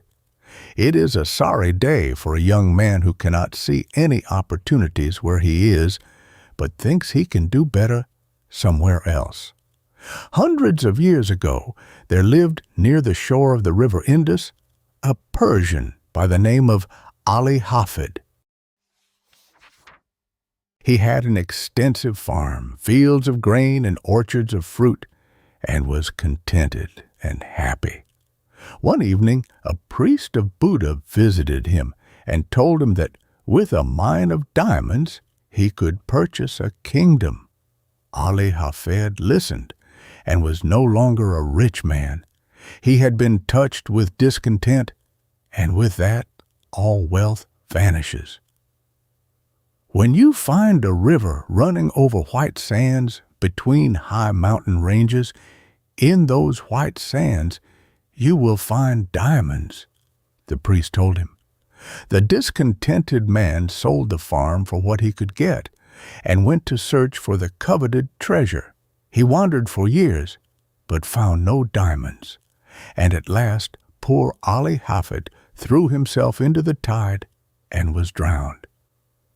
The man who bought his farm did not believe in going away from home to hunt for success.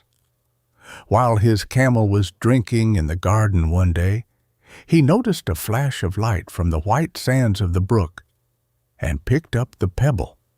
The old priest called one day, and his eye caught that flash of light from the stone. "Here's a diamond!" he shouted. They stirred up the white sand with their fingers, and other diamonds, more beautiful than the first, gleamed out of it. So the famous diamond beds of Golconda were discovered. Had Ali Hafid been content to remain at home and dug in his own garden instead of going abroad in search of wealth, he would have been one of the richest men in the world, for the entire farm abounded in the richest of gems. You have your own special place and work. Find it, fill it. Scarcely a boy or girl will read these lines, but has much better opportunity to win success than Garfield, Franklin, and Lincoln. But to succeed, you must be prepared to seize and improve the opportunity when it comes. Remember that 4 things come not back: the spoken word, the sped arrow, the past life, and the neglected opportunity. It is one of the paradoxes of civilization that the more opportunities are utilized, the more new ones are thereby created. "The world is no longer clay," said Emerson, "but rather iron in the hands of its workers, and men have got to hammer out a place for themselves by steady and rugged blows." Thousands of men have made fortunes out of trifles which others pass by. As the bee gets honey from the same flower from which the spider gets poison, so some men will get a fortune out of the commonest and meanest things, from which others get only poverty and failure. Opportunities? They are all around us. Edison found them in a baggage car. Forces of nature plead to be used in the service of man, as lightning for ages tried to attract his attention to the great force of electricity. There is power lying latent everywhere, waiting for the observant eye to discover it. First, find out what the world needs and then supply that want. Stewart, as a boy, lost 87 cents when his capital was $1.50 in buying buttons and thread, which shoppers did not call for. After that, he made it a rule never to buy anything which the public did not want, and so prospered. An observing man, the eyelets of whose shoes pulled out, but who could not afford to get another pair, said to himself, "I will make a metallic lacing hook which can be riveted into the leather." He was so poor that he had to borrow a sickle to cut the grass in front of his hired tenement. Now, he is a very rich man. The great things of the world have not been done by men of large means. Ericsson began the construction of the screw propellers in a bathroom. The cotton gin was first manufactured in a log cabin. As soon as the weather would permit, the Jamestown colonists began to stroll about the country digging for gold. In a bank of sand, some glittering particles were found, and the whole settlement was in a state of excitement. 14 weeks of the precious springtime were consumed in this stupid nonsense. Even the Indians ridiculed the madness of the men who, for imaginary grains of gold, were wasting their chances for a crop of corn. Michelangelo found a piece of discarded Carrara marble among waste rubbish beside a street in Florence, which some unskillful workman had cut, hacked, spoiled, and thrown away. But Michelangelo still saw an angel in the ruin, and with his chisel and mallet he called out from it one of the finest pieces of statuary in Italy, the young David. Patrick Henry was called a lazy boy, a good-for-nothing farmer, and he failed as a merchant. He studied law 6 weeks when he put out his shingle. People thought he would fail, but in his first case he showed that he had a wonderful power of oratory. In one of his first speeches, he uttered these words, which were prophetic of his power and courage. Caesar had his Brutus, Charles I his Cromwell, and George III may profit by their example. If this be treason, make the most of it. The great natural philosopher Faraday, who was the son of a blacksmith, wrote, "When a young man," to Humphrey Davy. Davy consulted a friend on the matter. "Here is a letter from a young man named Faraday. He has been attending my lectures and wants me to give him employment at the Royal Institution. What can I do?" "Do? Put him to washing bottles. If he is good for anything, he will do it directly. If he refuses, he is good for nothing." But the boy who could experiment in the attic of an apothecary shop with an old pan and glass vials saw an opportunity in washing bottles, which led to a professorship at the Royal Academy at Woolwich. Tyndall said of this boy with no chance, "He is the greatest experimental philosopher the world has ever seen." Opportunities? They are everywhere. America is another name for opportunities. Our whole history appears like a last effort of divine providence in behalf of the human race. Especially is this true for girls and young women. Hundreds of occupations and professions which were closed to them only a few years ago are now inviting them to enter. We cannot all of us perhaps make great discoveries like Newton, Faraday, Edison, and Thompson. We cannot all of us paint immortal pictures like an Angelo or a Raphael, but we can all of us make our lives sublime by seizing common occasions and making them great. What chance had the young girl, Grace Darling, to distinguish herself, living on those barren lighthouse rocks alone with her aged parents? But while her brothers and sisters who moved to the cities to win wealth and fame are not known to the world, she became more famous than a princess. She did not wander away into dreamy distance for fame and fortune, but did her best where duty had placed her. If you want to get rich, study yourself and your own wants. The safest business is always connected with man's prime necessities. He must have clothing and a dwelling. He must eat. Any man who can supply a great want of humanity, improve any methods which men use, supply any demand of comfort, or contribute in any way to their well-being, can make a fortune. Do not then stand idly waiting. For some greater work to do, fortune is a lazy goddess. She will never come to you. Go and toil in any vineyard. Do not fear to do or dare. If you want a field of labor, you can find it anywhere. Ellen H. Gates. Work for the good that is nighest. Dream not of greatness afar. That glory is ever the highest, which shines upon men as they are. W. Morley Puncheon. Chapter 15. The might of little things, little strokes, fell great oaks. Franklin. Think naught a trifle, though it small appear. Small sands the mountain, moments make the year, and trifles life, young. Arletta's pretty feet, glistening in the brook, made her the mother of William the Conqueror, says Palgrave's History of Normandy and England. Had she not thus fascinated Duke Robert the Liberal of Normandy, Harold would not have fallen at Hastings. No Anglo-Norman dynasty could have arisen, no British Empire. The power of observation in the American Indian would put many an educated man to shame. Returning home, an Indian discovered that his venison, which had been hanging up to dry, had been stolen.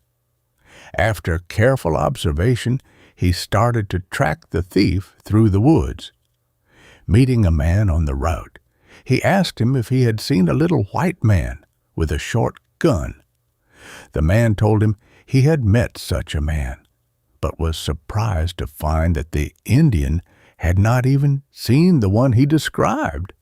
He asked the Indian how he could give such a minute description of the man whom he had never seen. "I knew the thief was a little man," said the Indian, "because he rolled up a stone to stand on in order to reach the venison. I knew he was a white man by his turning out his toes and walking, which an Indian never does. I knew he had a short gun by the mark it left on the tree where he had stood it up." A few bits of seaweed and driftwood floating on the waves enabled Columbus to stay a mutiny of his sailors, which threatened to prevent the discovery of a new world. A cricket once saved a military expedition from destruction. The commanding officer and hundreds of his men were going to South America on a great ship, and through the carelessness of the watch, they would have been dashed upon a ledge of rock, had it not been for a cricket which a soldier had brought on board. When the little insect scented the land, it broke its long silence by a shrill note, and this warned them of their danger. By gnawing through a dike, even a rat may drown a nation. A little boy in Holland saw water trickling from a small hole near the bottom of a dike. He realized that the leak would rapidly become larger if the water was not checked.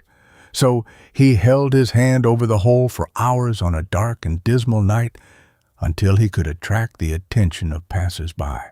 His name is still held in grateful remembrance in Holland. Madame Galvani noticed the contraction of the muscles of a skinned frog which was accidentally touched at the moment her husband took a spark from an electrical machine. She gave the hint which led to the discovery of galvanic electricity, now so useful in the arts and in transmitting vocal or written language. A stamp act to raise 60,000 pounds produced the American Revolution, a war that cost 100,000 pounds. What mighty contests rise from trivial things. Congress met near a livery stable to discuss the Declaration of Independence. The members, in knee breeches and silk stockings, were so annoyed by flies, which they could not keep away with their handkerchiefs, that it has been said they cut short the debate and hastened to affix their signatures to the greatest document in history. "The fate of a nation," says Gladstone, "has often depended upon the good or bad digestion of a fine dinner." A young man once went to India to seek his fortune, but finding no opening, he went to his room, loaded his pistol, put the muzzle to his head, and pulled the trigger. but it did not go off. He went to the window to point it in another direction and try it again. He pulled the trigger, and it went off the first time. Trembling with excitement, he resolved to hold his life sacred, to make the most of it, and never again to cheapen it. This young man became General Robert Clive, who, with but a handful of European soldiers, secured to the East India Company, and afterwards to Great Britain, a great and rich country with 200 millions of people. The cackling of a goose aroused the sentinels and saved Rome from the Gauls, and the pain from a thistle warned a Scottish army of the approach of the Danes. "Had Acre fallen," said Napoleon, "I should have changed the face of the world." Henry Ward Beecher came within one vote of being elected superintendent of a railway. If he had had that vote, America would probably have lost its greatest preacher. What a little thing fixes destiny. In the earliest days of cotton spinning, the small fibers would stick to the bobbins and make it necessary to stop and clear the machinery. The father of Robert Peel noticed that one of his spinners always drew full pay, as his machine never stopped. "How is this, Dick?" asked Mr. Peel one day. "Why, you see, Mr. Peel," said the workman, "it is sort of secret. If I told ye, you'd be as wise as I am." "That's so," said Mr. Peel, smiling, "but I'd give you something to know." "Well, what shall I give you for your secret?" asked Mr. Peel, and Dick replied, "Give me a quart of ale every day as I'm in the mills, and I'll tell thee all about it." "Agreed," said Mr. Peel, and Dick whispered very cautiously in his ear, "Chalk your bobbins." That was the whole secret, and Mr. Peel soon shot ahead of all his competitors, for he made machines that would chalk their own bobbins. His little idea has saved the world millions of dollars. A poor English boy was compelled by his employer to deposit something on board a ship about to start for Algiers. The boy had only a cat, which he had bought for a penny to catch mice in the garret where he slept. In tears, he carried her on board the vessel. On arriving at Algiers, the captain learned that the Dey was greatly annoyed by rats and loaned him the cat. The rats disappeared so rapidly that the Dey wished to buy the cat, but the captain would not sell until a very high price was offered. When the ship returned, the sailors were greatly astonished to find that the boy owned most of the cargo, for it was part of the bargain that he was to bring back the value of his cat in goods. The London merchant took the boy into partnership. The latter became very wealthy. As Lord Mayor of London, our cat merchant was knighted, and became the second man in the city, Sir Richard Whittington. Before the Negro slaves in the West Indies were emancipated, a regiment of British soldiers was stationed near one of the plantations. A soldier offered to teach a slave to read on condition that he would teach a second, and that second a third, and so on. This the slave faithfully carried out, though severely flogged by the master of the plantation. Being sent to another plantation, he repeated the same thing there, and when at length liberty was proclaimed throughout the island, and the Bible Society offered a New Testament to every Negro who could read, the number taught through this slave's instrumentality was found to be no less than 600. It was a little thing for the janitor to leave a lamp swinging in the cathedral at Pisa, but in that steady, swaying motion, the boy Galileo saw the pendulum and conceived the idea of thus measuring time. "I was singing to the mouthpiece of a telephone," said Edison, when the vibrations of my voice caused a fine steel point to pierce one of my fingers held just behind it. That set me to thinking. If I could record the motions of the point and send it over the same surface afterward, I saw no reason why the thing would not talk. I determined to make a machine that would work accurately. That's the whole story. The phonograph is the result of the pricking of a finger. It was a little thing for a cow to kick over a lantern left in a shanty, but it laid Chicago in ashes and rendered homeless 100,000 people. The Parliament of Great Britain, the Congress of the United States, and representative governments all over the world have come from King John, signing the Magna Charta. The web of a spider suggested to Captain Brown the idea of a suspension bridge. The absence of a comma in a bill which passed through Congress several years ago cost our government $1 million. I cannot see that you have made any progress since my last visit, said a gentleman to Michelangelo. But, said the sculptor, I have retouched this part, polished that, given some expression to this lip, more energy to that limb, etc. But they are trifles, exclaimed the visitor. It may be so, replied the great artist, but trifles make perfection, and perfection is no trifle. More than 450 years have passed since Lawrence Coster amused his children by cutting their names in the bark of trees, and the monks have laid aside forever their old trade of copying books. As he carved the names of his prattling children, it occurred to him that if the letters were made in separate blocks and wet with ink, they would make clear printed impressions better and more rapidly than would the pen. So he made blocks, tied them together with strings, and printed a pamphlet with the aid of a hired man, John Gutenberg. Coster died soon afterward, but young Gutenberg kept the secret and experimented with metals until he had invented the metal type.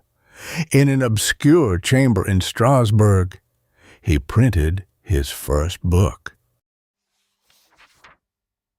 Of what use is it?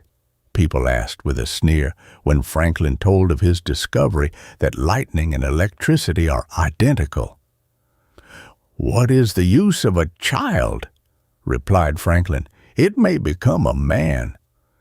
Napoleon was a master of trifles. To details which his inferior officers thought too microscopic for their notice, he gave the most exhaustive attention. He must know all about the provisions, the horse fodder, the shoes. It is said that nothing could be more perfectly planned than his memorable march, which led to the victory of Austerlitz, and which sealed the fate of Europe for many years. He would often charge his absent officers to send him perfectly accurate returns, even to the smallest detail. When they are sent to me, I give up every occupation in order to read them in detail and to observe the difference between one monthly return and another.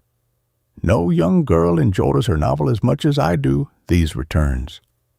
Wellington, too, was great in little things. He knew no such things as trifles. While other generals trusted to subordinates, he gave his personal attention to the minutest detail. The history of many a failure could be written in 3 words: lack of detail. My rule of conduct has been that whatever is worth doing at all is worth doing well, said Nicolas Poussin, the great French painter. When asked the reason why he had become so eminent in a land of famous artists, he replied, "Because I have neglected nothing." If Cleopatra's had been an inch shorter, Mark Antony would never have become infatuated with her wonderful charms, and the blemish would have changed the history of the world.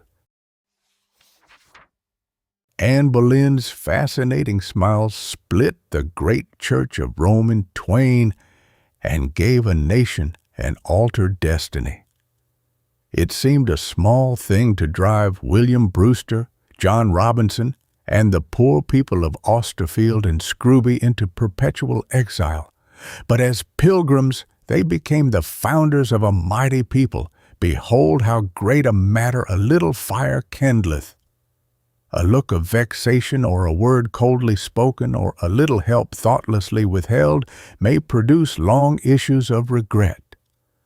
It was but a little dispute, a little flash of temper. The trigger was pulled in an instant, but the soul returned never. For want of a nail the shoe was lost. For want of a shoe the horse was lost. For want of a horse the rider was lost and all, says Poor Richard, for want of a horse shoe nail. Do little things now, says a Persian proverb, so shall big things come to thee by and by asking to be done. God will take care of the great things if we do not neglect the little ones. Words are things, says Byron, and a small drop of ink falling like dew upon a thought produces that which makes thousands, perhaps millions, think. Only 192 Athenians perished in the Battle of Marathon, but Europe was saved from a host which is said to have drunk rivers dry and to have shaken the solid earth as they marched. The eye of the understanding is like the eye of the sense, for as you may see objects through tall crannies or holes, so you may see great axioms of nature through small and contemptible instances, said Bacon. Goodyear discovered how to vulcanize rubber by forgetting, until it became red hot, a skillet containing a compound which he had before considered worthless. A poor boy applied for a situation at a bank in Paris, but was refused. As he left the door, he picked up a pen. The bank president saw this, called the boy back, and gave him a situation from which he rose until he became the greatest banker of Paris, Lafitte. It was the turning point in Theodore Parker's life when he picked up a stone to throw at a turtle. Something within him said, "Don't do it," and he didn't. He went home and asked his mother what it was in him that said, "Don't." And she taught him the purpose of that inward monitor, which he ever after chose as his guide. No object that eye ever beheld, no sound, however slight, caught by the ear, is ever let go. The eye is a perpetual camera imprinting upon the sensitive mental plates and packing away in the brain for future use every face, every scene upon the street. There is a phonograph in our natures which catches, however thoughtless and transient, every syllable we utter and renders it immortal. Nothing has ever been lost. All the infinitesimals of the past are amassed into the present. The first acorn had wrapped up in it all the oak forests on the globe. Least of all seeds, greatest of all harvests, seems to be one of the great laws of nature. All life comes from microscopic beginnings. In nature, there is nothing small. How often do we hear people say, "Oh, it's only 10 minutes or 20 minutes till dinner time. There's no use doing anything," or use other expressions of a like effect? Why, it is just in these little sirrah bits of time, these odd moments which most people throw away, that men who have risen have gained their education, written their books, and made themselves immortal. Small things become great when a great soul sees them. The noble or heroic act of one man has sometimes elevated a nation. Many an honorable career has resulted from a kind word spoken in season or the warm grasp of a friendly hand. 'Tis the little rift within the lute that by and by will make the music mute and ever widening slowly silence all. Tennyson. It was only a glad good morning as she passed along the way, but it spread the morning's glory over the livelong day. Only a thought in passing, a smile or encouraging word, has lifted many a burden no other gift could have stirred. Only, but then the onlys make up the mighty all. Chapter 16. Self-mastery, strength of character, consists of two things, power of will and power of self-restraint. It requires strong feelings and strong command over them. Real glory springs from the conquest of ourselves, and without that, the conqueror is naught but the veriest slave.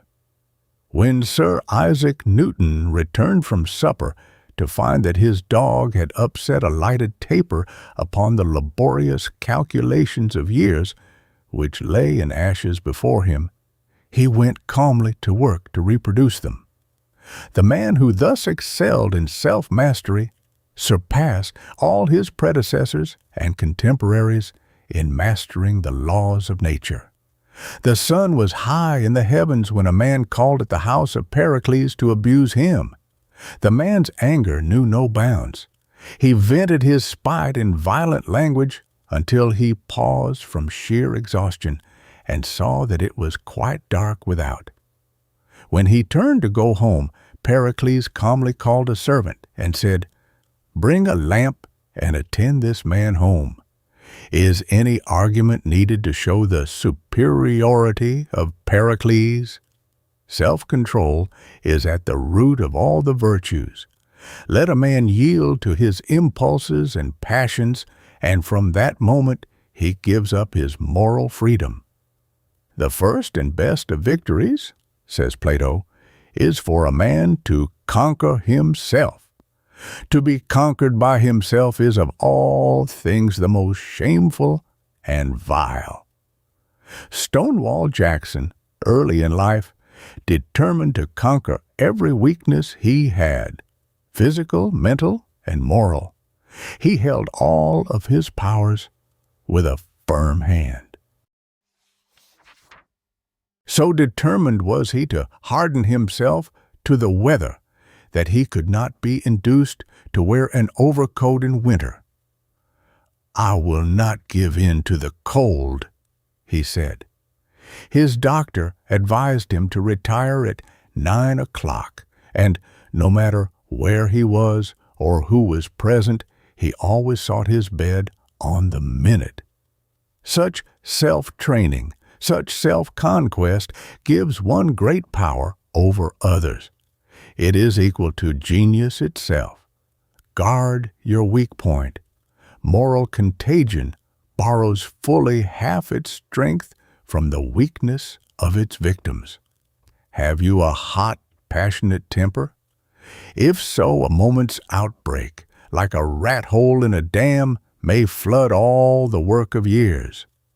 A Quaker was asked by a merchant whom he had conquered by his patience how he had been able to bear the other's abuse, and replied, "Friend, I will tell thee, I was naturally as hot and violent as thou art. I observed that men in a passion always speak loud, and I thought if I could control my voice, I should repress my passion. I have therefore made it a rule never to let my voice rise above a certain key, and by a careful observance of this rule, I have, by the blessing of God, entirely mastered my natural tongue." When Socrates found in himself any disposition to anger, he would check it by speaking low, in opposition to the motions of his displeasure. Keep cool, says Webster. Anger is not argument. You must measure the strength of a man by the power of the feelings he subdues, not by the power of those which subdue him. De Leon, a distinguished Spanish poet, after lying years in dungeons of the Inquisition, dreary and alone, without light, for translating part of the Scriptures into his native tongue, was released and restored to his professorship. A great crowd thronged to hear his first lecture, out of curiosity to learn what he might say about his imprisonment. But the great man merely resumed the lecture which had been so cruelly broken off 5 years before, just where he left it, with the words, "Harry Dishabamus. Yesterday we were teaching." What a lesson in this remarkable example of self-control for those who allow their tongues to jabber whatever happens to be uppermost in their minds. Peter the Great made a law in 72 that a nobleman who should beat his slave should be regarded as insane. This great monarch once struck his gardener, who took to his bed and died. Peter, hearing of this, exclaimed with tears in his eyes, "Alas, I have civilized my own subjects. I have conquered other nations, yet have I not been able to civilize or conquer myself." Self-conquest is man's last and greatest victory. A medical authority of highest repute affirms that excessive labor, exposure to wet and cold, deprivation of sufficient quantities of necessary and wholesome food, habitual bad lodging, sloth, and intemperance are all deadly enemies to human life, but they are none of them so bad as violent and ungoverned passion. It was the self-discipline of a man who had never looked upon war until he was 40 that enabled Oliver Cromwell to create an army which never fought, without annihilating, yet which retired into the ranks of industry as soon as the government was established, each soldier being distinguished from his neighbors only by his superior diligence, sobriety, and regularity in the pursuits of peace.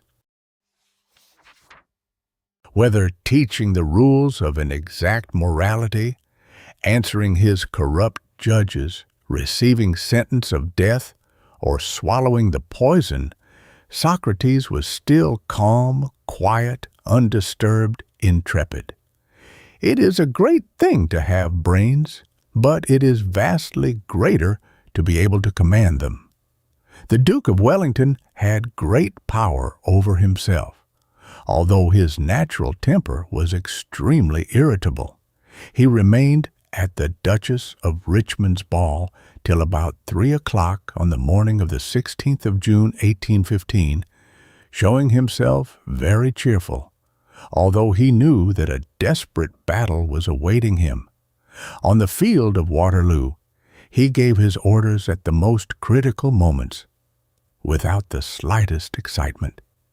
He who has mastered himself, who is his own Caesar, will be stronger than his passion, superior to circumstances, higher than his calling, greater than his speech. Self-control is the generalship which turns a mob of raw recruits into a disciplined army. The man of great self-control, the man who thinks a great deal and says little, who is self-centered, well-balanced, carries 1,000 times more weight than the man of weak will, always wavering and undecided. If a man lacks self-control, he seems to lack everything. Without it, he can have no patience, no power to govern himself. He can have no self-reliance, for he will always be at the mercy of his strongest passion. If he lacks self-control, the very backbone, pith, and nerve of character are lacking also. The discipline which is the main end in education, is simply control acquired over one's mental faculties. Without this discipline, no man is a strong and accurate thinker. "Prove to me," says Mrs. Oliphant, "that you can control yourself, and I'll say you're an educated man. And without this, all other education is good for next to nothing." The wife of Socrates, Xanthippe, was a woman of a most fantastical and furious spirit. At one time, having vented all the reproaches upon Socrates her fury could suggest, he went out and sat before the door. His calm and unconcerned behavior but irritated her so much the more, and in the excess of her rage she ran upstairs and emptied a vessel upon his head, at which he only laughed and said that so much thunder must needs produce a shower. Think of a young man just starting out in life to conquer the world, being at the mercy of his own appetites and passions. He cannot stand up and look the world in the face when he is the slave of what should be his own servants. He cannot lead who is led. If he has mastered all but one appetite, passion, or weakness, he is still a slave. It is the weakest point that measures the strength of character. Seneca said that we should every night call ourselves to account. What infirmity have I mastered today? What passion opposed? What temptation resisted? What virtue acquired? And then he follows with the profound truth that our vices will abate of themselves if they be brought every day to the shrift. If you cannot at first control your anger, learn to control your tongue, which, like fire, is a good servant, but a hard master. General von Moltke, perhaps the greatest strategist of this century, had, as a foundation for his other talents, the power to hold his tongue in 7 languages. A young man went to Socrates to learn oratory. On being introduced, he talked so incessantly that Socrates asked for double fees. "Why charge me double?" asked the young fellow. "Because," said the orator, "I must teach you 2 sciences. The one how to hold your tongue, the other how to speak. The first is the more difficult." Half the actual trouble of life would be saved if people would remember that silence is golden when they are irritated, vexed, or annoyed. Do not speak while you feel the impulse of anger, for you will be almost certain to say too much, to say more than your cooler judgment will approve, and to speak in a way that you will regret. "Silence," says Zimmerman, "is the safest response for all the contradiction that arises from impertinence, vulgarity, or envy." In rhetoric, as Emerson truly says, this art of omission is the chief secret of power. Everything tells in favor of the man who talks but little. The presumption is that he is a superior man, and if, in point of fact, he is not a sheer blockhead, the presumption then is that he is very superior indeed. Experience shows that, quicker than almost any other physical agency, alcohol breaks down a man's power of self-control. But the physical evils of intemperance, great as they are slight. Compared with the moral injury it produces, manhood is lowered and finally lost by the sensual tyranny of appetite. The drunken man has given up the reins of his nature to a fool or a fiend, and he is driven fast to base or unutterably foolish ends. Natural appetites, if given rein, will not only grow monstrous and despotic, but artificial appetites will be created which, like a ghastly Frankenstein, develop a kind of independent life and force, and then turn on their Creator to torment him without pity. Many persons are intemperate in their feelings. They are emotionally prodigal. Passion is intemperance, so is caprice. The temperate man is not mastered by his moods.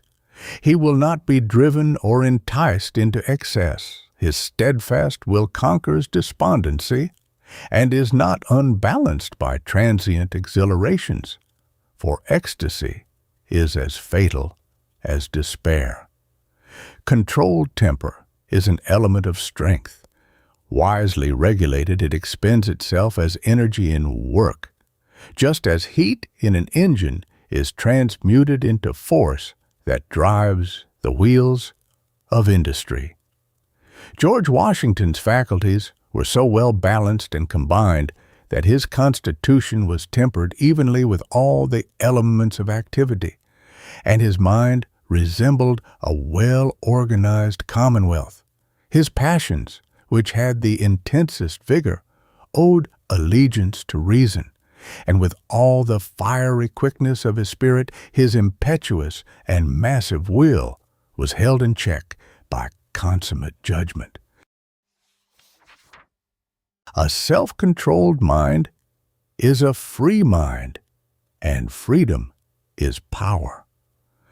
I call that mind free, says Channing, which jealously guards its intellectual rights and powers, which calls no man master, which does not content itself with a passive or hereditary faith, which opens itself to light whencesoever it may come, which receives new truth as an angel from heaven, which, whilst consulting others, inquires still more of the oracle within itself, and uses instructions from abroad not to supersede, but to quicken and exalt its own energies.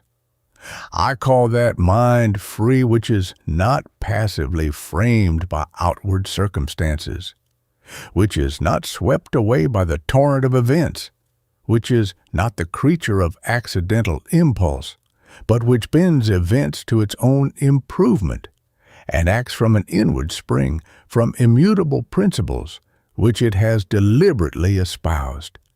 I call that mind free which protects itself against the usurpations of society, which does not cower to human opinion, which feels itself accountable to a higher tribunal than man's, which respects a higher law than fashion, which respects itself too much to be the slave or tool of the many or the few.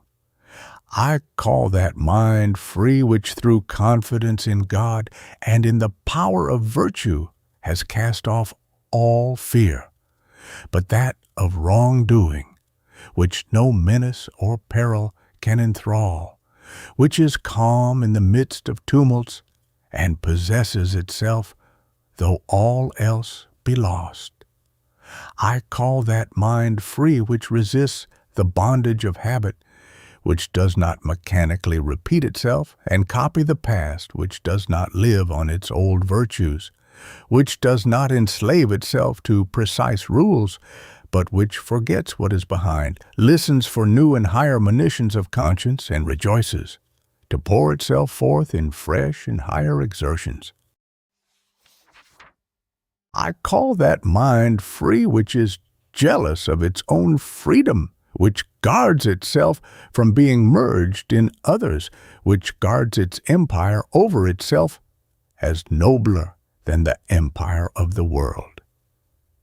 It is not enough to have great qualities, says La Rochefoucauld. We should also have the management of them. No man can call himself educated until every voluntary muscle obeys his will. Every human being is conscious of two natures. One is ever reaching up after the good, the true, and the noble, is aspiring after all that uplifts, elevates, and purifies. It is the God side of man, the image of the Creator, the immortal side, the spiritual side. The other is the bestial side, which gravitates downward. It does not aspire, it grovels, it wallows in the mire of sensualism. Like the beast, it knows but one law, and is led by only one motive: self-indulgence, self-gratification. These two natures are ever at war, one pulling heavenward, the other earthward. Nor do they ever become reconciled. Either may conquer, but the vanquished never submits. The higher nature may be compelled to grovel, to wallow in the mire of sensual indulgence, but it always rebels and enters its protest. It can never forget that it bears the image of its Maker, even when dragged through the slough of sensualism. The still, small voice which bids man look up is never quite hushed. The ghost of his better self rises as he is about to partake of his delight, and robs him of the expected pleasure. He has sold his better self for pleasure, which is poison, and he cannot lose the consciousness of the fearful sacrifice he has made.